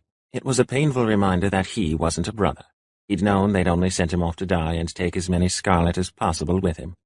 That had only made him more determined to prove them all wrong. That was another hard dose of reality. Berat shoved away what remained of his food. "Well, Keeper, how about those yards?" "Dieter was right," Burkhard said slowly. "You do have a mouth on you." "Just tell him to beat me," Berat said. He found suddenly he was beyond caring. Let von Edelwulf do whatever he wanted. Because unwanted he might be, General de Vries had just made his presence known, and had said they had much to discuss, which meant he was going to do something to help. He hoped. "I will. Be assured." Burkhard finished his own plate and led the way from the kitchen. "This way." He guided Berat through the halls, and Berat continued to glare people down whenever they glanced his way, until someone glared back, startling him. It also forced him to recall that without Arkin, he had no real idea how to fight. Minimal practice with a short sword would be little more than a joke against a Korean soldier. Stars, even the nobles could probably fight better than he. Not once since he left home had he felt so inadequate. Even among the brothers, it was acknowledged he knew his way around magic. Who else could have killed so many Scarlet alone? He had murdered hundreds of them in a single night and with only a single dose of yellow. He hadn't needed to stray anywhere near orange. The clash of steel against steel, mingling with shouts and cries, broke into his reverie. Burkhard walked down a smaller hallway and then out onto a balcony that overlooked a large, dirt-packed ring below. It was massive, easily the size of the palace's grand hall and then some. Men fought, practicing, though it didn't really look much different from the battlefield. Koreans. Was there a season they didn't spend fighting? It was nice, however, not to be on the receiving end of it. "So you stopped fighting in the winter to come here and fight some more?" Burkhard looked at him in disbelief and contempt. "Surely, even the polluted have to practice their artificial tricks." "Strange," Berat said. "That wound on your hand doesn't look artificial. More like a light knife spell." "You are lucky, Salharan, that I would rather die than disobey the Lord General." "Suspended Lord General," Berat corrected. He leaned his elbows on the railing and watched the fighting, feeling the angry eyes glaring at his back. "Speaking of the wolf, I'm surprised he's not here, beating them all into the ground." "That's because he would beat them all into the ground," Burkhard said. "No one will fight him anymore. They get tired of losing." Berat sneered. "Then they should get better." "We've all tried," Burkhard said. "but Dieter and his nameless sword have no equal." "Nameless sword?" Berat asked absently, fascinated despite himself by the display below. Vulgar, most Salharans would have called it. Physical brutality was for animals and peasants too poor to afford even violet Arkin. It was crude, primitive, and uncultured. Yet, he had to admit, These men almost made it look like an art form. It had never seemed so when the sword was coming at his head, but high and safe it was hard not to admire it at least a little. Then his words struck him. Koreans name their swords. He stifled a laugh. Somehow he wasn't surprised. You really do treat your swords like lovers, don't you? Too busy fighting to bother with a flesh-and-blood lover. Burkhard looked as though he wanted nothing more than to throw Berat over the balcony. He didn't move, however, and a minute later his face had resumed its blank, polite mien. Swords are not lovers. They are named after them so that when we die with sword in hand, we do not die alone. Berat started to say something snide, but stopped. He nodded and turned back to watching the soldiers below. He realized that he was noticing the swords now. Who would have thought the bloody Koreans could be so idiotically and uselessly romantic? And Von Edelwulf with a nameless sword. Berat could have guessed that. How was it possible that no one had beaten Von Edelwulf in the decades he'd been a soldier, Berat suddenly wondered. The man was proving to be painfully predictable. Good to know for later. So what's my next lesson, Keeper? Berat asked. Shall we go to the library and brush up on my Korean history, study a few wars? Berat paused as he realized what else might be in the library. Maps. Korean maps. He wondered if they extended into Salhara and Ilusa. The countries had not communicated beyond war for more decades than anyone could remember, so how outdated would the maps be? Salharan maps were hideous and rudimentary at best. Citizens relied on magic to travel, and much territory was forbidden to the general public. The most detailed maps in Salhara all revolved around the disputed lands. He'd had one, but it had been ruined along with his clothes. The Koreans who'd caught him had sneered at it. Berat still felt the sting, for he'd worked hard at adding to it and making it almost presentable. What has taken your mind, Salharan? Burkhard interrupted. He was looking quizzically at Berat. Nothing, Berat replied, then decided to chance it. The worst that could be said was no, and he had already accrued several beatings. What was one more? Koreans are famous for their maps, he said. Burkhard looked surprised. You've an interest in maps? Yes, Berat said, feeling uncomfortable. Suddenly it felt too much as if he were cooperating with his enemies. Then if you will behave, Berat, I will show you a few maps. There can be no harm in one or two of them. Berat thought for a moment. He was not pleased with the idea of cooperating with the enemy, but he supposed there was little harm in going along peacefully until De Vrij was able to help him escape. Besides, if he seemed to be enjoying himself, it would anger Dieter. So this plan was definitely looking toward the stars. Agreed, he said at last. Looking mildly disbelieving, but obviously eager for an easy solution to the problem of the Salharan prisoner, Burkhard led him from the balcony and downstairs to the ground level of the palace.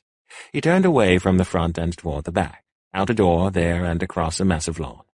Snow made the stone path slick, forcing Berat to walk slowly. Burkhard seemed to realize he was losing his prisoner, and slowed down. What is that? Berat asked. He pointed his head toward a large round building that had no roof. The Colosseum, Burkhard replied. Kaiser Benno announced last night that the winter fights were to be postponed a bit, as a few pertinent trials have yet to be concluded. He made a face. They take forever deciding things. He slid his eyes toward Berat. You should be grateful the Scarlet General is the one who captured you. Why is that? Because normally all prisoners of war go straight to the Colosseum. Many of your comrades have killed themselves the night before a fight. Naturally, Berat said contemptuously. That is far preferable a fate than being reduced to something so barbaric. Burkhard did not look apologetic. Yet it's perfectly all right to keep a country obedient by drugging them. You know nothing about Aachen, Berat snapped. You know nothing about Kriya. Berat curled his lip, but said nothing more. Behaving was proving more difficult than he'd anticipated. Why would I want to get to know a country who thinks killing is a form of entertainment? At least I do not have to drug myself to do my job. No, clearly you are happy to murder for the fun of it. Burkhard started to reply, but his eyes fixed on something past Berat's shoulder. Berat turned. A man was approaching. He was dressed in blue with snowflakes stitched in a line across his chest. Berat thought a moment before he remembered the Cobalt General's name, Egon van Kortic. His hair was dark brown and slightly too long. Though his age showed in the lines of his face, there was no gray in his hair. Berat thought briefly of von Edelwulf, who, by contrast, was relatively young, but had silver at his temples. It was almost interesting. Burkhard, what are you doing with the Selharan prisoner? Fair morning, Lord General. Burkhard sketched a bow. Lord General von Edelwulf bid me guide him around the palace. Egon lifted a brow. The affectation made him look a bit ridiculous. Berat held his tongue. I do not think the Kaiser would approve of a prisoner of war being shown around. Take him to the cells where he belongs. Lord General, Burkhard said, I am afraid the General's orders were quite explicit. I am to give the prisoner a tour, no matter what anyone else says, nor is he to be so much as touched by anyone but the Lord General himself. General von Edelwulf has been suspended. He is in no position to be giving orders. Now take the prisoner to the dungeons, or you will find yourself joining him. Berat caught sight of a black shadow from the corner of his eye. He turned to watch as von Edelwulf approached. His eyes flicked briefly to the building from which he had clearly come, a temple of some sort. Berat, von Edelwulf greeted. How much trouble have you caused so far? He looked at Burkhard, acting as though Egon were not there. What has he done? He is mouthy, as you warned, but nothing more than that.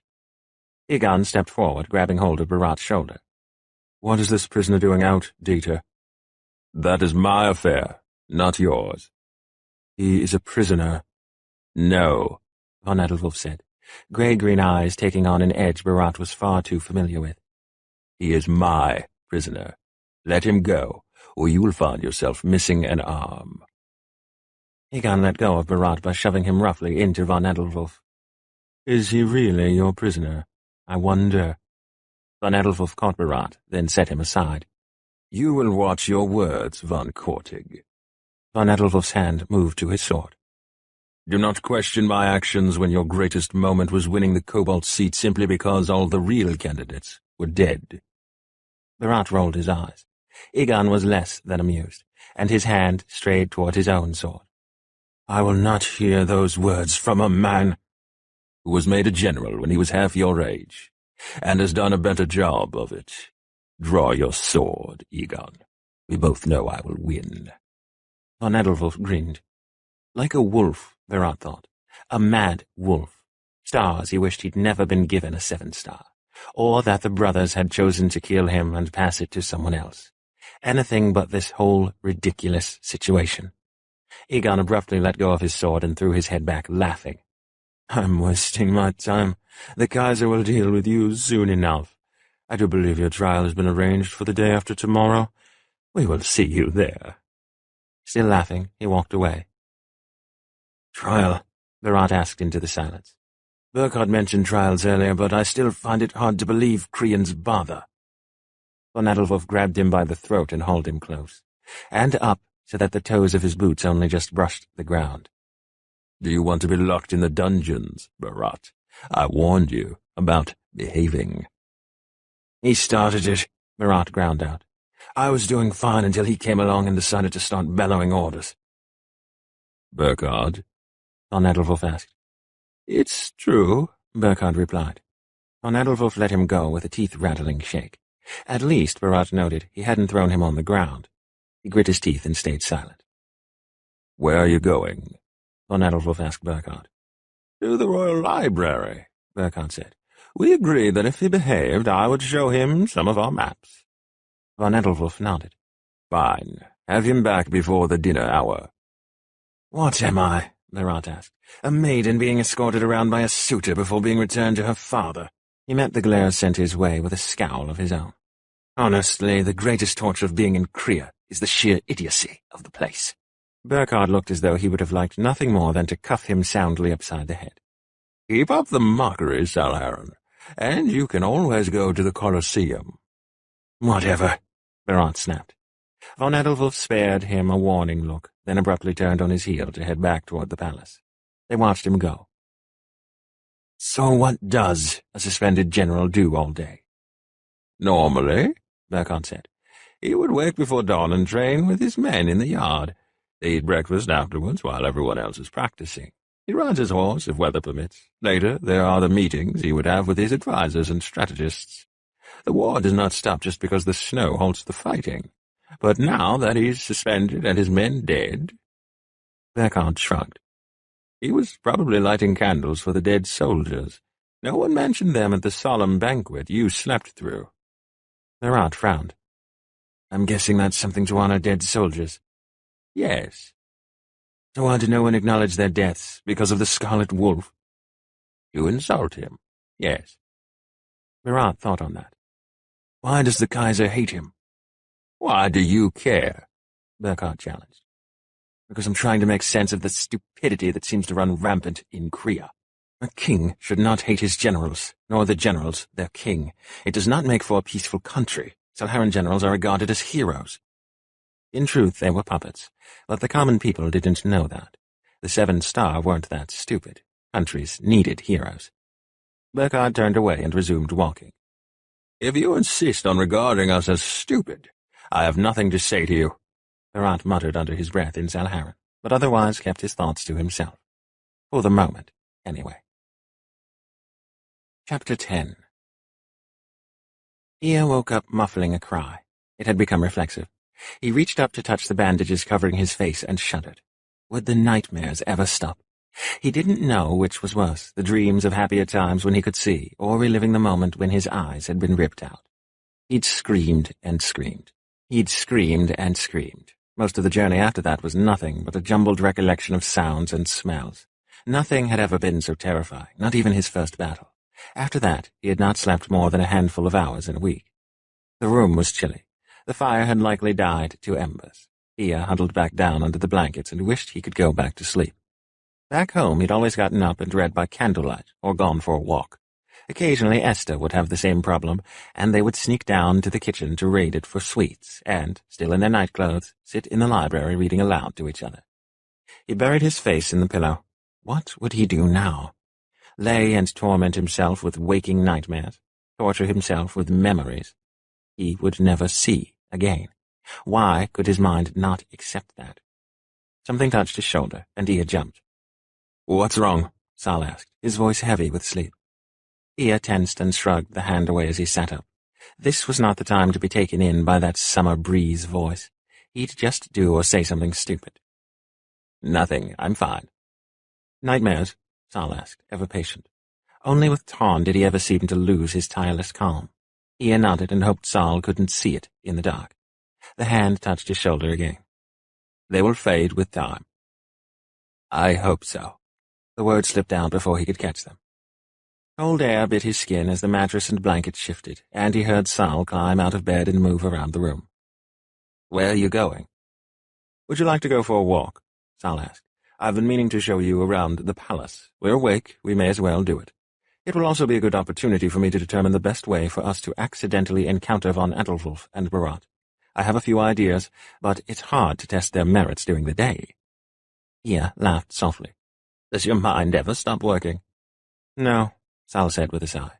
"It's the only reason I'm still alive." Somehow Ia doubted that. He'd heard the women as they'd traveled. Though the picture was not as clear as he would have liked, Ia remembered a handsome man. Not by Elusa standards, which favored a softer, more elegant appearance, but for Salharan, Ia had thought he wasn't bad. He'd had silver hair and unnatural gold eyes made brighter by the grey Salharan uniform. Before they'd been dragged into the fight, Ia remembered thinking Sal had a vaguely melancholy air. Ia wondered what he would have done if he had encountered him in direct combat and been struck by that voice like a summer breeze. Most likely, he would have been dead. There was no doubt in his mind that voice was a large part of Sal's success and survival. "Why not, though we will have a hard time explaining our midnight traipsing should we come across anyone else." Sal gave an amused snort. "I think not. The favored sport of winter is bedroom switching. Believe me, no one wants to admit to seeing anyone because no one wishes to be seen." "I see," Ia said and laughed. "Then by all means, let us go for a walk." Though he still hoped they encountered no one. His Korean had come a long way since his first lessons, but he still would not fool a native unless he could convince them he was dim-witted. Which likely wouldn't be hard, unfortunately. He felt all too dim-witted most days. He slid out of the bed, shivering, and quickly climbed into the tunic and shirt he'd stripped off before going to sleep. His boots were next, and he combed absently through his sleep-mussed hair. "Come," Sal said softly, tucking Ia's hand into his elbow. He led the way slowly, allowing Ia to count paces and indicating turns and other changes as they went. His mind reeled with the new information, but Ia stowed it fiercely away. Should something go wrong, he would have to know his way as much as possible. He did not want to dwell on what the worst could be. They walked on, and the near-perfect silence of the palace was eerie. Even trapped in his room all day, Ia heard thousands of sounds, and there were at least as many smells: steel, blood, sweat, so many different foods, snow and ice, fire and smoke. Now they all seemed dulled, and he could hear hardly a sound. Perhaps it was not a good night for people to be about. His head jerked up as he caught a whisper of sound. "What was that?" he said, slowing to a halt. "What was what?" Sal asked. "I heard something," Ia said, and reflexively turned to follow the sound. Sal pulled him back. "Wall," he said. Ia felt his cheeks heat and ducked his head. "This way," Sal said calmly. 3 paces from the last turn. 2 doors, the left leads to the north wing, and the right leads to the practice yards. "Right," Ia said. Sal led the way right. "You're right," he said a moment later. "I can hear it now. Someone is in the yard." They continued walking. The smells of sweat and dirt, laced with the tang of blood and metal, grew stronger. It was the smell of a great many people, though Ia could hear there was only one at the moment. Lips brushed his ear. "Von Adolwulf," Sal breathed. "Be quiet." Ia nodded and pulled away so that Sal did not feel him shiver. He strained to hear the man in the courtyard below, but he heard only the rush of a sword cutting air and boots on hard-packed dirt.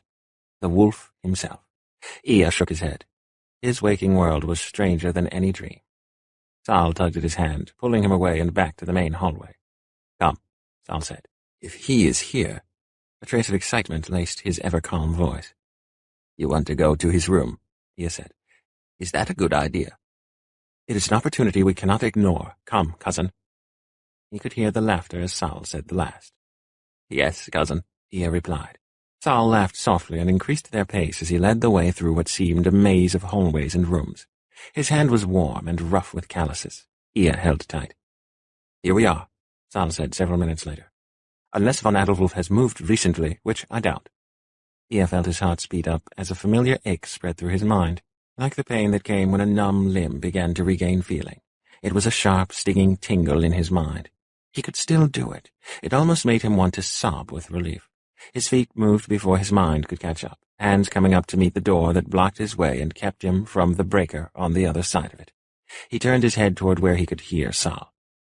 "It's him," he whispered, then realized he'd spoken Ilusa. Sal nodded and spoke Korean. "Good, let's go." They turned to leave, but Sal faltered to a stop. Ia felt and heard it as Sal was yanked away, heard his muffled cry of pain. "Well, well." The wolf's voice was deep and rough, cold like a winter breeze through the last of autumn's leaves. "What have we here?" "Lord General," Sal said desperately in Korean, "I apologize for disturbing you." "Save it," Dieter replied. "Tell me what you're doing." Ia froze. The wolf was speaking in Ilusa. Fluent Ilusa. Dieter laughed. "I do believe I've caught a couple of spies." Ia heard Sal hit the ground with a pained grunt. He tried to back away as heavy footsteps approached him. Then he was all but lifted into the air and shoved into a wall. Ia swore. He wasn't even going to try to speak. "You're Ilusa," Dieter said. Ia began to twist and fight. His fingers began to rip away the bandages. Dieter slammed him against the wall again. Ia's head cracked against stone, and he held still. "Tits of the Winter Princess," Dieter said, slipping back into Korean and let him go. "Who did this?" Ia did not reply. He started to shake as the cold air struck where his eyes had once been. "A Salharan," Sal said. Dieter threw Ia aside. He landed hard on top of Sal, who wrapped a steadying arm around Ia's shoulders as he tried maneuvering them from the floor. But Sal was yanked away again. "You're not fooling anyone," Dieter said, this time speaking Salharan. "Next time you choose to take a midnight stroll, make certain the Arkan is well and truly gone from your polluted body. Your eyes hold a shine." Ia heard as Dieter threw Sal back down, wincing in sympathy. "Stay away from my room, or you will find yourself where you do not want to be." Sal picked them up off the floor. "You're not—" "What do I care?" Dieter said. "Do not touch what is mine. Now go, or I will cease to be tolerant." Ea heard him vanish into his room, then tugged hard at Sal's sleeve.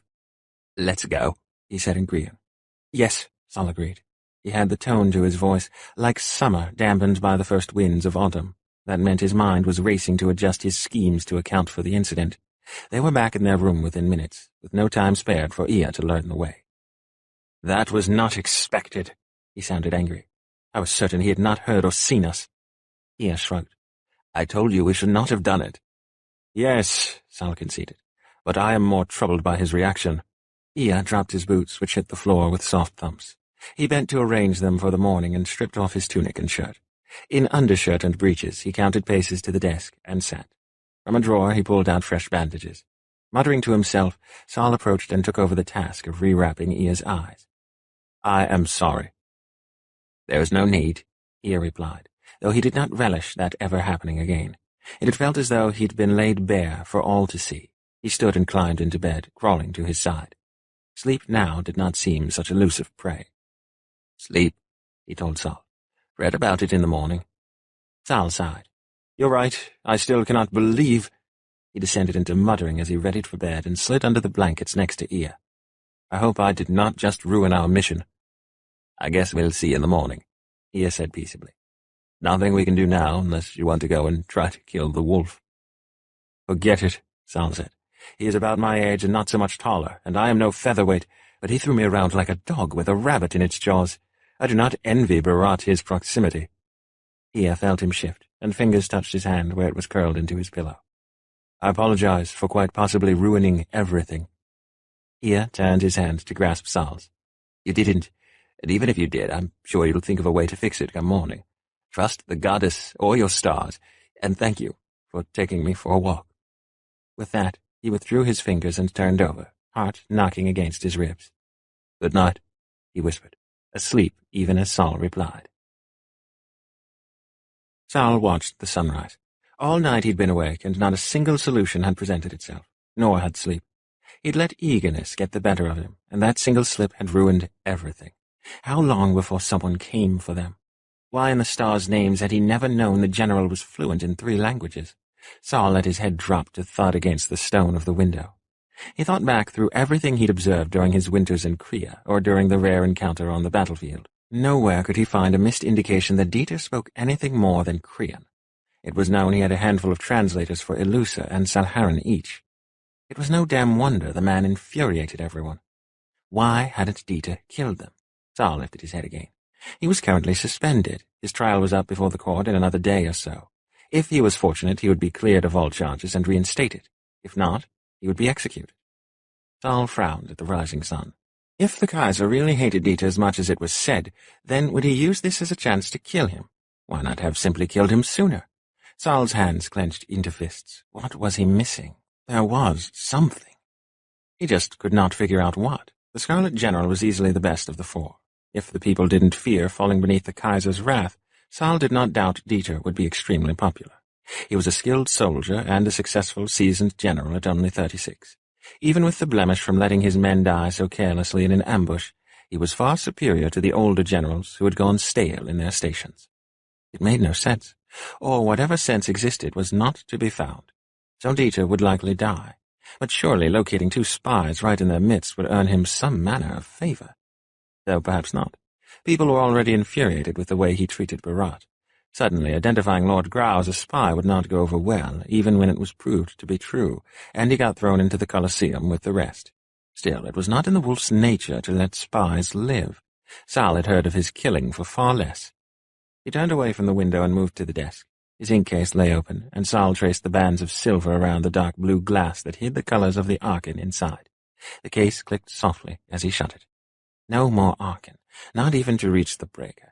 He touched his throat, feeling the bruises there. There was no doubt in his mind that he had lived simply because Dieter had permitted it. He'd seen Dieter on the battlefield and training with his soldiers, but this had been Sal's first personal encounter with him. Sal sighed, sick of thinking on Dieter. Unfortunately, however, he was the man holding the breaker prisoner. To get to Barat, he would have to get through Dieter. Thanks to his haste the previous night, that had become impossible, rather than merely difficult. At least Ea had definitely identified Barat as the breaker. He'd known Ea could do it. Sal looked toward the bed and smiled faintly at Ea. who remained dead to the world. Captain Ia Seka. Saul had made himself somewhat familiar with many of the prominent Ilusa soldiers, sensing the information would prove useful someday when he crossed into Ilusa, never to leave it again. He had not expected the information to be useful in quite this way. He wondered what sort of life awaited Ia's return, if he would ever see Ia again after they parted ways. Saul frowned at the strange thought. The sun was up, and the day begun. He had best fetch breakfast. Until his hand was forced, he would act as if everything were perfectly normal. The kitchens now were his best chance to speak with Berat again, unless Dieter had mentioned something to Burkhardt. Slipping on his tunic and pulling on his boots, Saul cast one last look at the bed before leaving the room, locking it behind him. The early hour meant the palace was still quiet. If he knew anything about Dieter, however, then he and Berat were already awake. Saul permitted a small sigh of relief when he proved to be correct upon entering the kitchen. Berat sat at the table, eating slowly. Saul noticed a bruise on his right cheek. "Fair morning, prisoner." Berat didn't look up. "And you?" Food was not at all appealing, not while his stomach was knotted with worry, but Saul grabbed a piece of the soft white cheese he'd long been fond of and forced himself to eat it. After a night without sleep, he could not afford to starve as well. "Where is your keeper?" Berat finally looked up, licking butter from his fingers. "He was called away by another monk, something about the dungeons and dead people. They speak too fast for me to catch it all." "What?" Saul frowned and stored the information away for later. "Well, this works for us. Why are you here, and named?" "I am named because I did not want to die nameless, as I told you before," Berat said, expression mutinous. "I will make him take it back." Saul doubted it. "What is he planning on doing with you?" "He wants me to spend the rest of my life here, a peculiar sort of revenge, wouldn't you say?" "I would certainly rather die than spend the rest of my life among my enemies," Saul replied. "But I would not count on your living long." Berat looked at him as if he were an idiot. "I never assumed such a thing. It's more a matter of waiting to see how these infernal Krians will finally kill me." "Has it escaped you, Berat, what our brothers will do to you should you return with a Krian name?" "No," Berat said, his ire vanishing like an extinguished candle. "Wherever I go, someone is waiting to kill me." Saul took a deep breath and let it out slowly. His mistake had lost him any time for persuading Berat slowly. If Berat didn't agree, then Saul would simply have to find a way to kidnap him. When he spoke, his voice was barely above a whisper, and he spoke Salharan. "Have you ever wondered why the Ilusa are in this war?" "What?" Berat looked at him. "Why are you asking me that?" "They're in it," Saul continued, ignoring him, "because they're searching for someone," he began to explain. Berat listened in silence, food forgotten in front of him. When Saul finished, he picked up his teacup and downed the contents. He stared at Saul. "You're a traitor." "Yes," Saul said it levelly, but his eyes flickered briefly behind the drugs that made them brown. "If I turned you in, they'd forgive my name." Berat stared into his empty teacup. "Then again, probably not." "You cannot tell me you feel any loyalty to men who declared you would not be worthy of a name until you had murdered 1,000 men."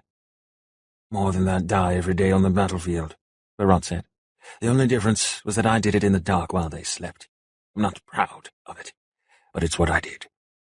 "You know it's different," Saul said sharply. "Why do you think Dieter hates you so much? For all that he is feared and despised, the wolf has never been accused of cowardice. He fights honestly."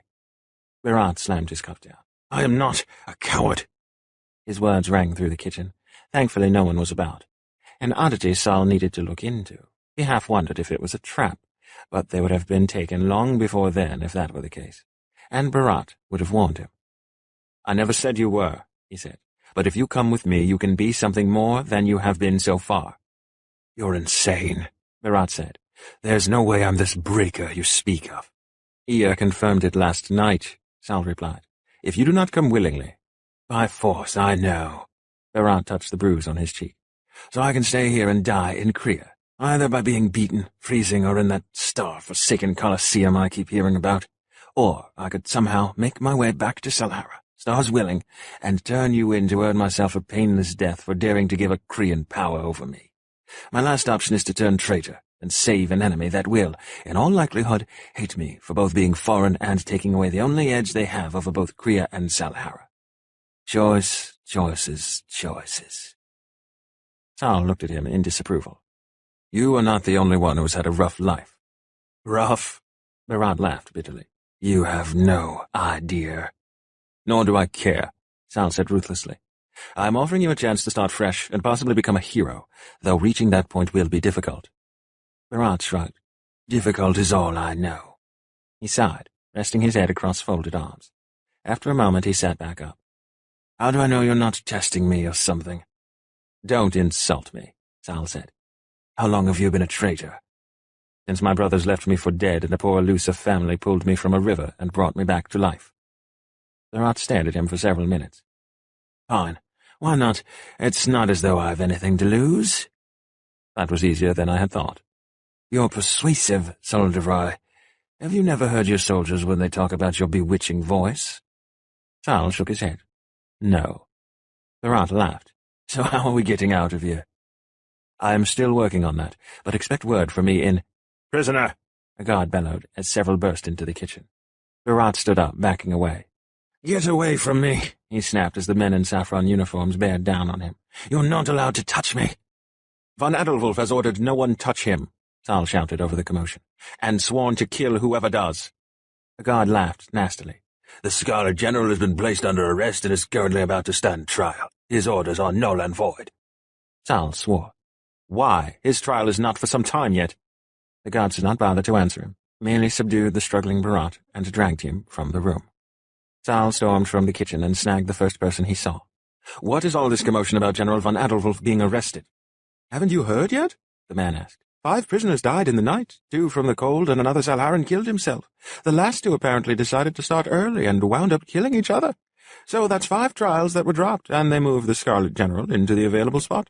The Kaiser had him arrested. Sal thanked the man and then bolted up the stairs, mind a whirl.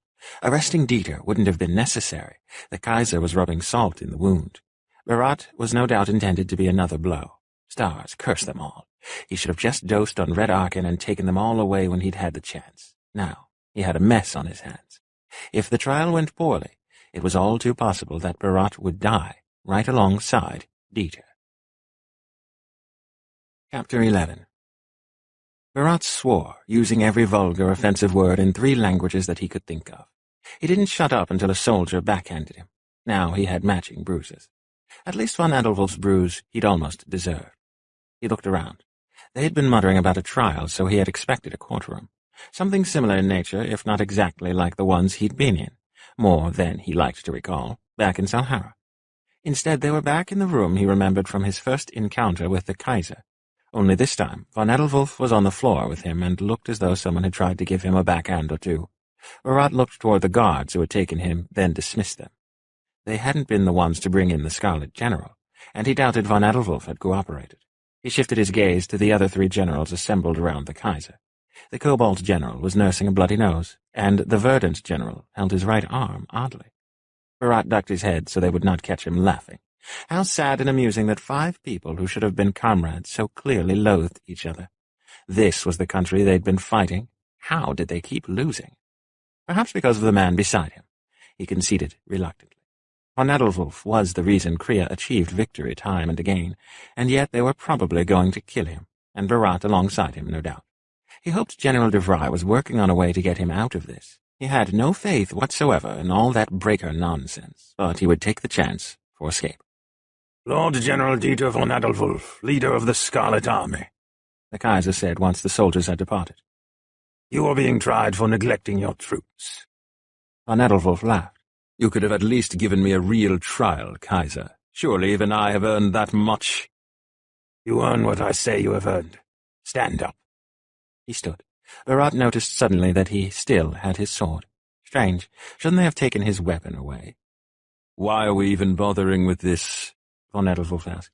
We both know, Kaiser, that you're just arranging a legitimate way to kill me. Do it already. So eager to die, von Adelwulf? The Kaiser asked. Don't you realize I'm doing you a favor by giving you a private trial with only your peers to judge you? My peers? Von Adelwulf repeated. Where do I see any such thing? In a whore who slept her way to the top. A man too lazy to even practice with his troops in the morning. A man who gave up living except for the occasional malicious torture of peasants trespassing onto Kriyan land. A king who murders in cold blood. I see no peers here. My peers were the men you claim I neglected, which I did not, Elusive tricks got the better of me. We were miles away from the Regenbogen. Snow was imminent, and the winter stalemate had been called 2 weeks prior. My men had just suffered significant losses because of a Salharan shadow killer. The Elusa used all that to their advantage. I did the best I could, but even I cannot defend against a scream. The Kaiser knocked the words aside. You survived the scream. How did you survive a scream and not your men? I do not know, Kaiser. Berat started at his words, but said nothing. I rather figured. The Kaiser motioned toward Berat. Bring him to me, he commanded, and Helvig moved forward. Berat stiffened, but when von Edelwulf did nothing, he muttered curses in Salharan and cooperated. The tension in the air was not unlike what he had felt before he began slipping into tents to ensure soldiers never woke from their slumber. Except this time, he knew he was the sleeper. Bring me his sword, the Kaiser said, motioning for Ludwig to take it. Von Edelwulf drew his sword, warning them all back. He burst out laughing, startling them all. Do you think you can simply take it, now that you have me where you want me? He asked. His jade eyes, normally pale, darkened with anger. A deep anger, Berat realized, startled. It was an old anger, the kind that ran so deep it could never be uprooted. He knew it all too well. He had always buried his own with Harkon. Killing me will not make this sword yours, von Edelwulf said. It was made for me. It was given to me. It is mine. He began to laugh again, but there was a dark, sad sound to it. Berat realized it was the only sound in the room. Around him, the generals looked as confused and wary as he. The Kaiser, however, did not seem fazed in the slightest. You're being sent to the Colosseum. As of now, you are exactly as you began. A filthy, worthless peasant. Von Edelwulf only laughed harder. Then he stopped, and his hard eyes locked on the Kaiser as he sheathed his sword. You are a fool. I am Kaiser.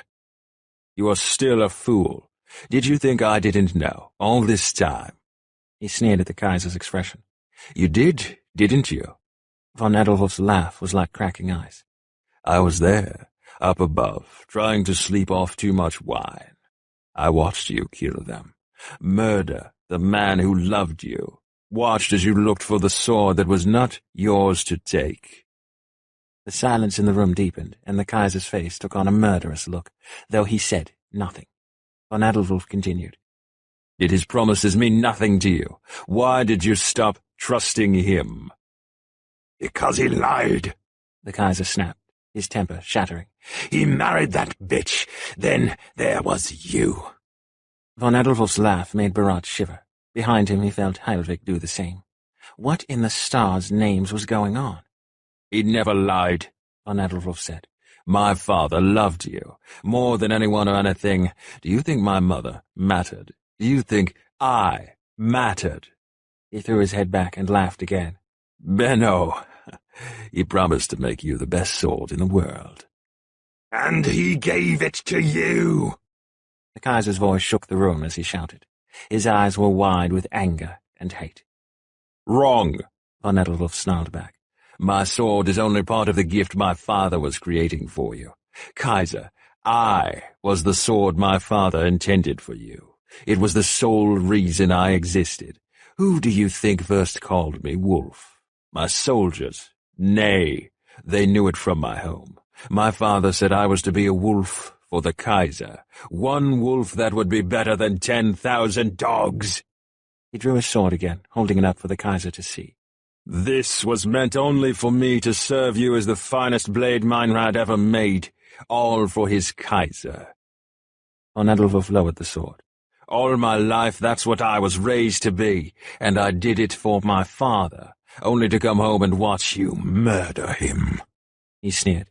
Did you lose your nerve after that, or did you develop a taste for prolonged torture? 20 years now, I've waited for you to kill me. A silence fell briefly. Von Edelwulf spoke again. Leaving me to die in the Colosseum will not make this sword yours, nor will it undo that you murdered him for it. Berat forced his brain to start working, but realized he had failed. Nothing was making sense except for the part where the Kaiser had been the one to murder von Edelwulf's parents. For a sword. Before he could force his brain to function properly, the Kaiser and 2 generals attacked von Edelwulf. He would not have thought anyone capable of defeating him, but they seemed to be succeeding. Then he realized von Edelwulf wasn't fighting back. The Scarlet General fell to the ground unconscious. Berat watched as the Kaiser resumed his seat, von Edelwulf's sword in his lap. He stroked the blade, which shimmered oddly in the light. Something snapped in Berat's mind. Stars take them all, Krians made no sense. His eyes burned bright yellow as he faced the Kaiser. He began to struggle, wanting to do something, anything. All of it, the hatred, the fear, the death, murder, all of it over a sword. "Silence, prisoner," Heilvig said behind him. There was a flash of pain at the back of his head, and then the world went black. When he woke, everything was still black. Berat realized it was night. Slowly the light from the fireplace across the room filtered into his awareness, and he began to take in other small details of the room. Not that there was much to take in. The room was remarkably barren of all but the barest necessities. The door opened, and the smell of sulphur filled the room as someone struck a match and lit a lamp. Light flared, spilling over what turned out to be a familiar face. "Burkhard?" Berat asked. "You're awake," Burkhard replied. "I was coming to check on you." "Where?" "You're in the Kaiser's rooms. He's not letting you out of his sight." Berat shook his head. "Where's that bastard von Edelwulf?" Burkhard looked at him in surprise. "The Lord General has been taken to the Colosseum dungeons. The fights begin tomorrow." "Why am I in here?" Berat asked, and slowly sat up. Was anyone in this wretched country capable of not leaving bruises? Before long his body would not even notice the aches. "A prize," Burkhard said tiredly. "I would imagine the Kaiser is loath to let you out of his sight." He held out the cup, then stood to light more lamps. "Drink." Berat obeyed, mind still too clogged with questions and pain to muster the energy for anything else. It was tea, hot, dark, and sweet. "Why?" "Why what?" The lamps revealed a small room with 2 windows, both heavily covered. There was a painting on the wall of a figure who reminded Berat of the Kaiser. It was also chilly. Berat wanted nothing more than to find a bed and stay in it for a very long time. "Why is he dying because of a sword?" Burkhard froze, but almost immediately relaxed again, though his hand shook slightly when he picked up a tray of food and brought it over to the table near Berat. Berat took a seat. He didn't touch the food, but continued to sip his tea. What the hell had that bitch hit him with? It felt as if he'd overdosed on New Color Arcan or had indulged in too many bottles of wine. "No one knows why the Kaiser hates Dieter, or why he's taken his sword." "That's a lie," Berat snapped, regretting it. "You stupid Krians, why are you letting him kill a man who should be a hero to you? Stas, I hate the man, your country should not. I want to know what sort of stupidity drives people to kill a man over a Stars-forsaken sword."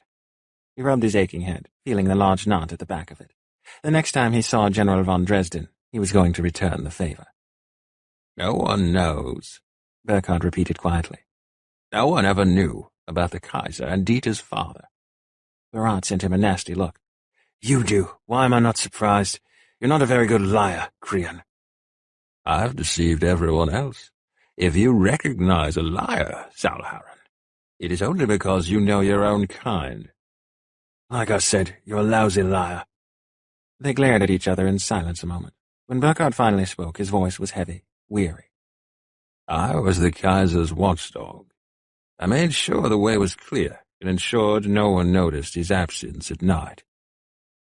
"It couldn't have been that interesting that the Kaiser was having an affair. Certainly everyone knows about him and Heilvig."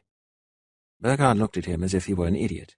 "It is one thing to have an affair with a woman who is just barely removed from the royal lines. It is quite another to love a peasant, famous swordsmith or not." "Is that illegal here?" Berat asked. "Yes," Burkhard replied. "Well, that doesn't mean it doesn't happen." Berat nodded in agreement. "It's the same in Salhara," he frowned. "I still don't see what a stupid sword has to do with anything." "You need to learn to speak less and listen more. How a man your age has lived so long with a mouth like that?" "This mouth can cast magic faster than you can draw a sword, that's how." Berat finished his tea and set the cup down with a bang. He folded his arms across his chest in hopes of keeping some warmth in and glowered across the table at Burkhard. "Stop lecturing me and finish your Stars-forsaken story." Burkhardt glared back. You are the one who asked the question, Salharan. So listen to your answer before I decide I'm no longer in the mood to humor you. Berat remained silent, and with a grunt of approval, Burkhardt continued. Dieter's father, Meinrad, was a master swordsmith, the best in the country, the best there has been in years.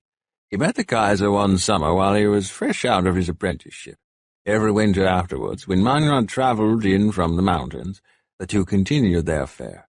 I heard the Kaiser say only once that they loved each other, and I have no doubt it was true. One winter Meinrad arrived with a wife. They fought, but things seemed to repair. It all flared up again when the following winter Meinrad arrived with a child. Again I thought they had repaired things, and I learned that Meinrad had promised to make the Kaiser the finest sword in the world. He said nothing would ever compare, but it would take many, many years to complete. So the years passed, and their affair continued. Then one year he made a sword. He looked at Berat, hand tight around the goblet of wine in his hand. I think even you might be able to appreciate the beauty of Dieter's sword. Yes, Berat said quietly. What makes it shimmer? You noticed that? Burkhardt said. He drained his goblet and refilled it. No one knows, and I mean that. The secret died with Meinrad. No one knows how he did it, only that it makes the sword special. It has no equal. He banged his empty goblet down on the table. A blade fit for a king, and Meinrad gave it to a worthless peasant, a fresh soldier who could not even bear the weight of the cloak his mother had made him. Berat blinked, stared. But I still don't get it. Why kill him?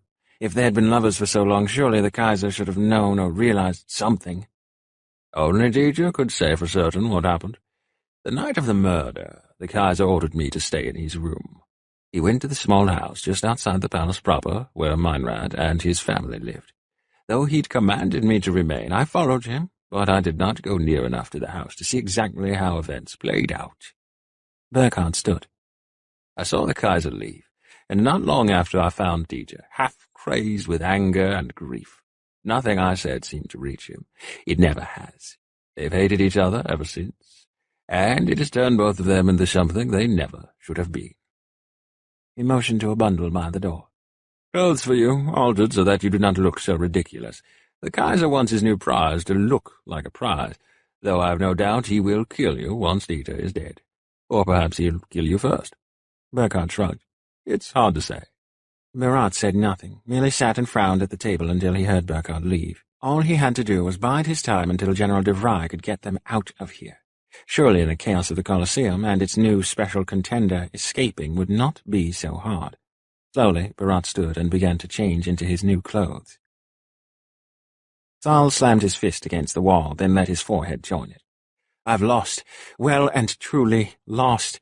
Even had I not messed up last night, there was no way to prevent this sort of attempting to kill Dieter in his sleep and take Berat away, which is what I should have done. We would never have made it from the palace. Yes, we would have. That's what Red Arkin is for. Ia stood and walked slowly toward him. He reached up, hands landing tentatively on Saul's shoulder and moving up until he reached Saul's hair, which he then pulled on it. Hard. Damn it! Saul jerked his hand away. I do not know much about Arkin, but I know that your eyes are yellow, which means you have not progressed far enough to take red so lightly. Am I correct? Saul nodded. Yes, but I would probably manage just fine. There's no sense in doing something stupid and potentially fatal. Life is fatal. Ia tugged at his hair again. What would happen to the breaker if you got yourself killed? Be logical, cautious, like you normally are. All this Red Arkin nonsense is not you. Stop pulling my hair. It's how my sister made me behave, Ia said with a soft smile. If she was really mad, she'd drag me around by the ear. Just wait until you meet her. I'm sure in no time she'll be doing the same to you. I think she'd do it to Matty if he didn't have his own unique ways of getting her back. Saul laughed. Your sister sounds like a woman who rules her household with an iron fist. Steel, really. Nor does it hurt that Matty lets her get away with everything. Matty is her husband? Ia went still, then started laughing so hard he had to lean against Saul to keep his balance. He grinned. You had better hope I don't tell her you said that. She's been dodging his attempts to make her exactly that ever since he was old enough to notice she was a woman. Saul smiled down at Ia, reaching up without thought to brush away the hair covering his face. but then caught himself and dropped his hand. "What lady awaits your return?" "None." His smile faded. "My sister, of course, and my friends. Even if I had a lover waiting for me, they would not want me now." He pulled away and stepped back toward the table. "Now that you've calmed down, I bet you'll think of a solution." "Thank you," Sal said. He leaned against the wall and crossed his arms over his chest. His eyes slid shut as he began to think. "Dieter has been arrested. He's set to fight first in the Colosseum tomorrow. They say he's going to fight until death." "As opposed to what?" Ia asked. Sal opened his eyes. "Normal Colosseum battles are done in numbers, 1 against 2, then 3 against 4, and so on until there are only 2 opponents left. The one who lives is cleared of all charges and set free. Should Salharan ever win a fight, it's rumored the Kaiser will have him escorted to the border. But Salharans never win. How could we?" He shook his head, displeased that he'd allowed his thoughts to wander. "So they're going to exhaust him to death?" His lips curled. "Yes," Sal replied. He continued listing what information he had. "The Kaiser has Barat under lock and key. Burkhard tends him, as he's already familiar with him." Ia frowned, fingers drumming against the table. "What does Barat matter to the Kaiser?" "He is something that was Dieter's. More importantly, Barat was important for exacting revenge for the needless deaths of his men. So he is taking both Dieter's sword and his revenge." Sal closed his eyes again. "Which means unless we bribe Burkhard, there's no getting anywhere near Barat. There is no bribing Burkhard. He's a good man, but he has no love for either Salhara or Elusa. I have no doubt he would turn us in." "There must be some way to reach Barat." Sal dropped his arms and pushed off the wall. He strode over to the window. "If there is, I cannot see it." Outside, the snow was thick on the ground. For travel to be possible, they would have to leave no later than the following night. They had less than a day to find a way to rescue Barat. "Your Arkin can't get him out?" "I could try," Sal said, "but it is unlikely. Right in the heart of Kria, and in the winter, there are too many things that could go wrong. I do not want to use more Arkin than I absolutely have to before we're well away from here." He paused. "Though perhaps we have finally reached that point." His head began bobbing. Sal smiled and wondered how he'd acquired the strange habit. "So we can't get Barat out?" "No." "Is there at least some way we could get Arkin and a message to him? Arrange to meet somewhere? Surely there must be a servant or someone we can bribe." Sal shook his head. "No, how would a servant take it to be asked by a Krian to take a message to a prisoner of the former general and now of the Kaiser?" "I see your point. We are at an impasse." "Perhaps there will be an opportunity in the Colosseum," Sal mused aloud. "It's always so crowded, chaotic. Surely there must be an opening there." Ia shook his head. "Not unless you've got a seat right next to the Kaiser, I would wager. I can't imagine a country bumpkin and his pathetic blind cousin will be anywhere near him." He shuddered against being amongst such a crowd, overwhelmed and disoriented. "I would likely get lost. There's no way we would get out of there even if we could get close enough." "No," Sal said, and he felt the prickling in his mind that meant it had latched onto something. A second later, it struck him. "The prisoners." "What?" Ia said. "What do you mean?" "Von Adolwulf. He's a special enough prisoner. He can do it." Ia tilted his head. "If I could see," he said, "my eyes would tell you you're an idiot." Sal was surprised into laughter, and he smiled at Ia. Before he'd realized it, he'd cupped Ia's chin in one hand. Then he hastily let go and wondered what in the stars' names he'd been trying to do. "Even pretending I know what you're talking about, why will the wolf help us?"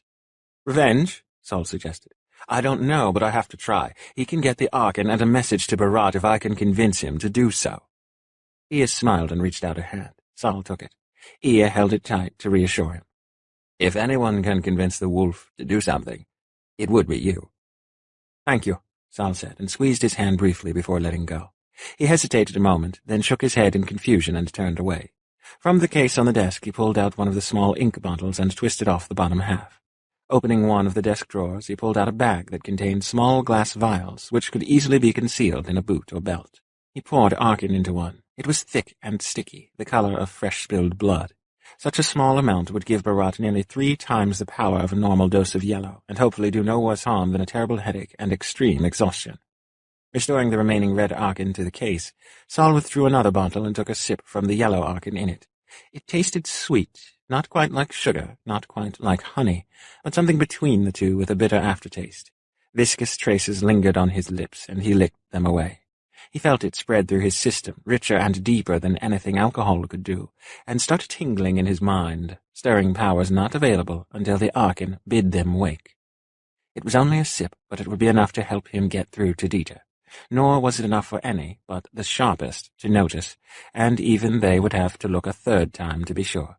By then he would be gone and forgotten. He restored the bottle and closed the case. "I'll be back," he told Derr. "I'll lock the door, let no one in." From the wardrobe he pulled a heavy, fur-trimmed cloak. The hood was deep. He pulled it over his head, burying his face in shadow. "Of course." Saul hesitated, feeling as though there was something left undone, though he could not figure out what. Stifling a frustrated sigh, he left the room, locking it behind him. Chapter 12. The wind was bitter and carried the type of deep, damp cold that settled in the bones and didn't let go. Saul pulled his cloak more tightly closed and walked on, head down. There were stars in the sky, which meant the clear weather would probably hold a while longer. He hoped so. If his plans did not go awry this time, then they would have to run immediately. There was no room for delay. If it snowed, they were dead. Stars delayed the snow for just a few more days. He reached the Colosseum without incident. It was old, older, some said, than even the Winter Palace. Built from dark grey stone, it had room enough for every last person dwelling within the palace walls. Men had been working tirelessly to keep it free of snow, readying it for the next day. The first few days normally saw mostly executions. The days after that the prisoners would fight. With the unexpected addition of Derr von Edelwulf to the contenders, however, that style of combat had changed. Derr would fight contenders until he died or killed them all. One after the other, there would be no break in between bouts. Saul moved quietly and slowly, as he made his way below the Colosseum to the cages. He bypassed the first several rows of cells. Derr would not be so easily accessed. Men stirred at the sound of a visitor, but no one said anything. Somewhere a man was praying, and it made Saul feel sick because the prayers were Salharan. It would be so easy, and it would ruin everything. "Forgive me, brother," he whispered soundlessly to himself. It was dark below the Colosseum. The torches set at corners and throughout the hallways only seemed to make it worse. Saul walked on. At the farthest end of the cells was a set of rooms, pitch-black closets for those prisoners who refused to get along with the others until the fighting began, though occasionally it was also used to protect the contender from his cellmates. Saul slowed as the guards noticed him. "You," one of them barked. "No one is allowed down here." From deep in his hood, Saul's eyes flared sunlight yellow. The guards dropped to the hard, packed floor. His eyes dimmed, but continued to shine slightly, like a cloud-covered sun, as he struggled to arrange the men as though they'd fallen asleep on duty. When they woke, they either would not recall his visit or would not be willing to admit to what had occurred. Even if they did, they would not be believed. A Salharan running free in the palace and using Archon to see von Edelwulf. Ridiculous. Saul allowed himself a slight smirk, feeling much better than he had since botching everything the night before. Now was his chance to make up for it.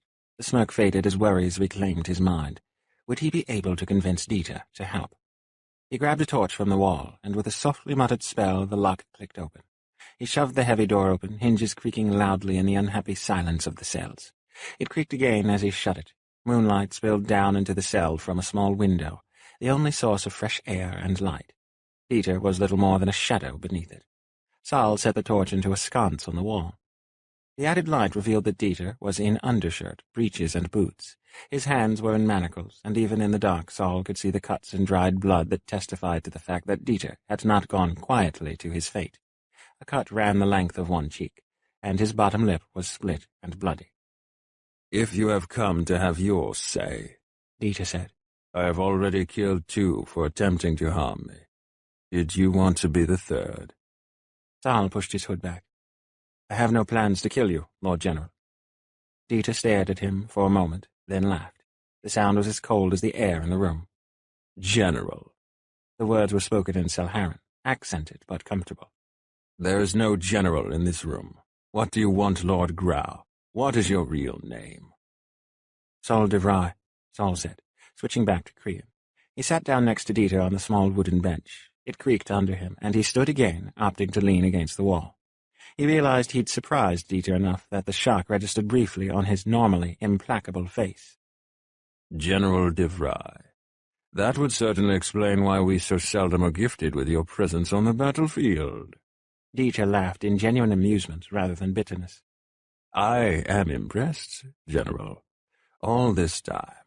Well played. Dieter nodded his head in concession. What brings you to see me? You do not strike me as one who would take petty revenge here. I need your help, Sal said, getting straight to the point. I need Berat. Why did you name him? The Salharan obsession with names never fails to amuse me, Dieter said. Sal regarded him coldly. And how would you like it, General, if I told you what the name of your sword was and gave you no choice but to accept that name? I would kill you. For us, death seals the name forever. Dieter sneered. Which just goes to show how stupid Salharans really are. He had plenty of opportunity to avoid the name I gave him. He made his choice. The choice was forced upon him. He is neither the first nor the last to be forced to make unhappy decisions. Is this why you came? To lecture me on violating a Salharan's honor by giving him a Krian name? Dieter looked at him with tolerant amusement. Sal cursed himself, thoroughly annoyed. Where had his focus gone? It would be a relief when they reached Illusa, and he could finally stop. His edge was clearly dulling. No, he replied. As I said, I need your help. I cannot imagine why or how I can help you. Berat, Sal said. We need you to get Berat for us. Dieter merely lifted his brows. What do you know about the Illusa? Roughly 200 years ago, they did not have magic such as they do now. No one knows the method by which they acquired it. But like the Salharans, it shows in your eyes, like sunlight on metal. Unlike your people, they do not seem to require drugs, nor does it prove deadly over time. Only the scream kills them. That's where you're wrong, Sal said. It's not just when they scream. Their magic is slowly killing them. Very few so far have noticed anything. Illusa magic comes at a price much higher than anything Arkan demands. Dieter shrugged. I guess that will be one less problem for Kriya to deal with someday. Why does a Salharan general care about the fate of the Illusa? Tom was silent. A moment later, Dieter's laughter filtered through the room again. A traitor. How long have you been working against your own countrymen? Since they left me to rot, and the Illusa saved me, Sal said quietly. I do not hate my country, but I was never happy there. Not all of us like what we must do to survive. There is nothing I long for more than the day I never have to touch Arkan again. Dieter did not appear convinced. You are the first Salharan I have met to say such a thing. Certainly your brother— Sal started when he realized Dieter used the form of the word brother reserved for the Brotherhood of the Seven Star. —is too fond of it. It's all he's ever had, I think. Sal shook his head, bewildered. How did you know I was a brother? I gave no indication of it, and there was no evidence that I even knew Berat was. Your eyes, Dieter said. They shine a deeper yellow than normal soldiers. Sal conceded the point with a nod. I am slowly advancing toward orange. You are the first Krian I've known to note the nuances of the colors. I do not know much, Dieter said. He leaned back against the wall, and Sal noticed for the first time how exhausted Dieter looked. How still and not quite defeated, but almost. It was not a natural look for him, and while Sal knew he should be relieved Dieter would no longer be around to dominate the battlefield, a man such as Dieter should not have to go out in such a way.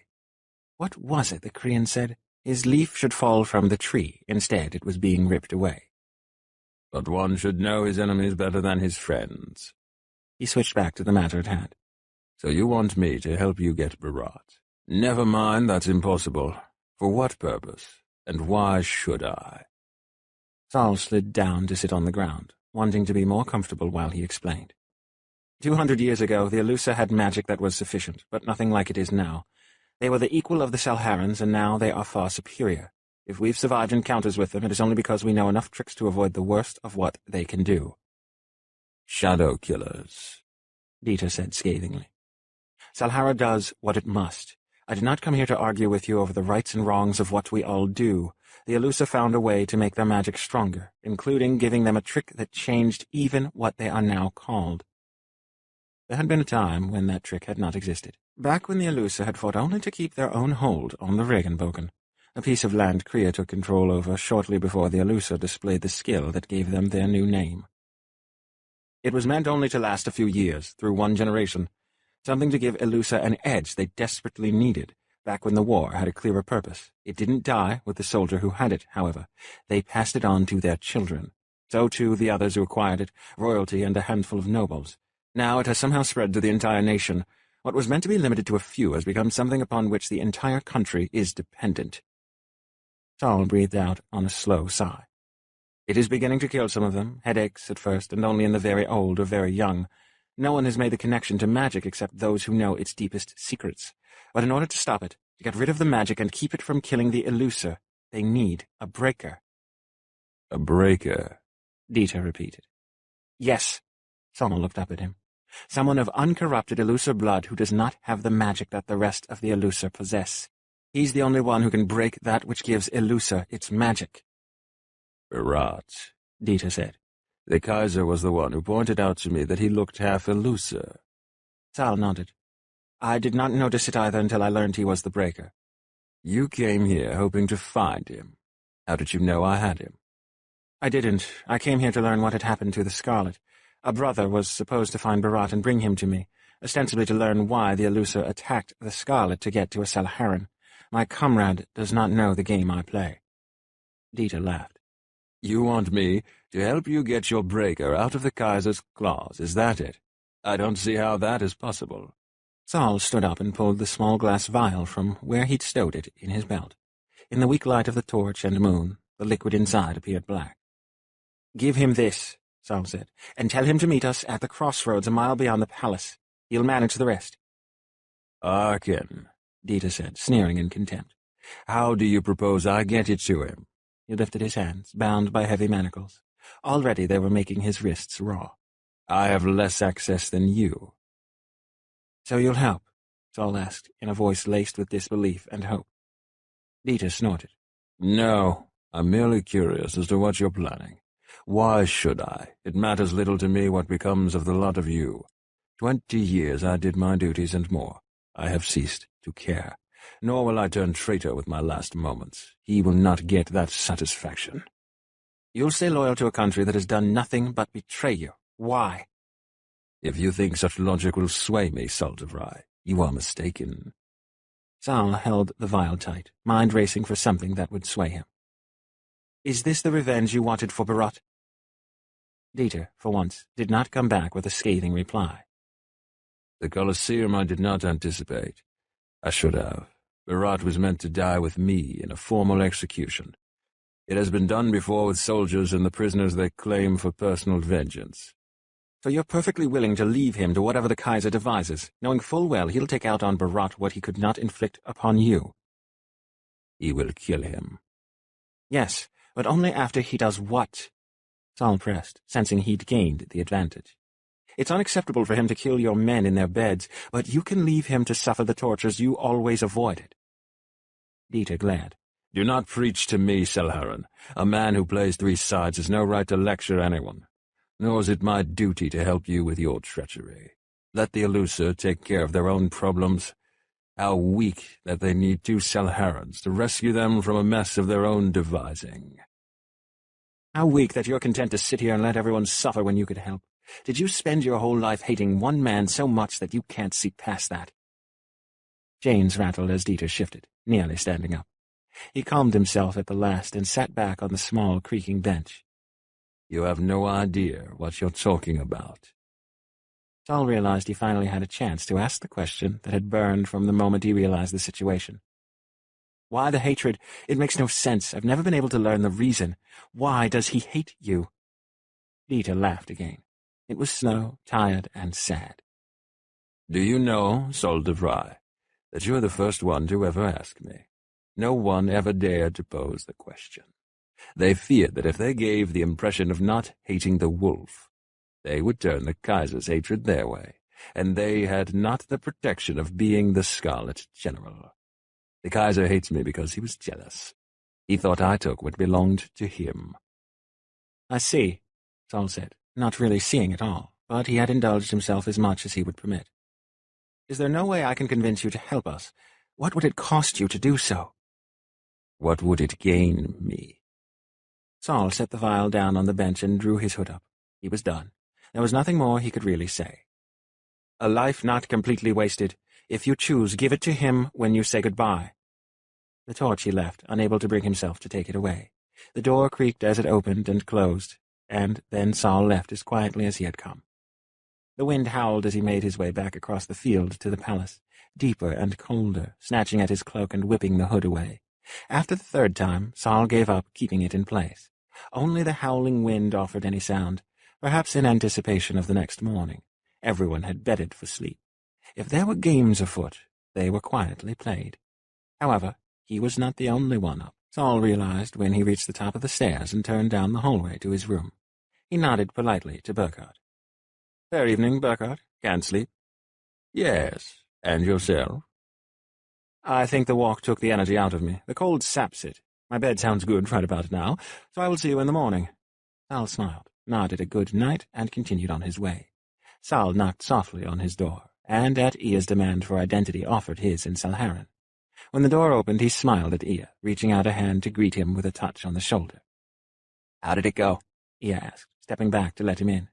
The sound of boots scraping stone was the only warning he had, and Saul turned just in time to avoid a fatal blow.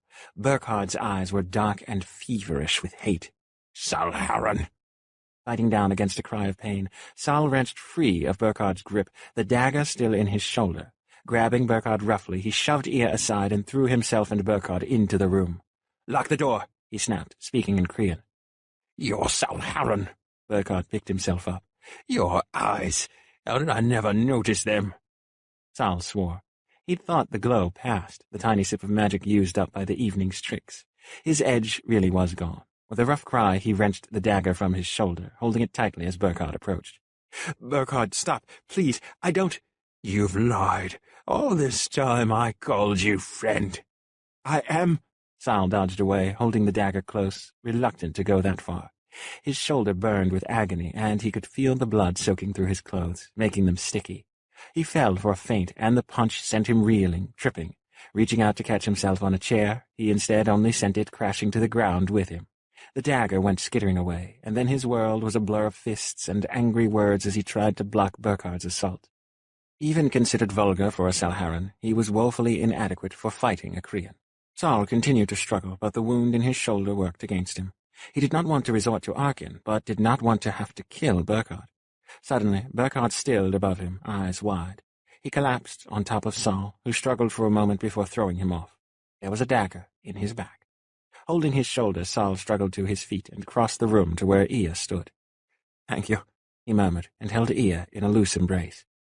"You're bleeding," Ea said. His fingers sought and found the wound at Saul's shoulder as he turned his face up. He frowned. "A minor wound," Saul said, and slid his arm from around Ea's shoulders, holding his hand over Ea's own on his wound, letting Ea feel as he cast a spell to close the gash. "I'll be fine," he made to pull away. Ea wouldn't let him. "You should be more careful." "I know," Saul said quietly, fingers reaching up of their own accord to touch Ea's cheek. "I'm sorry. Thank you for saving me." Ea leaned closer, and Saul tried not to notice how he smelled, like soap and wine, but also fresh, like the beginning of spring. "It's funny," Ea said, voice unsteady. "I was raised as a duke, and even when I gave that up, I was quickly promoted to captain. I've been in command of others for as long as I can remember. People lean on me. I don't like that. For the rest of my life, I will have to lean on others." He tilted his head a bit more, leaned in a little closer. "But I don't mind leaning on you. As terrified as I am of being blind, it scares me more that I almost lost you." Saul drew a breath. Ea. Before he could say anything more, Ea had closed the remaining space between them, kissing him with a confidence he rarely showed for anything else. He tasted like mulled wine, dark and spiced and laden with cloves. There was something else, too, a lighter flavor, something that was only Ea. Saul opened his mouth to take the kiss deeper, hand sliding down Ea's spine before wrapping around his waist.